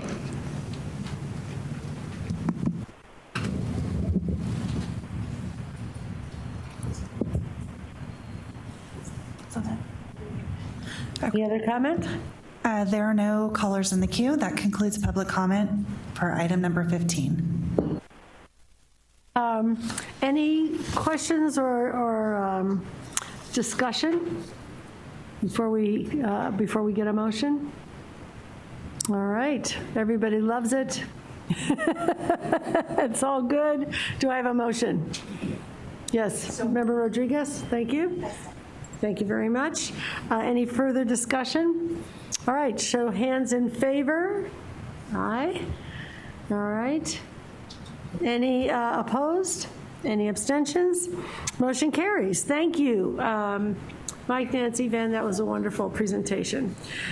We will now take up item 16, which is to approve requests to the United States Department of Education for Tydings Amendment waivers for Los Angeles Unified School District to extend the period of obligation and expenditure of federal funds through September 30th, 2025. And this item will be presented by Will McGee, welcome, and Carrie Lopez of the CDE. In addition, Gerardo Cervantes of Los Angeles Unified School District will be here to answer any specific questions. Will, please begin. Thank you. We are on here. So good afternoon, President Dr. Darling Hammond, Vice President Glover Woods, Board, Chief Deputy Officer Nicely, community and staff. My name is William McGee. I'm the Director of the Student Achievement and Support Division at the California Department of Education, and we are here to present on item 16. Item 16 is asking the State Board of Education to approve requests to the United States Department of Education for waivers, also known as Tydings amendments or Tyding waivers, for the Los Angeles Unified School District to extend the period of obligation and expenditure of federal funds. The CDE recommends that the State Board of Education approve the following. The initial waiver to request to the U.S. Department of Education for a Tydings amendment waiver to extend the period of availability for LAUSD fiscal year 2022 Title I Part A, Title III, and Title IV Part A funds to September 30, 2025. CDE also asks the State Board to approve the extension of the waiver request for Tydings amendment to extend the period of availability of LAUSD's fiscal year 2019, 2020, and 2021 Title I Part A and fiscal year 2021 Title IV Part A funds to September 30, 2025. A quick summary of equitable services.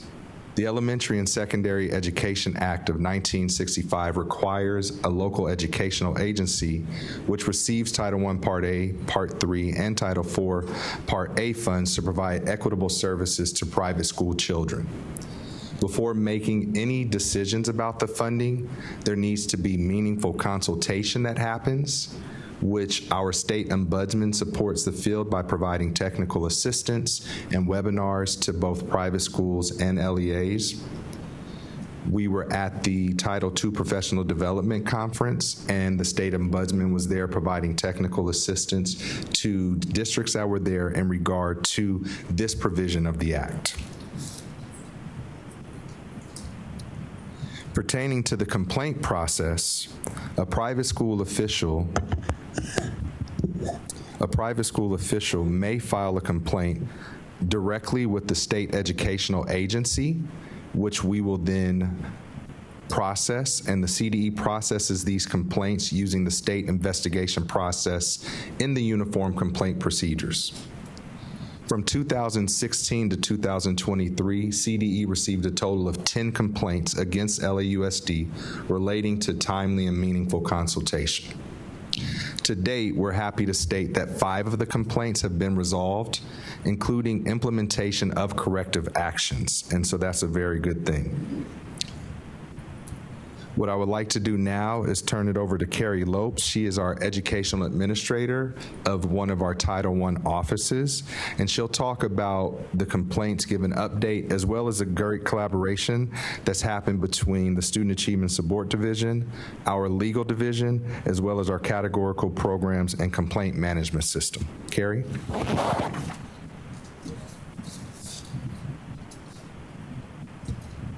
Thank you, Will. So this slide right here that we're looking at is, well, first of all, I'm going to provide an overview of the resolved cases. Like Will had mentioned, we've had a total of 10 cases come to CDE. 5 of those have been resolved. 5 of them are still in the process of resolution.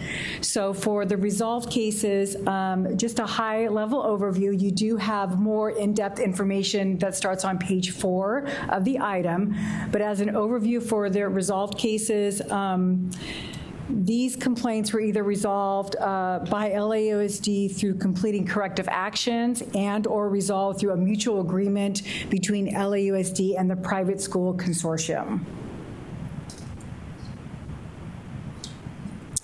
The remaining 5 open complaints, 2 of them are between LAUSD and the Archdiocese of Los Angeles, and that's what's on this slide here.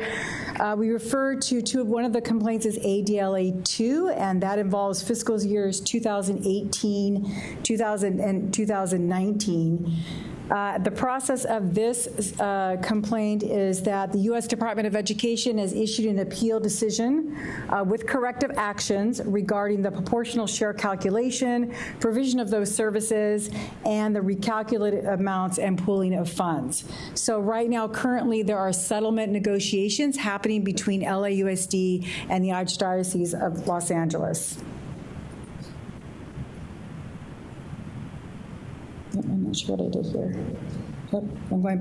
I need to go backwards. Sorry. I'm sorry. What did I do? Yes. Yes. And then the second status update is for ADLA 3. This is the newest complaint that we have gotten, and right now it is under review by CDE staff, but it contains allegations regarding the failure to engage in timely and meaningful consultation regarding Title I Part A, Title III, and Title IV Part A funds and services. Moving on, for BJE, the remaining 3 open complaints are between LAUSD and the Builders of Jewish Education. So BJE 4, it was fiscal year 2020-2021. The U.S. Department of Education did issue an appeal on August 23rd of 2023. There were some corrective actions tied to that, but as we're happy to say, as of August of 2024, the parties have reached agreement, meaning BJE and LAUSD have reached an agreement on BJE 4 complaint, and they are now in the process of executing that agreement. BJE 5 deals with fiscal years 2019 and 20.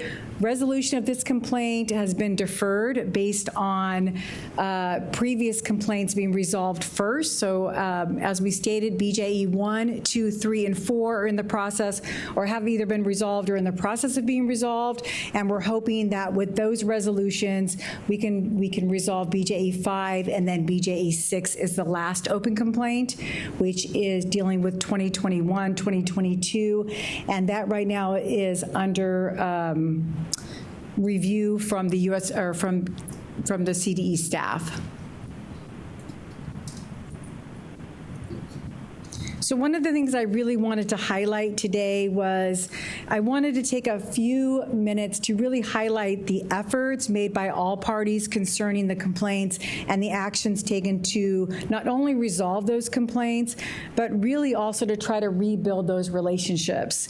As Will mentioned earlier, part of the requirements of equitable services is that both parties engage in what's called meaningful and timely consultation, and really to plan an effective program program with the goal of reaching agreement, which has not always happened from the complaints that we have received over the last couple of years.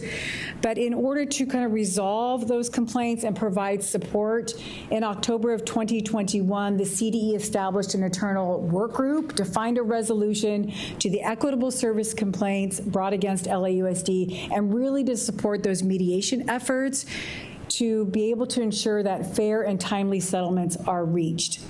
The work group meets currently still bi-weekly to review the progress of each of the complaints, discuss support efforts, and formalize what our next steps are going to be. This group is led by the Student Achievement and Support Division, as Will mentioned, but it is a cross-branch, cross-unit, cross-division work group that works together to provide the support, and we just kind of bring our expertise to the table, program, legal, the UCP office, the process for the complaints, and try to come together to review and provide that support to LAUSD and the private schools. We continue to work closely with LAUSD leadership to provide technical assistance surrounding the statutory requirements for LEAs pertaining to equitable services. This includes our ongoing efforts and support from California's state-designated ombudsman. Also, the CD staff meets monthly with the U.S. Department of Education representatives. We provide them with a progress update on each of the complaints, discuss issues that are arising. We get technical assistance from them and support from them and during the implementation of those corrective actions, and we just get really good advice and guidance from ED. So with that, that concludes our presentation for item 16. Thank you, Carrie. And it seems like this mic works better, so I'll use this one. So as Carrie mentioned, that does conclude our presentation. So Board and Dr. Darling Hammond, we do have a representative, as you mentioned, from LAUSD who's present if you would like to ask questions. Thank you very much. We're going to now open the phone line for public comment. Anyone from and I'll put the slide up. Members of the public wishing to provide comment can do so by calling the phone number and using the access code that is now on the slide. And while we're waiting for members of the public to call in, I want to ask our liaison, Member Escobedo, if he has any initial comments. I just want to applaud CDE and LAUSD working together in really creating a structure to help resolve these complaints and expedite the resolution of the remaining 5 complaints, because, you know, my concern is that these funds go to the students, and it's been almost a decade, right? And these students are no longer there yet. You know, that's, you know, funds that could have been used to enhance their education. So I truly appreciate the work that CDE has been doing and LAUSD in resolving 5 of the 10 cases, and it sounds like almost resolving the remaining 5 as well. Okay. Any other clarifying questions? Then we're going to go to public comment, if there is some. We do not have anyone signed up for in-person comment. And there are also no callers in the queue. So that concludes public comment for item 16. All right, we're now open for board discussion. Yes, Member Escobedo. Yes, I have a question. I think it directs to the person representing LAUSD.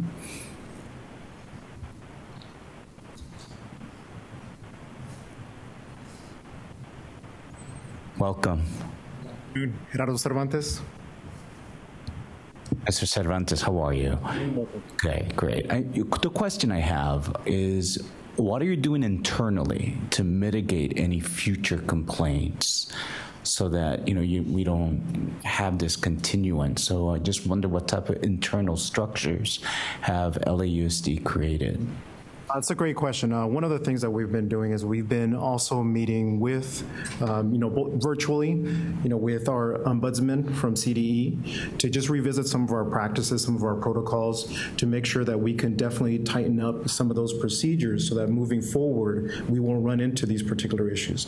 But one of the things that I definitely want to highlight as well is that we've been working collaboratively with our partners, with both the BJE, ADLA, as well as, the other representatives from the private schools. So it's been a very collaborative effort, and I want to say that, we're definitely moving in a very positive direction, and just working together hand in hand. Thank you so much. I know you being there has really helped tremendously, so I appreciate your focus on the service for these students. Thank you. All right. Any other clarifying or other questions? Just any discussion before we take a motion? All right, thank you very much. Can I get a motion? Member Escobedo? Yes, I motion to approve the waiver. Okay, and a second, Member Olken. Thank you. I think we just all need to raise our hands if we're in favor. Aye.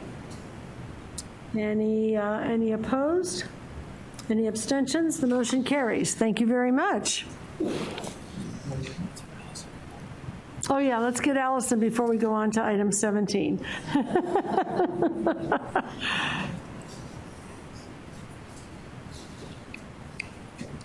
All right, item 17 is a public hearing regarding the appeal from an action of the Monterey County Committee on School District Organization to approve a petition to transfer territory from the North Monterey County Unified School District to the Lagunita Elementary School District and the Salinas Union High School District in Monterey County.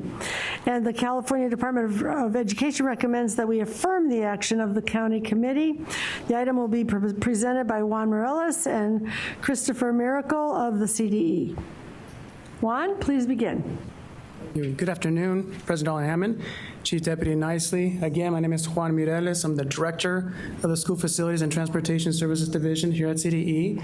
And with me today is also Mr. Christopher Miracle. And today we're going to be presenting item 17. Before you today is an appeal from the North County Unified School District challenging the Monterey County Committee on School District Organization's action. The county committee took action to approve a petition to transfer territory from the North County to the Lagunita Elementary School District and the corresponding Salinas Union High School District. There's a total of 13 properties that are part of this transfer, and they're within a 26-property development. In this slide, you can see a visual of the proposed transfer area. The map on the left-hand side shows the current boundary along with the proposed boundary, and in between is the proposed transfer area. The map on the right shows the actual locations of the parcels, and depending on your eyesight, it also shows the parcel numbers. One thing that's important to note is that 13, half of the 26 parcels within Hidden Canyon Ranch are currently under Lagunita and Salinas Unified High School District. So this proposed transfer would make all of the 26 be part of the same school districts, Lagunita and Salinas Union High School District.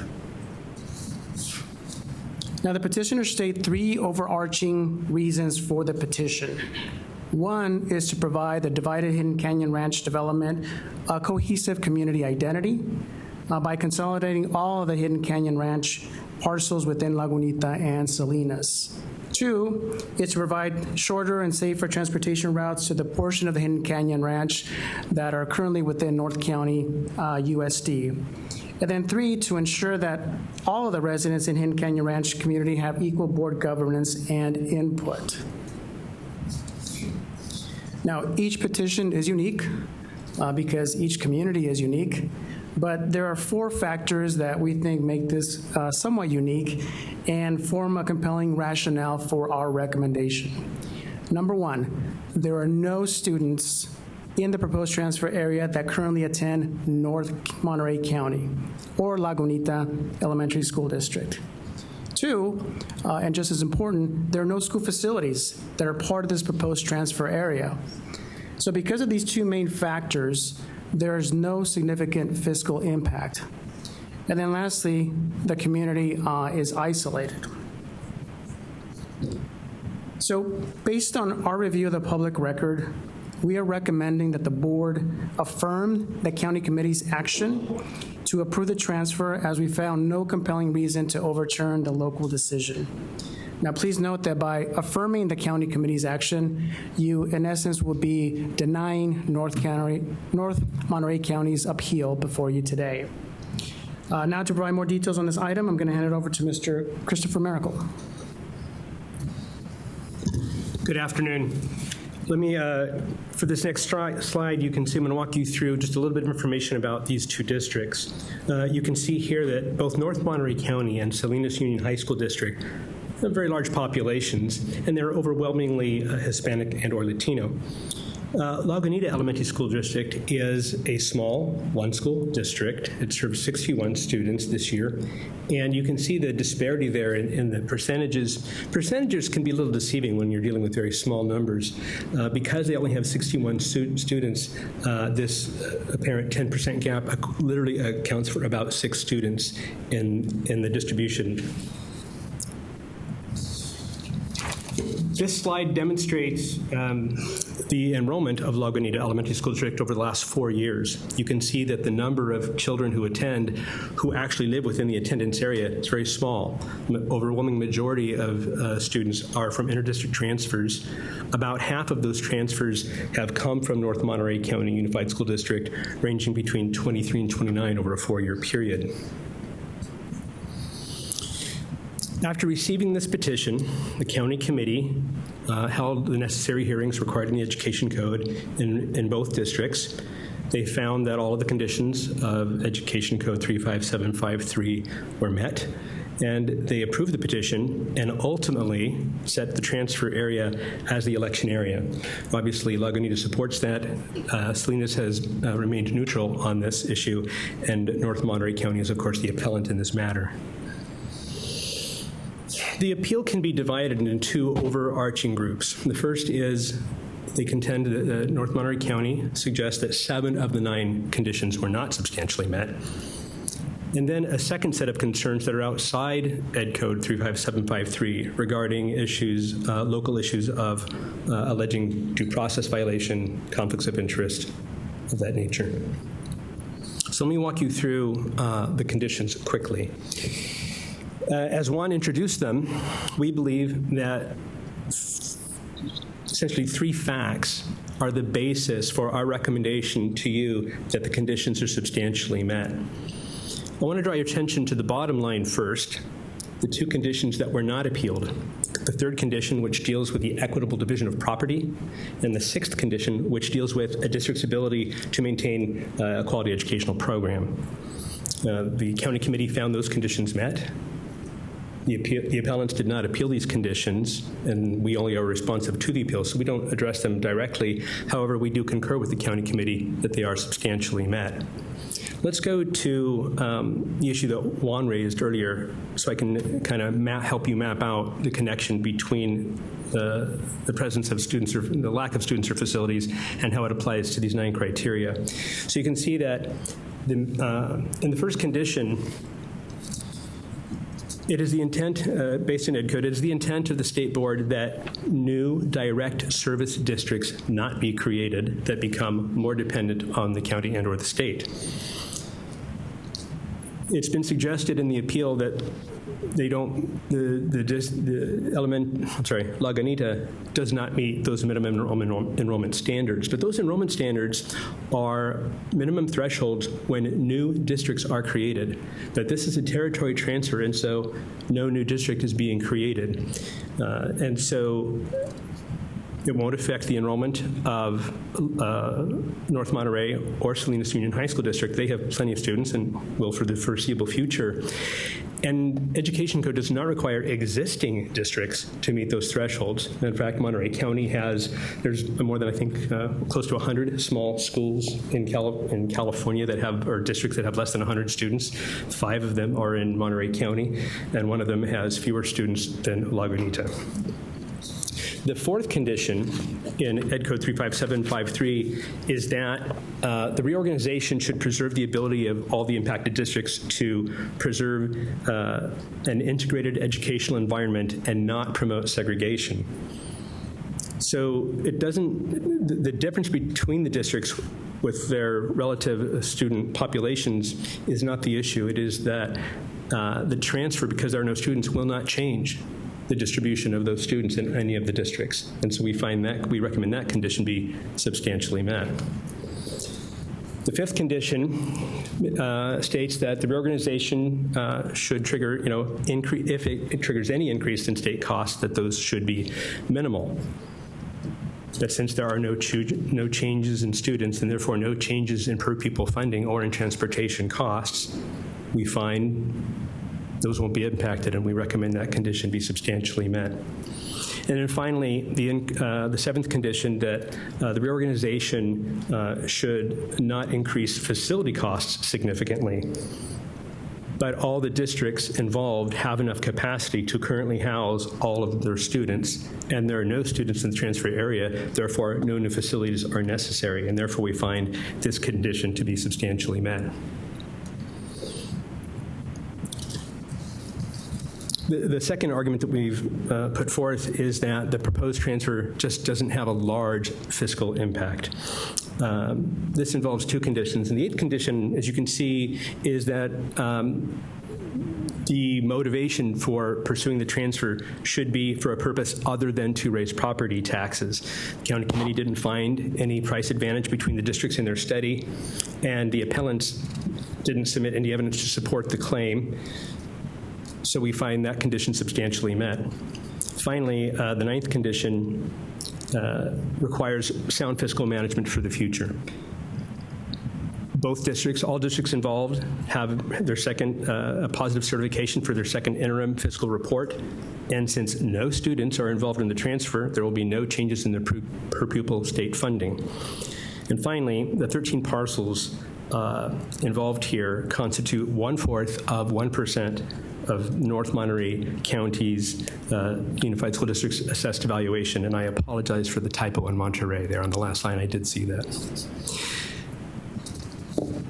The final condition is this second condition, this idea that a reorganized district should be formed on a substantial community identity.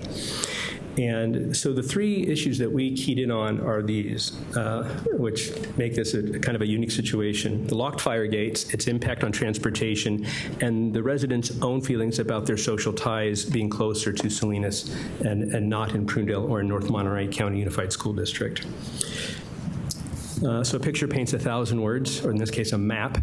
And this map shows you the relative location of two roads with fire gates. And one is Terrawild Court, one is Pasante Road. Pasante Road would be the natural route that someone from Hidden Valley community would travel to get to Prunedale Elementary School. But it's got a locked fire gate. Those fire gates are controlled by the North Monterey County Fire District, and they have stated very clearly that those gates will remain closed. They are only for emergency responders, and they cannot be opened. The result of the locked fire gates means that it impacts the transportation of anyone in the community trying to get out to Prunedale or other North Monterey County Unified School District locations. So you can see here that they have limit options, but one of them is to leave the area proposed for transfer, drive north up Crazy Horse Canyon Road, and then get on Highway 101 and come south west to either Prunedale Elementary School or continue west on Highway 156, another 6 miles to North Monterey County High School in Castroville, and a little further for the North Monterey County Middle School. So actually, I'm going to back up a second and just remind you. So that concludes our analysis of the 7 conditions that were appealed. And our recommendation to you is that those conditions are substantially met. The other issues, the other category of concern raised in the appeal has to do with these 4 issues. And one is an appeal on the loss of territory. And it is true that North Monterey County did lose, I think, 335 acres in a former territory transfer, I believe in 2008. It was large, and it was slated for development. Could have been potentially 1,300 homes. That was 2008. And we recognize that. However, we also find that 13 homes is magnitudes smaller in the matter and is only 1% of the territory. And so while it does constitute a loss, it is not a significant loss, and that is the standard that we apply. The assertions regarding conflicts of interest or bias are simply not within the purview of the State Board of Education or the CDE. We believe the Fair Political Practices Commission is the authority there, and so that it's not appealable in this matter. There was a concern that hearings and meetings were not fairly scheduled. We looked at the record and we studied when those meetings were held, where they were held, and when they were posted. We find that they complied with Education Code 35705 and 35706 in those matters, so we think that argument does not hold. Finally, the CEQA process was inadequate, is the allegation. But in this matter, the county is the lead agency for CEQA. So in matters where the state board is the lead agency for CEQA, then the state board would have responsibility for CEQA, but that is not the case here. And so the SBA has no authority to weigh in on the CEQA process at the local level. And I'm going to turn it back to you when we close on. Thank you. Thank you, Christopher. So just to wrap up, once again, we found that all the 9 conditions were substantially met. We didn't see any substantial reasons to overturn the County Commission's decision. We do feel that the issues of community identity and geographic isolation are compelling reasons to support the approval of the transfer. So the board has a couple of options to either affirm or reverse the County Committee's approval of the petition. The board may, but is not required to approve the proposal whether or not all 9 conditions are met. If the board does approve the proposal, then the board must determine the election area. So once again, we're recommending that the board deny the appeal, which would mean that they would be affirming the county committee's action to move forward with the transfer. And we're also recommending to establish the proposed transfer area as the election area. That concludes our presentation. We'd be happy to answer any questions. Thank you. I think at this point we want to open the public hearing. It is 2:16 p.m. We will first hear from those in support of the petition, including representatives from the Monterey County Committee and Lagunita Elementary Unified School District. They will have up to 10 minutes to make their presentation. We'll then hear from the appellants, North Monterey County United School District, who will have up to 10 minutes to make their presentation. After the presentations, we'll open up the phone line for public comment from individuals who are not part of either presentation. We will now hear from those in support of the petition. You have 10 minutes. You may begin. President and Dr. Darlene Hammond. First, I want to introduce myself. My name is Daniel Stoneblum. I'm the principal and superintendent of Lagunita Elementary School and District. 1897 founding, 127 years in the very tip of the Salinas Valley, North Salinas. It's a little red schoolhouse. Please come visit.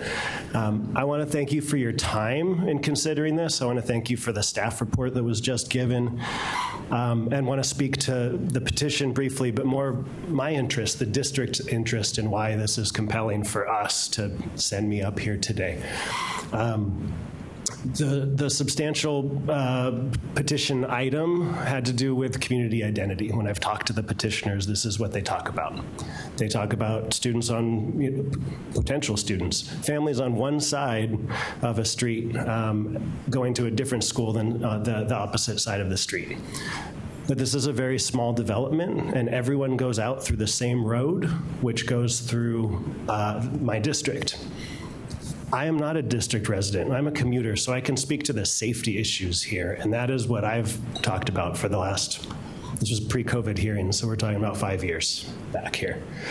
I commute along Crazy Horse Canyon Road. I cross Highway 101, and what North Monterey County is asking students in this area, again, hypothetical and potential students, to do is exit the development onto Crazy Horse Canyon Road, turn left instead of right, which goes directly to Lagunita School, go through an area where the speed limit is 55, but routinely cars and trucks are going 70, past some industrial areas, a closed dump, crossed the highway, past an intersection at which I was hit and run with my car totaled on my commute. Turn onto the highway through an area that has been known for the entirety of my life and longer as Blood Alley, anecdotally. Now, there isn't an exit to the elementary school. You have to pass the elementary school in Prunedale, cross the highway, re-enter the highway going the other direction, double back, and then exit onto a rural road. So it's not about convenience. It's not about commute time. For me, it's about safety.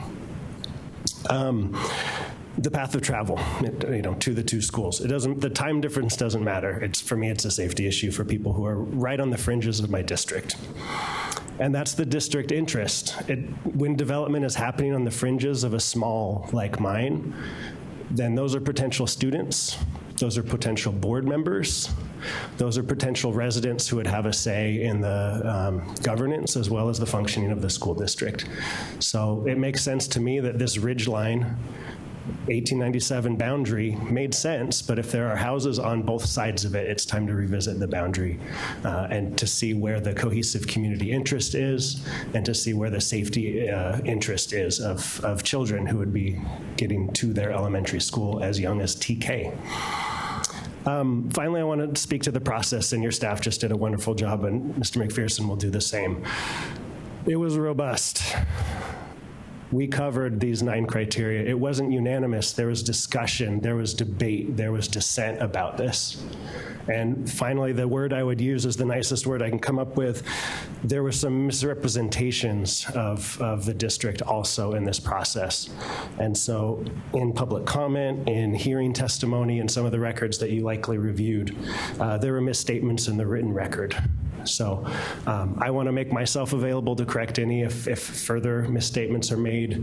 We are here simply to see that the process that, again, was robust, followed through, found all 9 criteria substantially met, is the process that carries. Thank you for your time.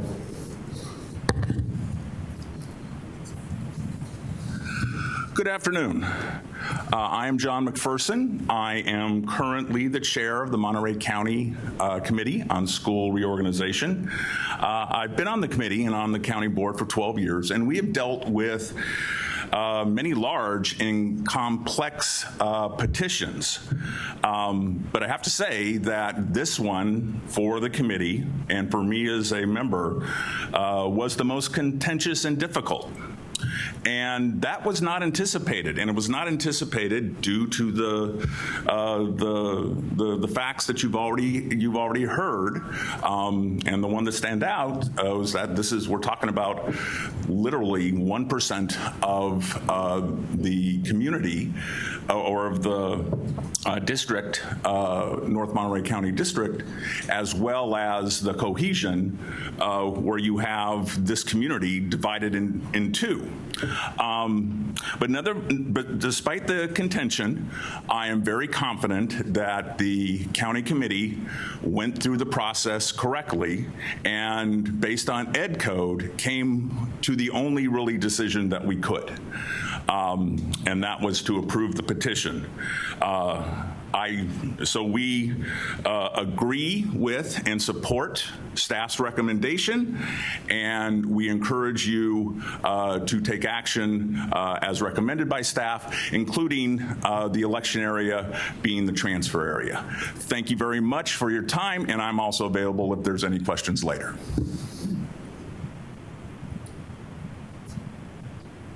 At this point, we will hear from the appellants.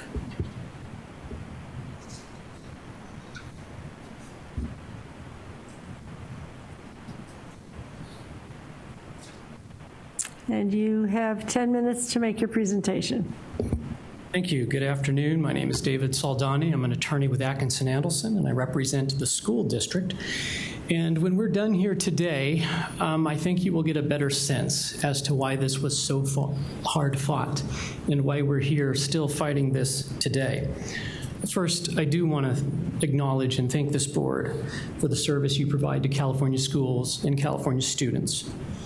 And I recognize that some of these decisions are indeed very difficult to make. You know, Benjamin Franklin once famously noted that even a small leak will sink a great ship.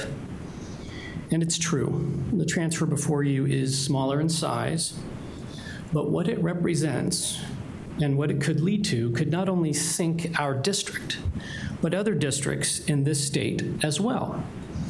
Now, I can tell you from personal experience that this is not the only transfer of this type, what I will call developer-driven, that's moving forward today in counties across this state. I am personally involved in several of them. So what you do today will send a message statewide. What will that message be? These transfers have consequences. They negatively impact our larger, more diverse districts, all of whom have a higher unduplicated student population and students with greater needs than those districts have resources. Our district, for example, is currently in deficit spending. This transfer removes additional fiscal resources from our district now and on an ongoing basis into the future. So I ask, just how much is okay to take from a school district that already doesn't have enough, especially when there's no discernible educational reason? No reason other than perhaps to help a developer realize additional profits from selling the remaining lots in the development. And unfortunately, as your staff shared with you, this is just the latest in a long line of attempts by developers in our district to chip away at our boundaries over the years. Again, this transfer has nothing to do with education or community, and I know this because when this petition was filed, there were 0 public school students in the territory. And today, contrary to your staff's report, there is one. There is one public school student, and that student willingly attends our district. And part of that reason is because the student is provided extensive services and supports that a district of our size is able to provide that Lagunitas cannot. This transfer is not equivalent to the Portola Valley transfer out of San Mateo County. I think some of you might have been on the board at that time. In that transfer, there were 3 students who resided in the territory that were already attending the district that was proposing to take that territory. This transfer is more like the Northgate attempt to pull the wealthier, wider Walnut Creek territory out of the larger, more diverse Mount Diablo Unified. And like every other such attempt, great or small, by smaller, wider, more affluent communities. When I was growing up, we used to call that white flight. Now it's been given a far more innocuous sounding names like local control or community alignment. Approving transfers such as this sets a dangerous precedent. It signals to developers and wealthier homeowners in more affluent communities that they too can leave schools from the larger, more diverse, less affluent communities as long as they do it by degrees, they do it in small enough chunks. I trust that you will see this transfer for what it really is and will deny it. As you know, this board has the authority to deny such transfers, even if they technically meet all 9 criteria, which this does not, as you will now hear. Thank you. I'm Shin Green with the firm of East Shore Consulting, financial consultant to the North Monterey County Unified School District. What we have here is another attempt to circumvent the 9 criteria by being so small as to seem not impactful, but we all know that over time, impacts accumulate. This petition does nothing to solve the Lagunita Elementary issues of size, won't return their 7th to 8th grade span, which they just terminated a year ago due to size. Doesn't change the fact that less than 20% of the students originate from within their territory. This is a district that lives on inter-district transfers. Lagunita is.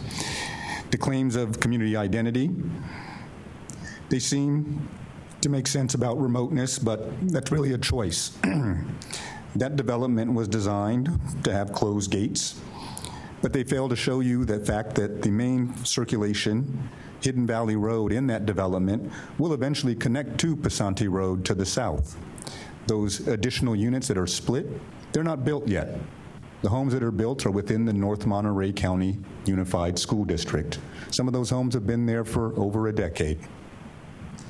So you are looking at what looks to remove a robust property area with growth potential from a district which needs its tax base to address many facility needs. Yes, they have capacity. That capacity is old. It needs to be updated. It needs to be modernized. The tax base is needed for that. That $340,000 of lost bonding capacity, that 0.25%, does mean something to this district. It's a volatile tax base, by the way, which includes the Moss Landing power plant. You'll see that there was growth recently. It's all in the unsecured side. It is not a stable tax base because of that power plant. So we have a move here that looks to take away, fundamentally, a more diverse district's territory to give it to a predominantly white, more affluent K through 6 district. Seeks to make true past claims that properties located in Lagunita that were sold to individuals and advertised as being in Lagunita, but were really in North Monterey. So it is small, but the facts are not aligned to the goals that we usually would seek for school district organization. And these impacts, again, do accumulate. Greetings, board members. My name is Antonio Garcia. I am the Assistant Superintendent of Educational Services for North Monterey County Unified School District. I want to start by telling you a little bit about our school district and why we take so much pride in it. We serve approximately 4,400 families. More than 90% of the students are Latinx. 1 in 2 of the students are multilingual learners. Over 200 of our families speak Mixteco as their home language. Nearly 8 to 10 of our students live in poverty. 1 in 4 students are unhoused. Many of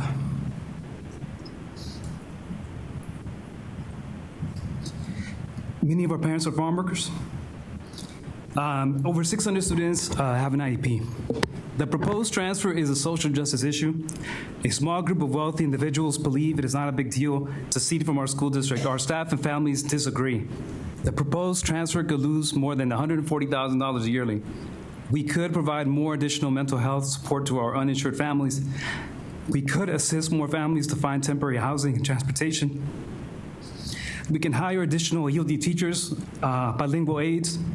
We can expand CTE pathways to have a different trajectory for our kids. We can do so much more. This proposed transfer is not a big deal to those who have money or are powerful, but it's big to our families. Good afternoon, State Board of Education, and thank you for your service. My name is Dr. Matt Turkey, and I became the superintendent of North Monterey County Unified School District in March of this year. As you heard from my colleague, Dr. Antonio Garcia, we have many high needs at-promise students in our district who have been historically marginalized. We understand that school systems were never invented to serve all students equitably. And it is up to us collectively, including ourselves, yourselves, so that we can redesign our school systems so that we can actually serve all students equitably. This territory grab goes against our collective efforts, and it serves no educational purpose and further disenfranchises the already disenfranchised. At the time of the petition, you've already heard that there were 0 students in this area. And I will say that this territory grab serves no educational purpose and fails in criteria number 4, discrimination, segregation, and in number 8, property values. It seeks to align an expensive housing development with a whiter, more affluent district rather than our own, taking advantage of the fault lines of wealth and race in our society in a cynical attempt to raise property value. Thank you. Your time is up. May I finish one thing? Thank you. We have to adhere to the time limits. We will now open the phone line for the public comment queue. We have 12 people signed up for in-person public comment. Will the following individuals please line up behind the microphone? Steve McDougall, Buddy Renzuclo, Ricardo Diaz, Richard Medrano, Ramona Diaz-Garife, Judy Velasquez Varela, Sandra Ruiz, Cheyenne Maciel, and I'll read the other 4 when they're finished. May I begin? Yes. Thank you, Madam President of the board. Steve McDougall representing CFT. CFT and CSEA submitted a joint letter that you already have regarding this matter. We oppose vehemently to this land transfer. It is what it is as it was described by the appellants. What you don't know, and you probably will be following up on, if you believe me, is that the school district that's trying to take the land has a capital outlay on the shelf that they cannot afford to do. And they've been poking around state officials trying to figure out how to build it. And on their 3-member trustee board, they have 2 contractors. A lifetime general contractor who knows about public school construction, and they have an electrical subcontractor on their board who knows about public school construction. They know how to plan jobs and get them done within budget. I find that dubious. You should find out more about that.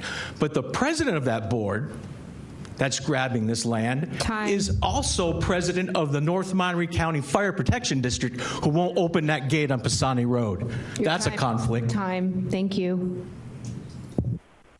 Good afternoon. My name is Buddy Renzulo, and I'm a labor relations representative for the California School Employees Association. I represent the North Monterey County School District, classified employees, a chapter of about 300 members. I also live within the boundaries of this district. You have on file the letter that is written jointly by CSEA and CFT in opposition to the transfer, and I wanted to highlight the fact that the mission of CSEA is to improve the lives of our members, students, and community. The employees who work in this district are some of the finest educators and classified adults in Monterey County. They work every day with all students and do in fact improve the lives of these members, of these students. The district has been regularly and steadily improving the facilities and desperately need funds generated by and from all properties within the district. The board has the discretion and authority to establish the election area. The election area should include not only the 13 parcels, but all of the parcels in the Prunedale Elementary School District. If this land transfer is allowed to proceed, it will harm the students who need it most and will only improve the lives of the members of the developer. I urge you to please see this land grab for what it truly is and to approve the appeal and reverse the action on the county committee. Thank you. Good afternoon, board. I'm Ricardo Diaz, a lifelong resident of the district and current trustee board member of North Monterey County Unified. I have 4 children currently attending North Monterey County Unified. The reasons cited by petitioners to justify this transfer ring especially hollow given the facts. The first supposed rationale is to provide shorter transportation routes, but have you heard not one single student attending our district would choose to go to Lagunita, so travel time is irrelevant. The second is so the residents of the entire community would have the same board governance opportunity and school board input into what, again, no student in this territory desires to attend Lagunitas. Finally, as their desire to have the entire development be in the same school district, as you know, developments are all divided all the time in the state. None of these rationales justify the damage to our district and to our special needs student who lives in this territory and relies upon our district services.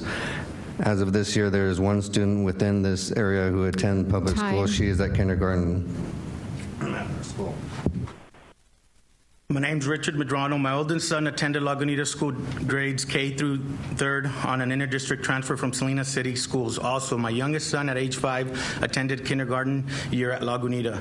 After a few months at school, we noticed that my youngest son was experiencing some learning challenges and needed help. Mr. Stonebloom made it extremely difficult for us to get my son the proper help he needed and help us navigate the complex world of special education. Testing him was not an option because it was too expensive and not in the budget.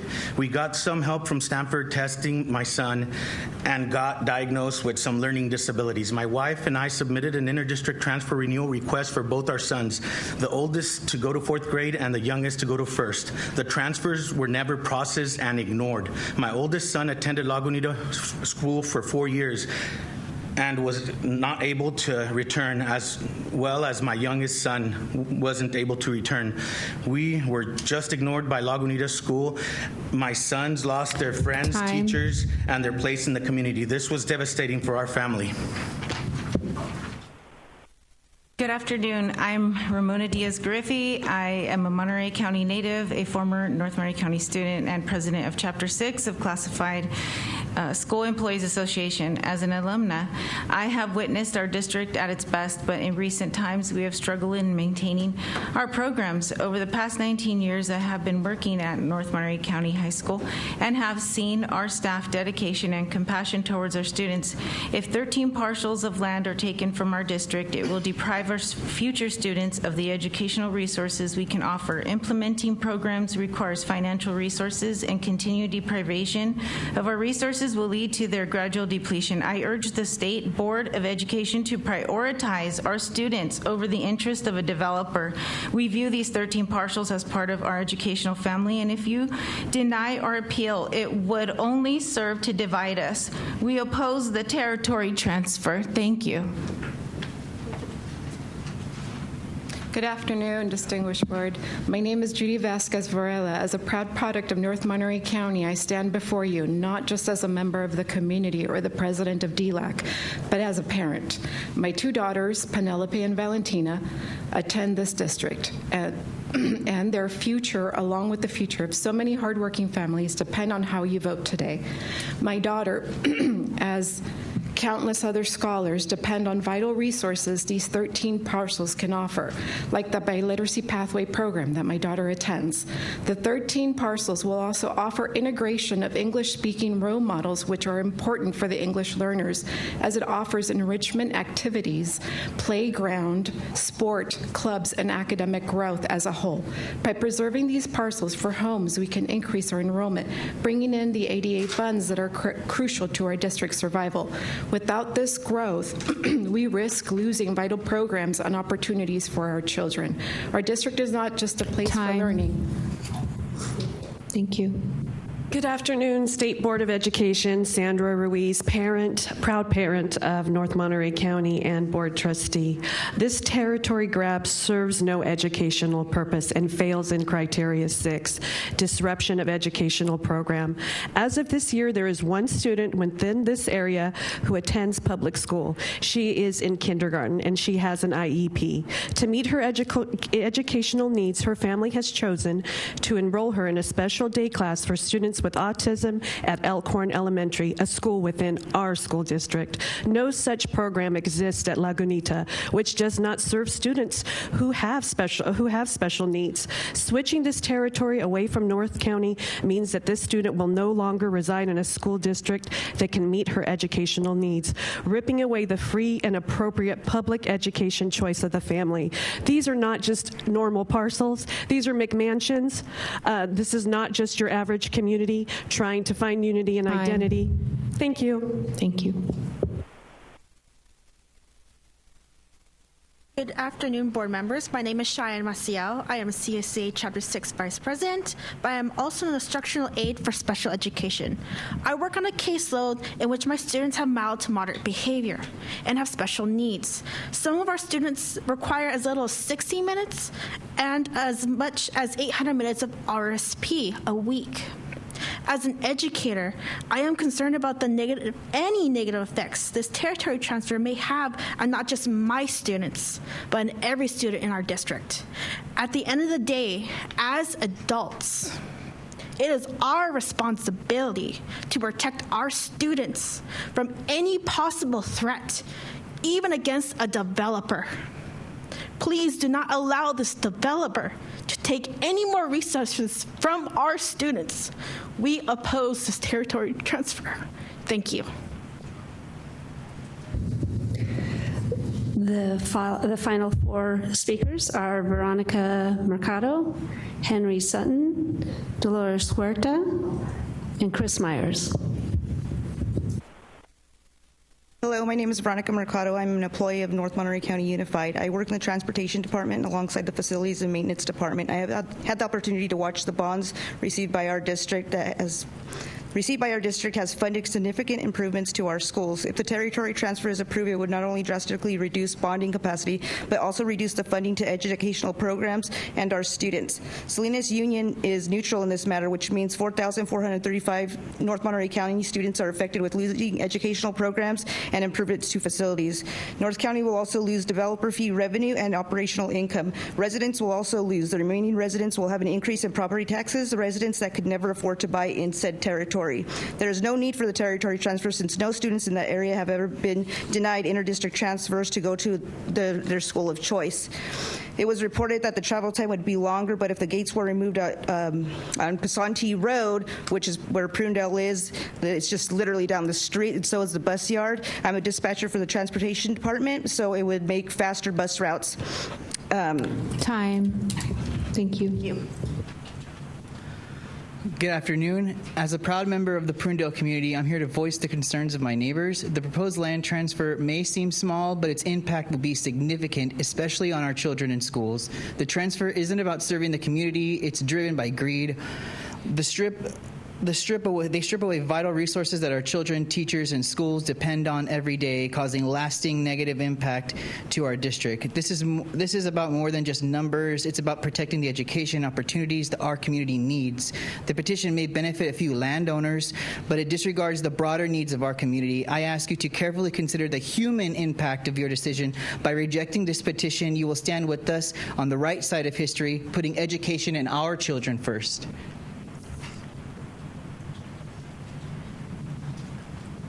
Good afternoon. My name is Dolores Huerta. I'm representing the Dolores Huerta Foundation, and I also want to join all of these educators here to please ask you not to approve this transfer. We know education is one of the most important issues that we have to deal with today. And here we are looking at the education of the children of the people that feed us, of the people that are out there every single day in this heat and working every day to put the food on our table. Their children also need to have a quality education, and they need all the support that they can get. So they should not be deprived of any resources that they have right now. And approving this transfer would take away the resources that they need to have a quality and equitable education. Please oppose the transfer. Thank you.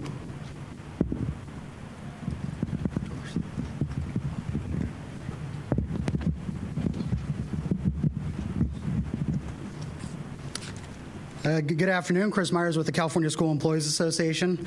On its face, this petition for territory transfer appears innocuous. However, when examining the totality of the circumstances, it becomes clear that the petition should be denied. This transfer is the latest in a series of actions that have gradually eroded North Monterey County's territorial jurisdiction, negatively impacting its tax base and its student population. The transfer is being pushed by proponents who have no intention of sending their pupils to Lagunitas Elementary, but instead hope to raise their property tax values by placing their students or by placing their parcels in districts that are much less diverse and much wealthier. Current students and staff will feel the effects of diminished bonding capacity and a shrinking tax base. It is for these reasons that we respectfully oppose a territory transfer and urge the SBE to approve the appeal, reversing the action of the county committee. Thank you.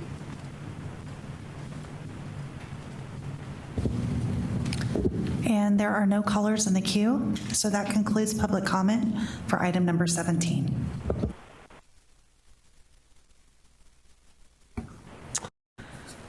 Okay, given that there are no other public comments, I now close the public hearing at 2:47 p.m. And we will begin with board discussion.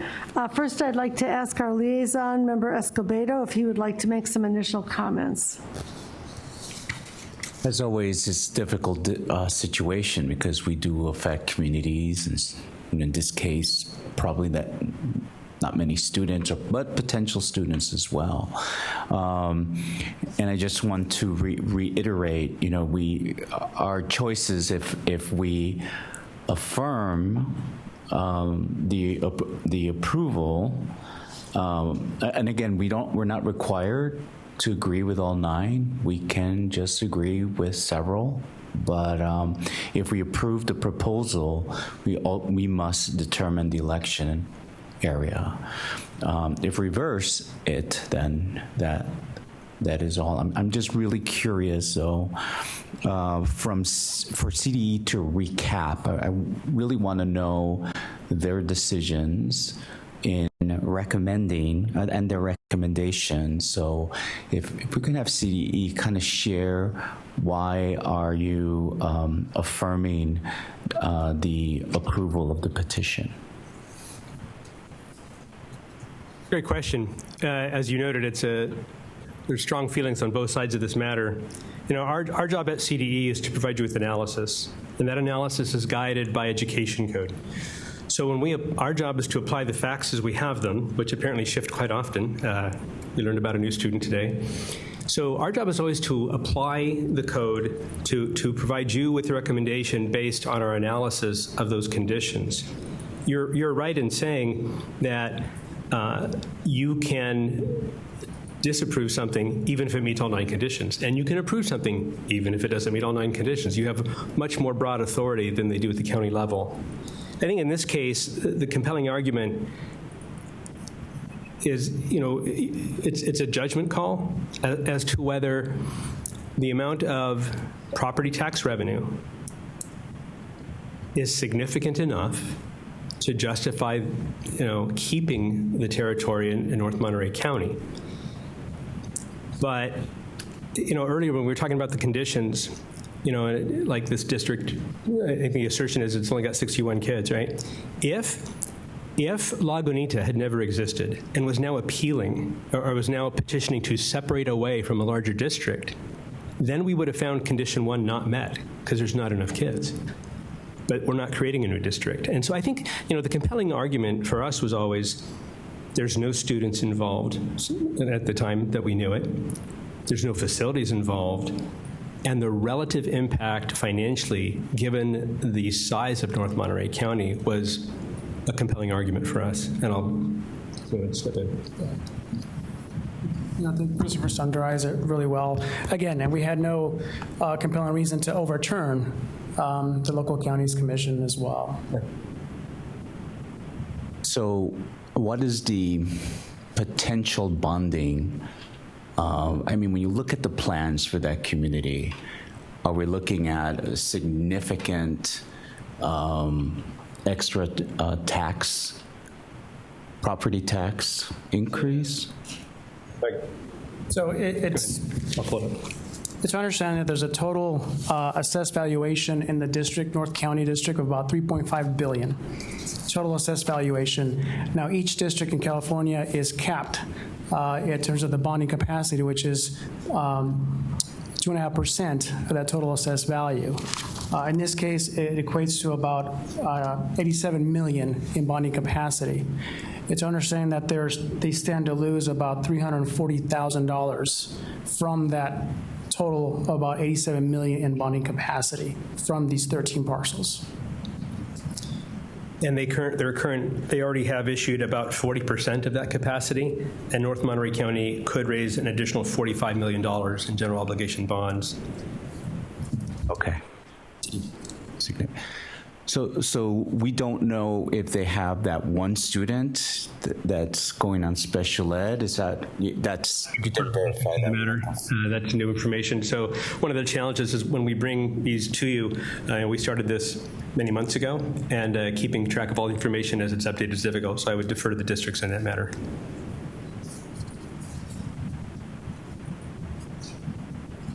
Yes, we're ready to start the conversation. Vice President Glover Woods. Thank you. I'd ask the CDE staff to come back. I had a couple of questions in regards to the parcels that are being considered for the transfer area. Thank you for coming back up.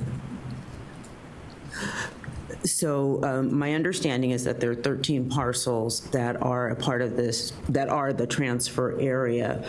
I'm unclear a little bit on the occupancy of those parcels. So my first question is, are these 13 parcels occupied by residents? Yes, 10 of the 13 parcels are now residential homes. The last 3 parcels remain undeveloped. So the potential for future developer fees is 3 parcels. Okay, and again, out of those 13, or I guess the 10 that actually have homes and residents, there are no students, or there's now 1 student? There's apparently, according to districts, 1 student living in the 13 parcels currently attending North Monterey County Schools for IEP services. Okay, and then so my third question, I won't promise it's my last, but it's my last for right now, is that when this request for the transfer came about, so it's been a number of years, have there ever been any students residing in those parcels? I think it's shifted over time. Never a high number. I think when they submitted the petition, I want to say it was between 4 and 6 students at the time. But I'd have to ask North Monterey County about historically. We just don't have that information. Okay, thank you. Other questions or comments?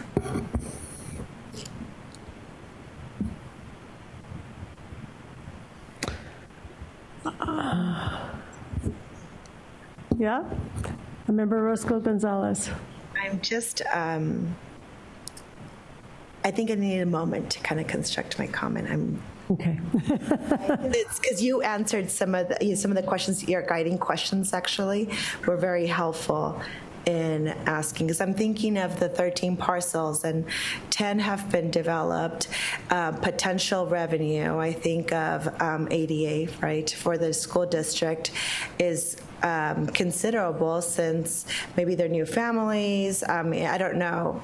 And so there's a lot of questions with that. And I do think that there's an impact on equity when it comes to resources. And I believe the program could be greatly impacted in North Monterey County if those potential students in those parcels, that revenue would be greatly lost. And so then there would be a huge detriment to the program, I think, at North Monterey County, because 10 have been developed, 3, and knowing California and those parcels and listening to the public comment, what I'm listening to and what I'm hearing is that those 3 parcels that are remaining most likely will be developed.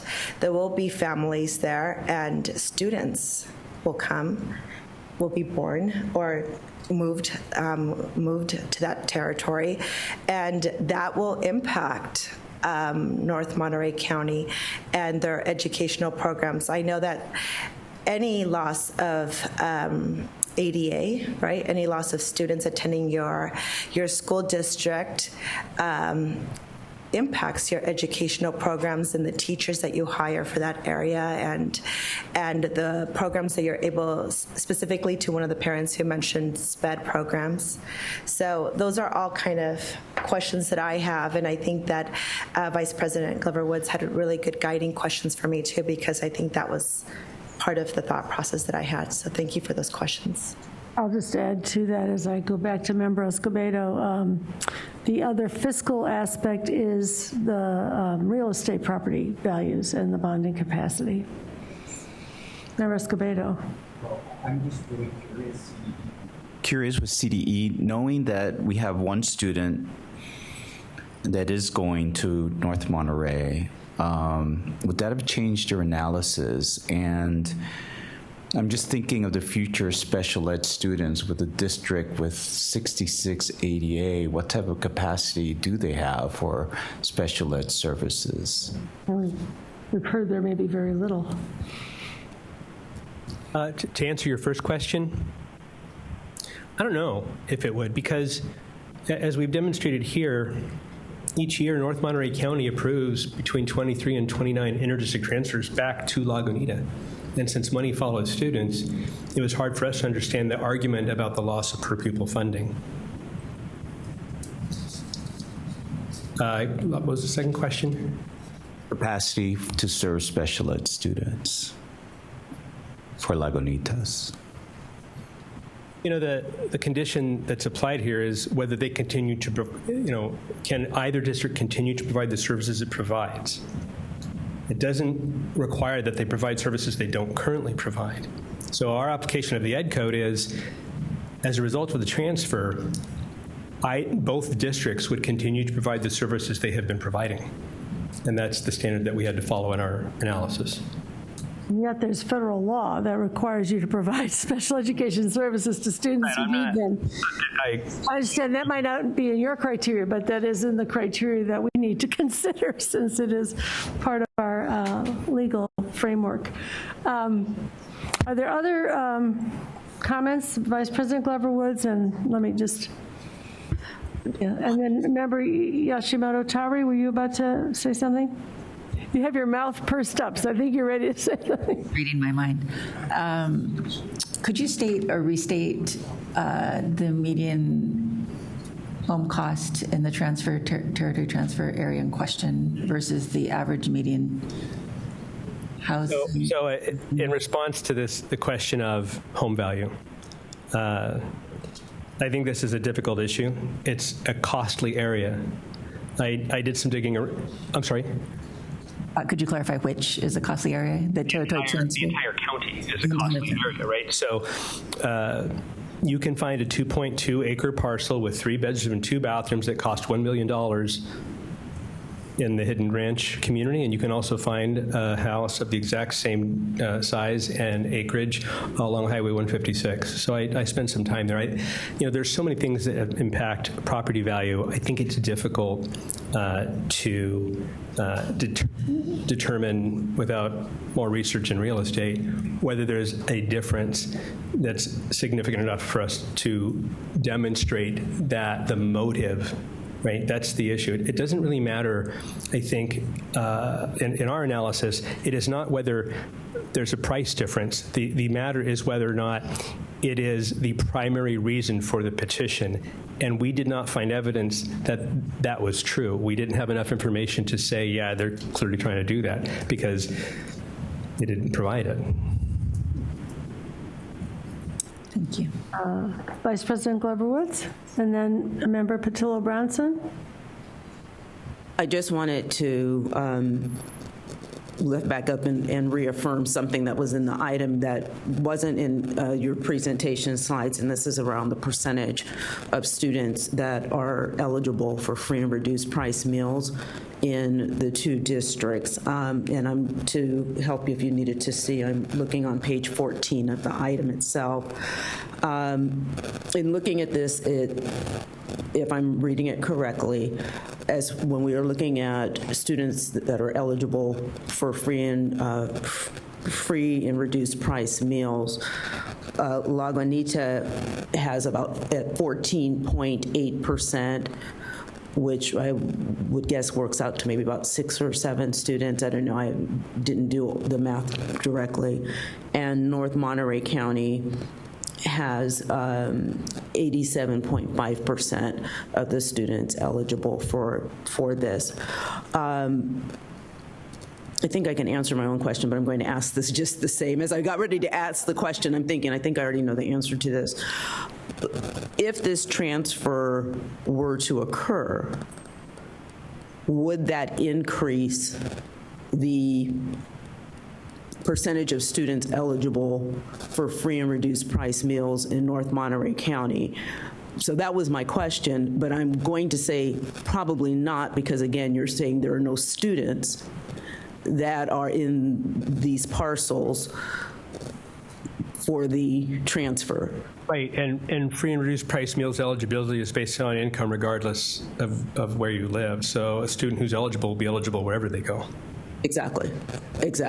I'm looking at the balance in the district. That's what I'm looking at. But again, there are no students in these parcels, so approving, and I don't want to get too far ahead, I'll say this and stop, approving the transfer is, in a sense, approving the transfer of the parcels, even though there aren't any students, but it moves that value of those properties from North Monterey County School District to Lagunita and Salinas. Right.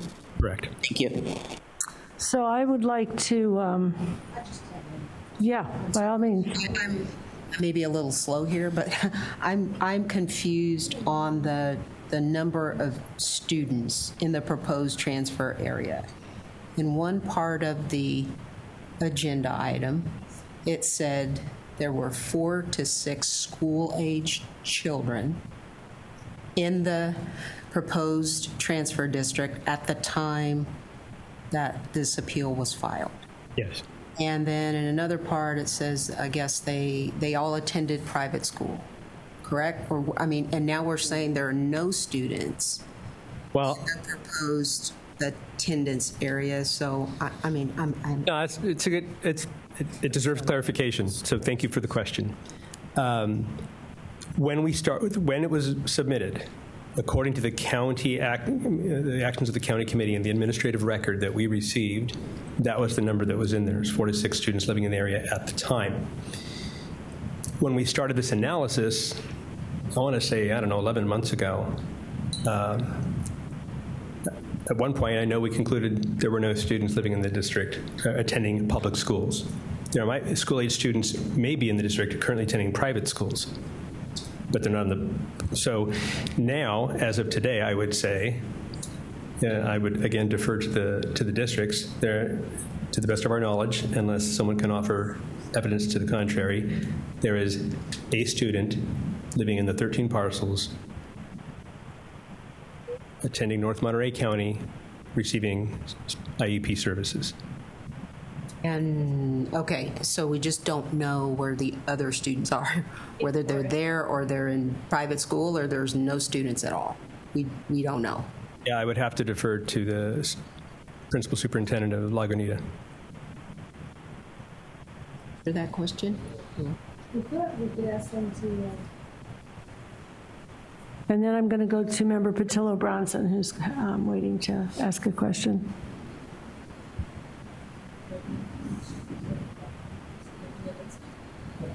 There? Okay. Oh. Just, yeah, if you could. So I am learning as well that there's a student attending. The students in question from 5 years ago are high school age and probably now college. They attended Lagunita's elementary. They were there when I got there, but the Kellys, they're. You're saying the other 4 students, if there were some, would have graduated. Okay. All right. And apparently there's an additional student. I got a single phone call asking about the boundary of an address. That's the only thing I know about this student. I'd let them know that this would be decided, but at the moment you're a district resident of North Monterey County.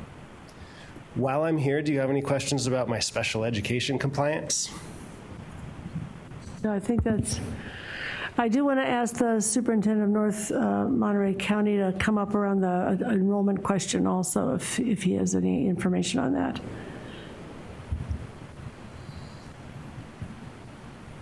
So yes, I do have some information on that. So there is one student who lives in one of those 13 parcels who's in kindergarten and attends Elkhorn Elementary in our school district. And she's in a special day class for students with autism. Thank you. Member Patillo Bronson, you're next in the queue. And then Member Roscoe Gonzalez, were you getting ready to comment? Because you straightened up in the chair, so okay. Member Patillo Bronson. Maybe a question for the CDE team and potentially the superintendent of Lagunitas. So part of what I have been struggling to grasp is what is driving the proposal, the petition at all. And I recognize in the CDE report, sort of came to conclusion around a question about increased property values not being substantiated, but there has to be a driving educational purpose for annexation, I understand, of land. And I think all I've heard is there's the potential that there may be students in the future, at which point a petition could be offered, I believe. But maybe the question is to the Superintendent of Lagunitas, is it a hypothetical need for the future, or is there something that is driving this need more immediately? I said during the committee process. Come to the mic if you could. Thank you. Does this one remain on? Okay. It's my contention that the right time to talk about a transfer is when there are no students, when we're not arguing about a specific a case, who's responsible for this kid's services or this kid's needs. And so when this petition was filed, that question came up. Why now? And I said, when no students are the subject of this competition and conflict or this potential transfer is the right time to have the conversation about whether this district boundary should change from a ridge line to the fringe of a development, or whether it should remain with this single ingress and egress road, everyone on that side in the same district. Okay. So it sounds like it's in the spirit of preparation for a problem that has not yet. I'm thinking for a small district that, again, 62 kids, 12 of them are district residents. In my tenure, this is my 8th year, we've had 0 district residents attend the school some years. Right now we have 12, we've had 4, we've had 6. In the event that the property were not transferred, would you anticipate not permitting students in the ridgeline to attend and transfer to your school district? The students that are currently, the hypothetical students? Well, I guess there's one, but if any in that 12, 13 resident plot, was there any reason you would not permit them to attend and transfer should they apply? I'm confused. If the boundary doesn't change and they were North Monterey County residents, would I allow them to transfer in? Yes, absolutely. Thank you. Thank you. Member Orozco Gonzalez? That was exactly my question about being able to transfer if the families chose. Another comment I have is that transferring this territory, I think, would exacerbate disparities in their educational access and support and reduce services for high-need students. When Vice President Glover Woods mentioned the free and reduced lunches, I think of my community where I teach, has such a large amount of free and reduced lunch. And I know that directly implies that we have to provide all the crayons and pencils and paper for the students because families can't. And these property taxes to the 13 parcels provide the educational community, I think, does make an impact, considering that Monterey County is a very expensive area. So I know that the property taxes are high. So I am concerned that the educational program in Monterey is going to have a disparity in what they know now as their educational program. I'd like to add my comments. I think that if I were to make a motion, it would be to reject the recommendation, both because there are now students in this area. They're attending North Monterey County, so that was one of the reasons that we heard 3 reasons for approving it. One was that there were no students. There, in fact, is one, and there may be more. that the real estate value was thought to be negligible, but I don't think that it is indeed negligible. That the district would have been too small to do this if it were being started now, but it was started a long time ago. But, you know, it is, that would have been a consideration on the other side, on the side that I'm now arguing. And that there are these racial and economic disparities between the two districts that we're talking about. I think that, you know, we should, we also heard that there were some challenges in getting special education services in the Lagunita district, and that may be true in a small district, but it is not allowable under the law. So I really feel like we should just not affirm the action of the county committee to approve the proposal. You'd like to second that? Okay, so we have a motion and a second. All in favor, raise your hand, say aye. Any opposed? Oh, shit. He assaulted me. He assaulted me. John McPherson. John McPherson. You see that? You saw that. He hit my hand. First of all, please, can you... Any opposed to this motion? I'm going to get this motion finished before we lose the momentum here. Any abstentions? All right, motion carries. I have a question about the election area. Is that? I don't think we have to worry about that. That's now moot. Okay, perfect. The question is moot. That's what I thought. Okay. We are going to take a break. So it is 3:15 roughly. We'll come back by 3:30. Okay?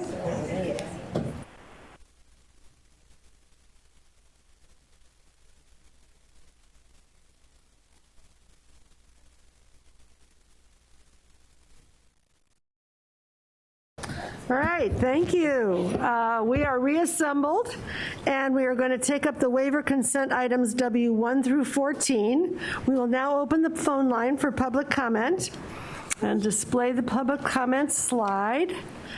Members of the public wishing to provide comment on this item may do so in person or by calling the telephone number that is soon to be on the slide, that will soon to be posted, using the access code on that same soon to be posted slide. I don't know if it's coming up. There we go. Are there any speakers signed up? We have no speakers signed up in the room. All right. Given that there are no speakers, excuse me, I'll ask for a motion on consent items waivers 1 through 14. Thank you. Vice President Glover Woods, do I have a second? Thank you very much. Show your hands for those in favor. All in favor? Any opposed? Motion carries. Thank you. Item 18 is a public hearing regarding Watsonville Prep. Considering a request for a material revision to a charter to add a site, and the California Department of Education recommends that we approve the material revision to the Watsonville Prep charter to add an additional site. The item will be presented by Susan Park of the CDE. Welcome, Susan.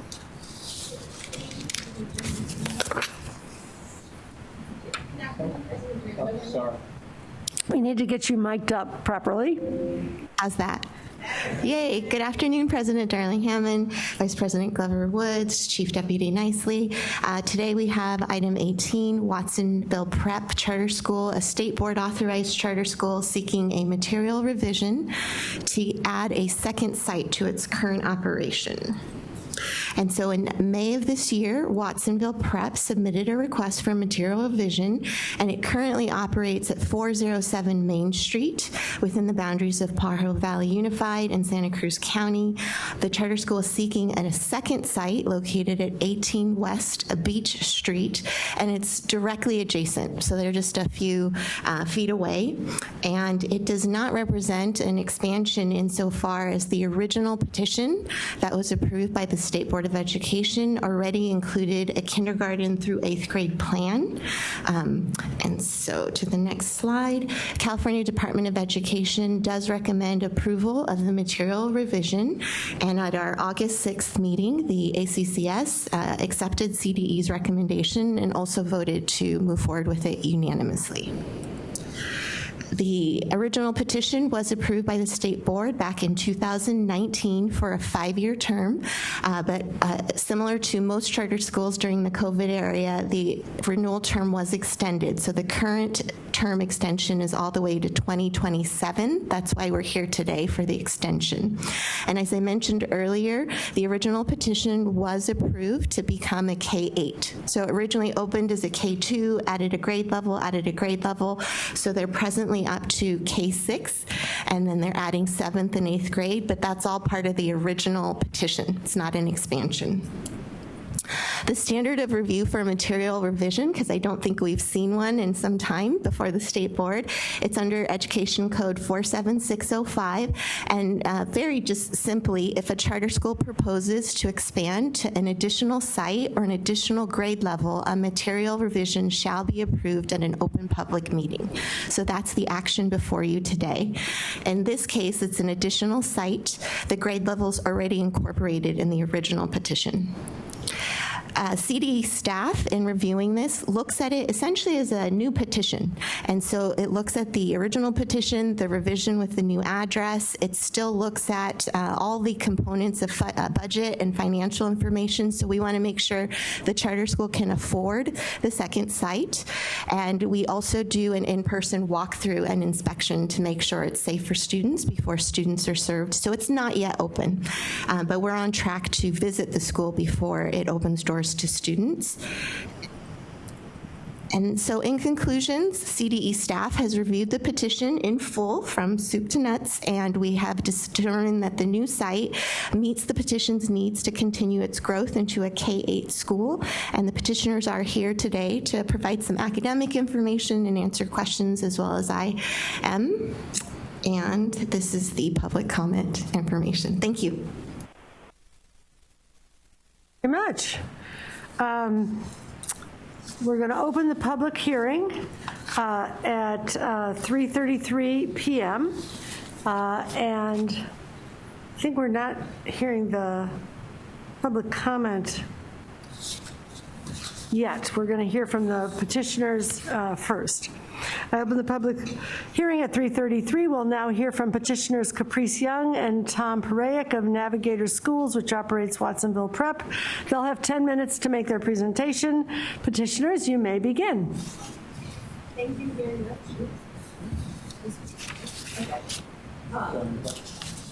Now I can. It's pressing the buttons. Thank you very much. I'm very thankful for your willingness to hear our material revision, and also very thankful to the staff for their thorough review. It's a long presentation, but there's really only one important slide. So if you will promise someday to look at my slides that say how proud I am of the great work we're doing, I will shorten your day and go very quickly. And I'll just pause here to show that academically our kids are really thriving, and we know that we can do better. And when you see our embargoed scores, which all went up, you'll be excited. Our students are very similar to the students that you just heard about. They are predominantly the sons and daughters of agricultural workers in the Watsonville area. 86% of our students are eligible for free and reduced lunch. And more than half of our students speak a language other than English in their home, actually mostly indigenous Central American languages. And they're doing very, very well. We have a very long waiting list, but we're not adding any kids. All we're proposing to do here, and I'm jumping up to is that there is a building right next door to the building that we're in that was the Social Security Administration Human Resources Training Center.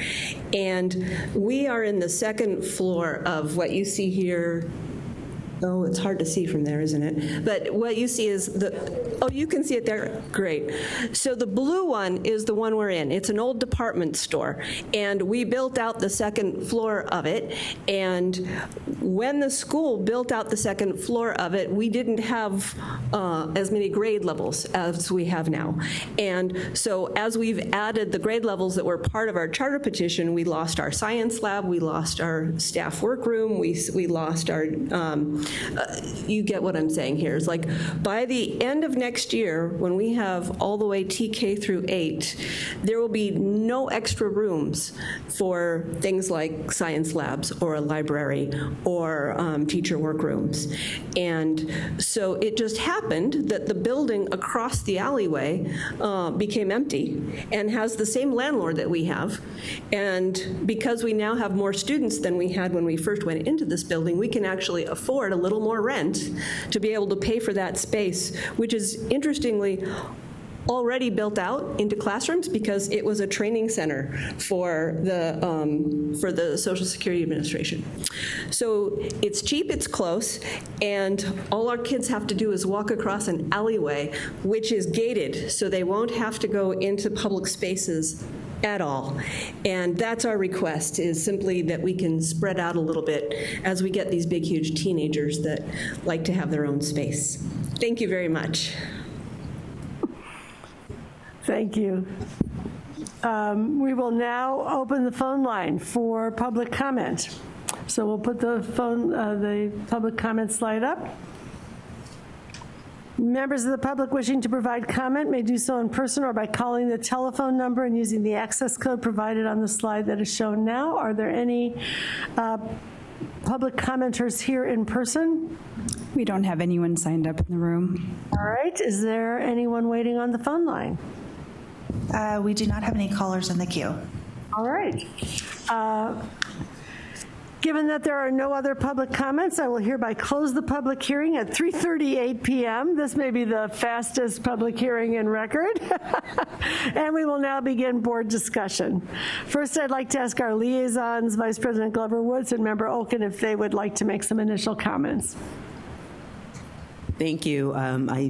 Again, Board, I think it's pretty self-explanatory from the presentation we heard from the petitioners. It's a material revision, adding that space, and I think it was well articulated as to why that additional space would be needed. Everything adheres to the original charter that was submitted.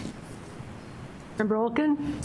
I'll just add that as a former school leader who outgrew our building space and had no science labs or places for teachers to meet or students to have lunch or whatever the other way you skimp on space is, more space for students is always good for their learning and for their well-being. Terrific. Any further discussion? I would just like to congratulate you on the good results that you're getting at the school. Although you did not go through all the slides in detail. Any board conversation about this before we get a motion? May I get a motion? Oh, Vice President Glover-Wood? Yes, please. I move that we approve the material revision request from Watsonville Prep to add the location at 18 West Beach Street in Watsonville, as the petition meets the standards and criteria in Education Code 47605C with the required technical amendments. Second. All right, we've got whichever one. Brooks is going to grab one of those. Everyone in favor, raise your hand. We have all ayes and no abstentions, or unless you're voting twice, we are done with that. That motion has passed. So, yay. We are reopening item 1 to take action on the preliminary report of actions draft July 2024 meeting minutes and to report on our liaison assignments. And we'll now open up the phone line for public comment. Thank you very much. Members of the public wishing to provide comment on this item, which is the draft preliminary report of action minutes for the July 2024 meeting, may do so by calling the telephone number and using the access code on the slide that is shown now. Is there any public comment? No public comment in the room. And anyone on the phone line?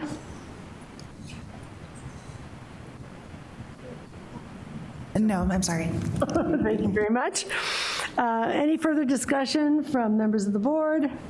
May I have a motion? Thank you. Member Olkin, do I have a second? Thank you. Member Patillo-Bronson. All in favor, raise your hand. Any opposed? Any abstentions? Okay, that motion carries.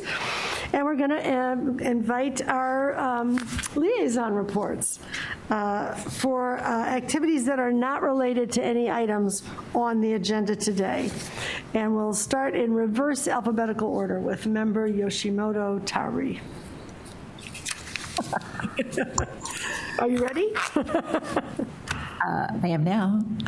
All right, civic learning updates. I'm happy to announce that we are 16,000 students up from the previous year, so with our SEALs awarded, and it's about 24%. So keep spreading the word. That's wonderful for us and our students. The other is at the last AXE meeting, the Advisory Commission for Special Education, I'll share two updates. One is that the UC Davis has a program called Redwood Seed Scholar Program, and it's the first four-year inclusive college program in California designed for students with intellectual disabilities. And so it's quite an amazing program, and unlike traditional college programs, the SEED program focuses on life skills, social inclusion, independent living, and employment. So I would just encourage everyone who's interested to check out their website, the UC Davis Redwood Seed Scholar Program. And it's only one of 30 programs, such programs in the country. And then lastly, there was an update on the inclusive access to a diploma. I think President Darling Hammond referenced that earlier today, Reimagining Proficiency for Students with Disabilities Initiative. And so this was established by two Senate bills, 154 and 102, and it aims to improve graduation outcomes for students with disabilities, enhancing their ability to earn a standard diploma. So the research team from West Ed, in collaboration with the Department of Education, has developed a lot of resources and materials to offer alternative ways for students to demonstrate their understanding and to allow for LEAs to personalize assessments while also maintaining academic rigor. So the initiative is in its public comment period, which began on August 5th and runs all the way through January. So anyone interested in providing feedback can visit altmeans.org, ALTMEANS.org, or participate in one of the town halls. And then once the public comment is over and resources are finalized, they'll be available on the CalTAN website and the California Educators Together websites. Thank you. Member Rodriguez. Thank you, President Darling Hammond. Good afternoon, fellow members and the public. In August, the Commission on Teacher Credentialing heard and acted upon several items regarding teaching performance assessments, both the new literacy teaching performance assessment coming online July 1st, 2025, as well as the launch of a TPA work group meeting over the next few months to make recommendations to improve the existing math and ELA TPAs. Regarding the new literacy performance assessment, or LPA, as it shall further be known, participants in the LPA pilot described it as a more authentic assessment of their literacy knowledge and as compared to the current RICA, Reading Instruction Competency Assessment. My voice went down like a little bit when I said RICA. Did you notice that? CTC will conduct a field test, among other tasks, before the new LPA is live for teacher candidates next year. TPA providers, such as the Fresno Assessment of Student Teachers, FAST, are moving toward field testing of their own, which is exciting. And the CTC is also conducting field testing of the new Cal TPA, Mathematics, TPA for PK3, Early Childhood Education Specialists, Instruction Credential Candidates. The Commission also adopted this charge for the work group to review the design and implementation of the TPA and reviewed a proposed roster that includes educators, teacher educators, and teaching performance assessment experts. And there are a few National Board Certified teachers in this work group as well. The Commission expects to hear initial recommendations from the work group in February 2025. And while this is not a liaison update, I do want to take a moment just to thank the people who wrote letters of support, our community partners, SB staff, and the governor's office staff for all of the support during the Senate confirmation hearing. I really appreciate all of the effort and energy and attention that went into this process. And I also want to thank the Senate Rules Committee for a hearing and my partners who went through the process with me. Thank you so much for all of your support.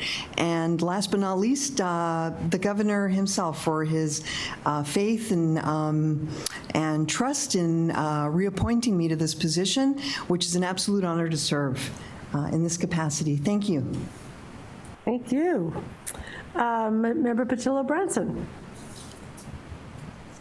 I will start by echoing my colleagues' comments of gratitude towards the state board staff, to the gubernatorial staff for ushering us and really helping us to be incredibly well prepared for the process of reconfirmation with the Senate Rules Committee, and also thank the Senate Rules Committee and staff for their time to talk with us and share their members' views and questions about different educational processes. And of course, to our esteemed governor for reappointing myself and Jim and Ide. So I'm going to give two committee or liaison reports, one on the California Summer School for the Arts. I think when we last met in July, it had just kicked off, and they have now had their full, very full summer, focusing on animation, dance, writing, visual arts, theater, and film. And that wrapped at the beginning of August. They also did something new, which has not been done prior, which is sort of a bridge summer. And this was for folks who submitted applications and were really on the cusp or had scheduling conflicts. There was a shorter 2-week program to enable folks to come into the program and actually have the benefit of the same faculty, but in a shorter format, and then to be able to reapply for the full 5-week program in the future. We had a really, I think, healthy discussion around what it means in terms of being able to submit, for example, a very rich portfolio of past works to apply and how that might differ depending on the availability of arts training in your school. So was really excited for this bridge program to create a new pathway in for students who have not necessarily had the same level of supports in their arts education. The second item that I'll describe is around early childhood. I think our illustrious president has already described the exciting 75,000 new TK students who started school in the last couple of weeks, which is really exciting for both enrollment and also early learning. I'll add, of course, that the early learning system is a mixed delivery system, and different families and different students have different entry points into their education. So as we talk about UPK, Universal Pre-Kindergarten, that's also inclusive of the state preschool system. And as enrollments have grown with TK, we're also interested in ensuring that there is comparable and parallel growth within the state preschool system, which serves both 3s and 4s, and oftentimes does full-day programs for parents who are working and need coverage from 8 to 6 or 7, as well as summer programming. And so I mentioned this in the spirit of Tell a Friend. There are enrollment opportunities at school districts and with community partners available. And the sooner we can begin the kids' learning journey, the better. So that concludes my report, and thank you. Terrific. Member Orozco Gonzalez. Thank you, President Linda Darling Hammond. As the just in case I forgot my name by now after the as the liaison for assessment committee, we discussed my item very extensively and item 2, but I'm still pleased to report that the assessment team has been actively working on improving how assessment data can better inform our instruction and support student growth. We're focused on empowering educators, utilizing assessment tools effectively, and ensuring that classroom strategies align with specific needs of our diverse student body. I want to highlight again that in October, we're going to have the California Assessment Conference, which is for empowering educators, leveraging assessment data. It's October 15th through the 17th. And this conference will provide valuable insights on how data-driven practices can lead to more effective teaching and learning environments. So I'll be happy to report on that in our November meeting. And as we begin a whole new school year, and as a teacher in the classroom, I want to emphasize the importance of fostering community and mindfulness within our classroom.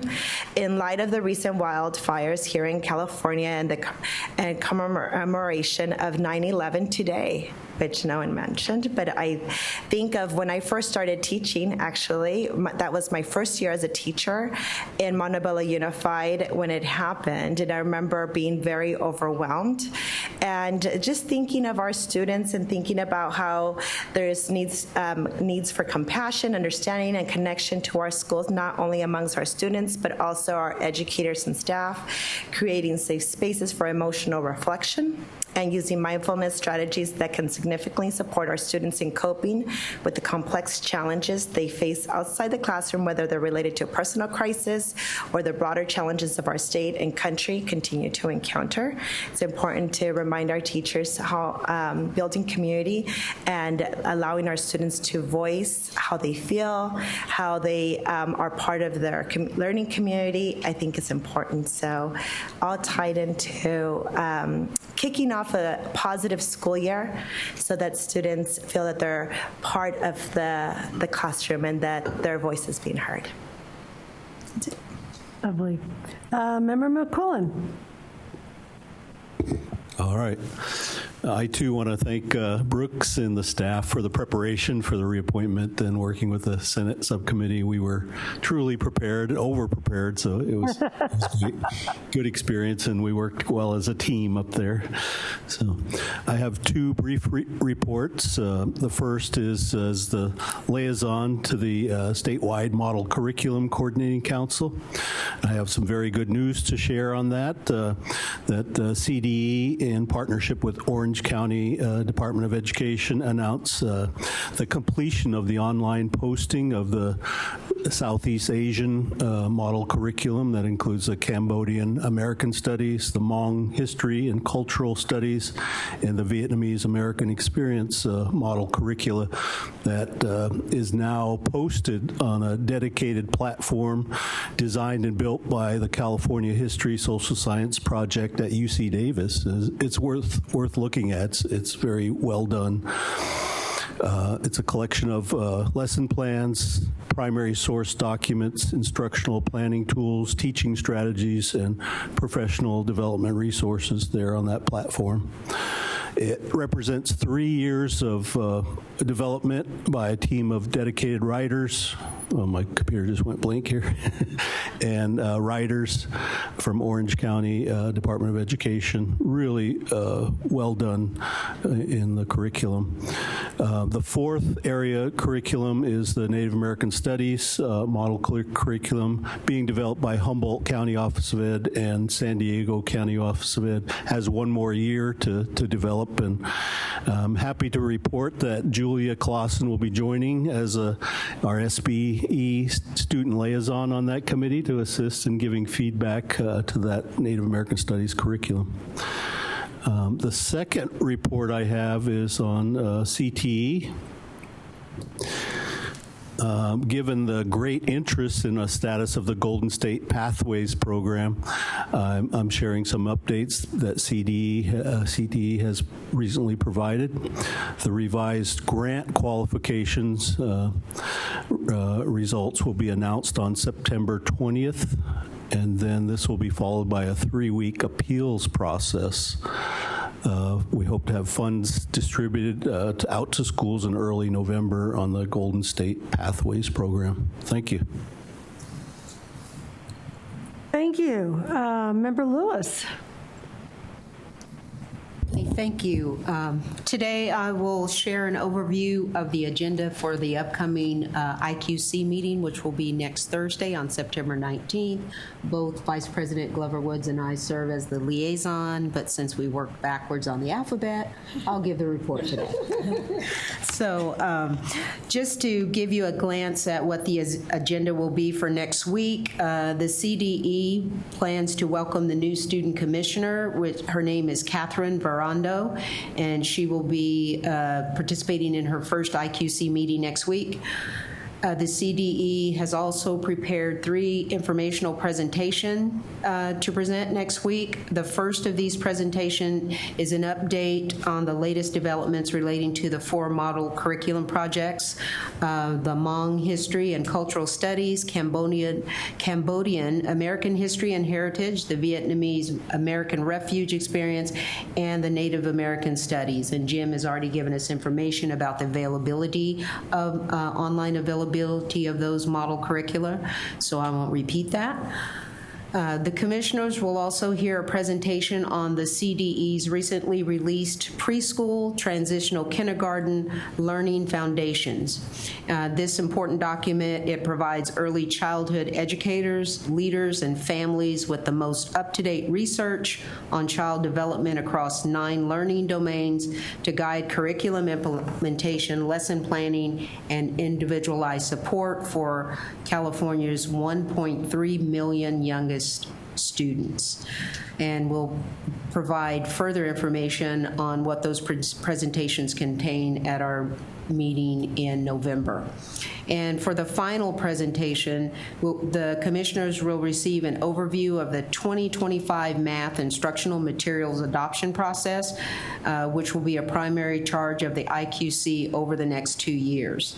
And they will include information on the instructional materials reviewer application period, which will actually close on September 24th, the adoption process timeline, and there will also be a discussion around the roles and responsibilities of commissioners during the upcoming November IQC meeting. And for your reference, all the meetings are open to the public, and recordings are posted on the IQC public meetings and agenda webpage. And that concludes my report. Thank you. Vice President Glover Woods. Thank you. First, would just again like to extend thoughts and prayers to all of the families that were impacted by 9/11. If any of you were around 23 years ago, you can probably remember exactly where you were when we heard of what had occurred in so many multiple places. And so again, knowing that for many of us it's a memory, but for many families it's a constant reminder, and just lifting up the thoughts and prayers of all those who were impacted on that day, September 11, 2001. I would like to share information regarding CCEE, and it's amazing how it dovetails with some of the conversations we've had today. So first, wanting to let you know that the LCAP Resource Hub has been released. It's on the CCEE website, and it provides tools and resources to help districts as they develop their LCAP plans. So just encourage everybody to reach out to that particular website and look at the tools and resources that are available. Also, the Rising from the Margins podcast is still continuing to go, and the latest podcast is from Bakersfield City Unified School District. It lifts that district up. Definitely encourage you to tune in. And the third is regarding the statewide system of support, and we heard that the system lifted up when we were looking at the needs assessment for the LCAP goals related to the Learning Recovery Emergency Block Grant funds. And so just wanting to let you know that there is now a landing page for the statewide system of support. Encourage everyone to visit that website as well. It has information, videos, links to resources, everything that you would ever want to know about the statewide system of support you can find on that landing page. So please go there. And in conclusion, and dovetailing with the statewide system of support, just want to say to Sarah how much she will be indeed missed. I get to work with her quite a bit with accountability and CPAG and all of those things, and it won't be the same without you, Sarah. But I wish you all the best, and CASBO is lucky to have you. Member Escobedo. Yes. As Paolo, I think he featured a few articles in this morning's presentation. There will be one in January featuring California, specifically the community schools grant. And they interviewed me a few weeks ago. I shared with them the WestEd article. I believe January the publication will be coming out. I'll make sure that everyone will review it as well. Also, there's a new NASB has a new student member institute coming up in September 26th. There's a virtual training designed specifically for new student members. So, Julia, hopefully you can take part of it. I believe it's from 3 to 4. I'm not sure, but I'm sure your principal will allow you to take it. Still go to class. I'll give you a little note.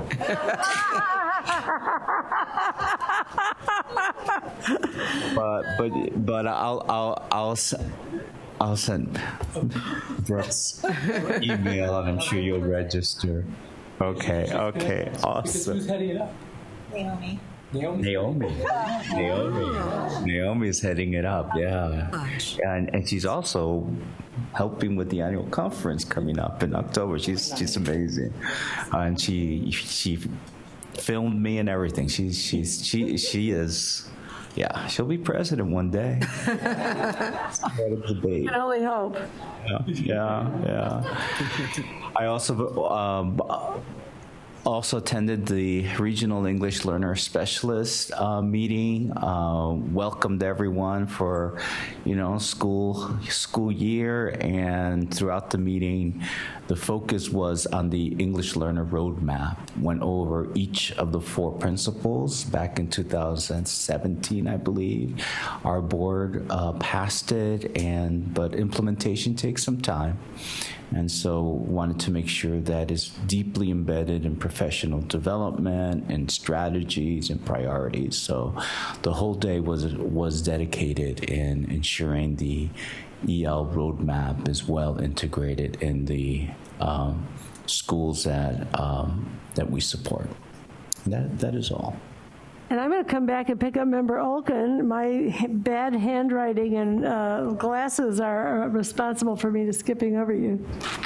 Thank you. As somebody whose name is in the middle of the alphabet, this is a very unusual time for me. I want to first just welcome all the teachers and educators back to school. For some, school's just getting started, and for some, you've probably been in school for 6 weeks already. It's an exciting time of year.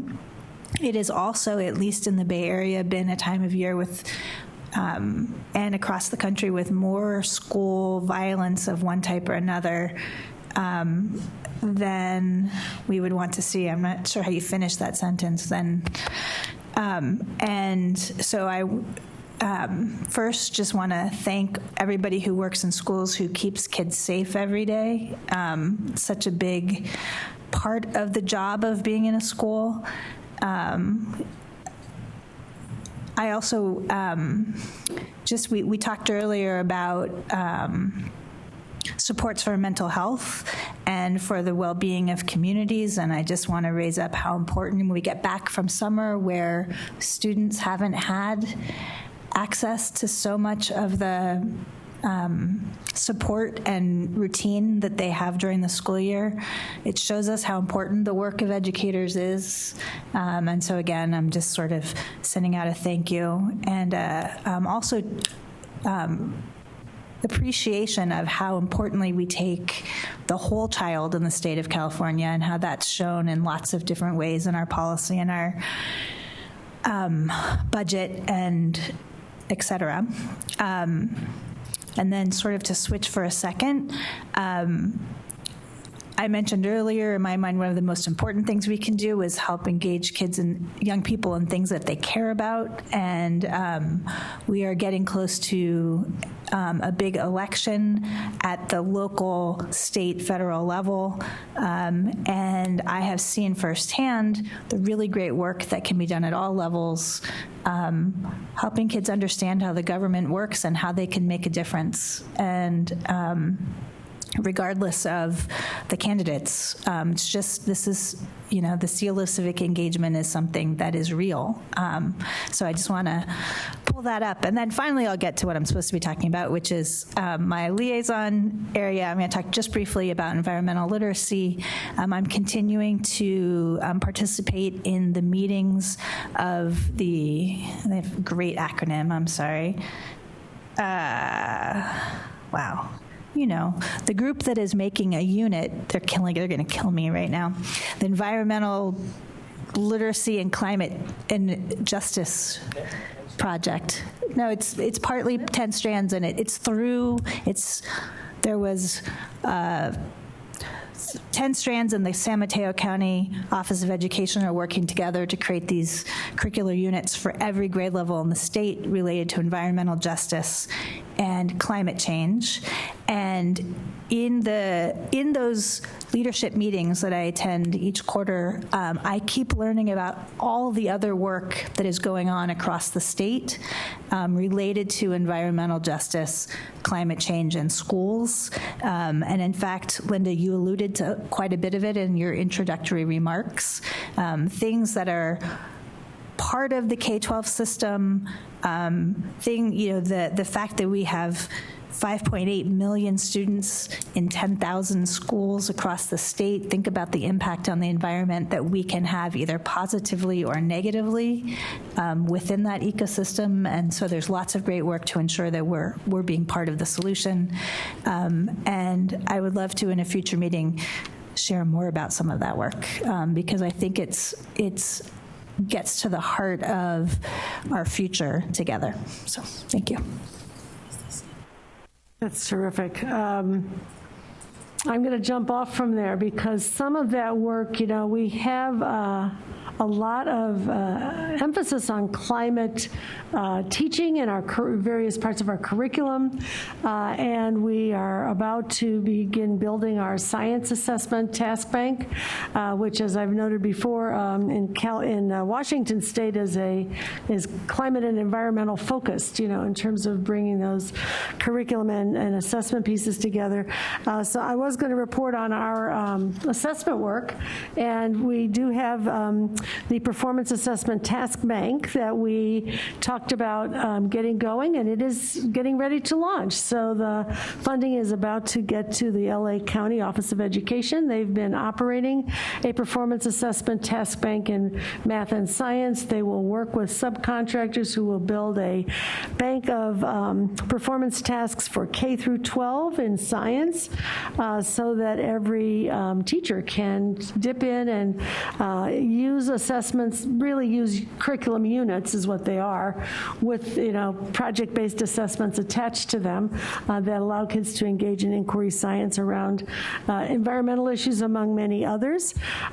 We also, as you know, received the CAST Innovation proposal, the concept paper, back in January, and we will get going at some point on building out the rest of that system. We applied for a competitive grant to the federal government. We did not receive it. However, there is a group of states that have been working on performance assessments in science, and the funders of some of that work are waving their hands and saying they might want to enable us to get going with private funding. So that I hope there will be a positive report about that shortly, which would mean that we could begin to build a system in which we have performance assessment on the CAST itself. PTELs, remember, performance tests embedded in learning as part of the summative, and then, a bank of tests that are used routinely for instruction and interim assessment and other things. So I think that will be moving at some point relatively soon. The other issue I'd just love to say a word about is community schools. Our community schools are just rolling along now. We have about 2,000 of them. Of course, we know it's been a challenge for people to get up and running and to get the funding to them and to help them, figure out how to become a community school. But there are a growing number of, there have been some wonderful meetings and gatherings where people are sharing their successes that CDE has been supporting. And then studies coming out, one of them showing the extent to which community schools are dramatically reducing chronic absenteeism, using the resources that they have with community school managers, but also building, places inside the school that are more welcoming and responsive and supportive, and places that kids want to be and families are able to connect to, and solving the problems that families may have in getting kids to school. So it's heartening to see that the benefits are really beginning to become visible and tangible. And I think we'll hear more about that over the coming year. And I want to give Julia an opportunity to make some remarks. She doesn't yet have liaison reports to give, but we want to hear from her. Thank you, President Darling-Hammond. I would like to begin by saying what an honor it is to be sitting in this room with you all at my first board meeting. I'd like to thank the state board staff and fellow board members for welcoming me and helping me navigate this new position. And thank you to our governor, Governor Newsom, for the appointment. It is an absolute privilege to represent our foremost educational partner, which is the students. The student body in this state is diverse, compassionate, opinionated, and excellent. A highlight from my work since my appointment has been just conducting outreach for the future student board member and all the ones to follow after. I've had the opportunity to connect with the current student board members across the state and their districts, various district and community leaders, the student commissioner with the IQC, Catherine, and student groups to discuss the importance of student representation in leadership and civic engagement at the local and the state level. Focusing on encouraging juniors to apply for this position to ensure that young people from every region in California are aware of the opportunities that are available to them to make a meaningful impact beyond just their community as well. I'm so happy to say that so many juniors have reached out to me personally over email or social media with questions about the position and the application process, and I'm beyond happy to answer and encourage them to apply. I've even gotten freshmen and sophomores who are very ready for when it will be their turn, which is fantastic. To all the current students who are currently applying before that deadline on the 20th, I wish you the best of luck, but also thank you for putting yourselves out there on behalf of advocacy for your peers. I look forward to meeting the 12 semifinalists finalists in November in the selection process in collaboration with the always excellent California Association of Student Councils. Thank you again for this opportunity and this honor and privilege, and I look forward to the remainder of my term dedicating to supporting my approximately 6 million peers, and that concludes my report. All right, and we look forward to it too. So now we're going to put the public comment slide up one more time because we're ready for agenda item 19, general public comment. Public comment is invited on any matter not included on the printed agenda. Members of the public wishing to provide comment on this item may do so in person or by calling the number shown on the public comment slide. We encourage you, if you call in, to please state your name and affiliation for the record. Are there any speakers signed up to provide public comment in person? We have one speaker in the room. Terrific. We need you to turn up your microphone so we can hear you. Or turn it on, maybe. Yeah. Okay. Can you hear me? Not yet. Can somebody help her with... Okay. Now? Yeah. Okay. Is there a button on there to be pushed or? Okay. Okay, now? Is it? There's also a button. Just speak louder if it's necessary. Okay. Now? Okay, great. Hi, my name is Arushi Garg. I am a high school senior. One of the key issues that has become prominent in recent years is the mental health epidemic. As a high school student myself, I can attest to seeing this affect the daily lives of myself and those around me. A friend stabbed themselves in the neck with a fork, and another had to rush home because her sister was going to try to kill herself. She went from playing tennis and laughing with friends 1 minute to absolute fear and panic the next. This is such an urgent problem, which is why I have shared it with the board several times before this. And while I recognize that the board is extremely busy helping California students in all the ways they can, through all the wonderful initiatives mentioned today and more, millions of students are suffering because of mental health issues. Mental health issues are strongly correlated with sleep deprivation. The addition of a sleep unit in PE classes in middle school at the local level has shown some very promising results. So as a high school student, this is my humble plea to the board to please consider issuing a recommendation to school districts to consider providing sleep education in middle school. Thank you. Thank you. And we do have one speaker signed up or in the caller queue. I will open the phone line now. Thank you. Caller with the last 4 digits, 0132. You are now live. Please start your public comment. Good afternoon. Good afternoon, members of the California State Board of Education. My name is Hannah Riedel, and I'm a professional sign language interpreter and advocate for our deaf students and deaf teachers. Imagine with me a world where the shortage of ASL interpreters is worsened by high RID exam costs, long evaluation times, and a lack of feedback for improvement. This is the current reality, creating a significant deficit of qualified interpreters in California. I recently completed the BEI certification process, which is proven to evaluate high-quality interpreters effectively.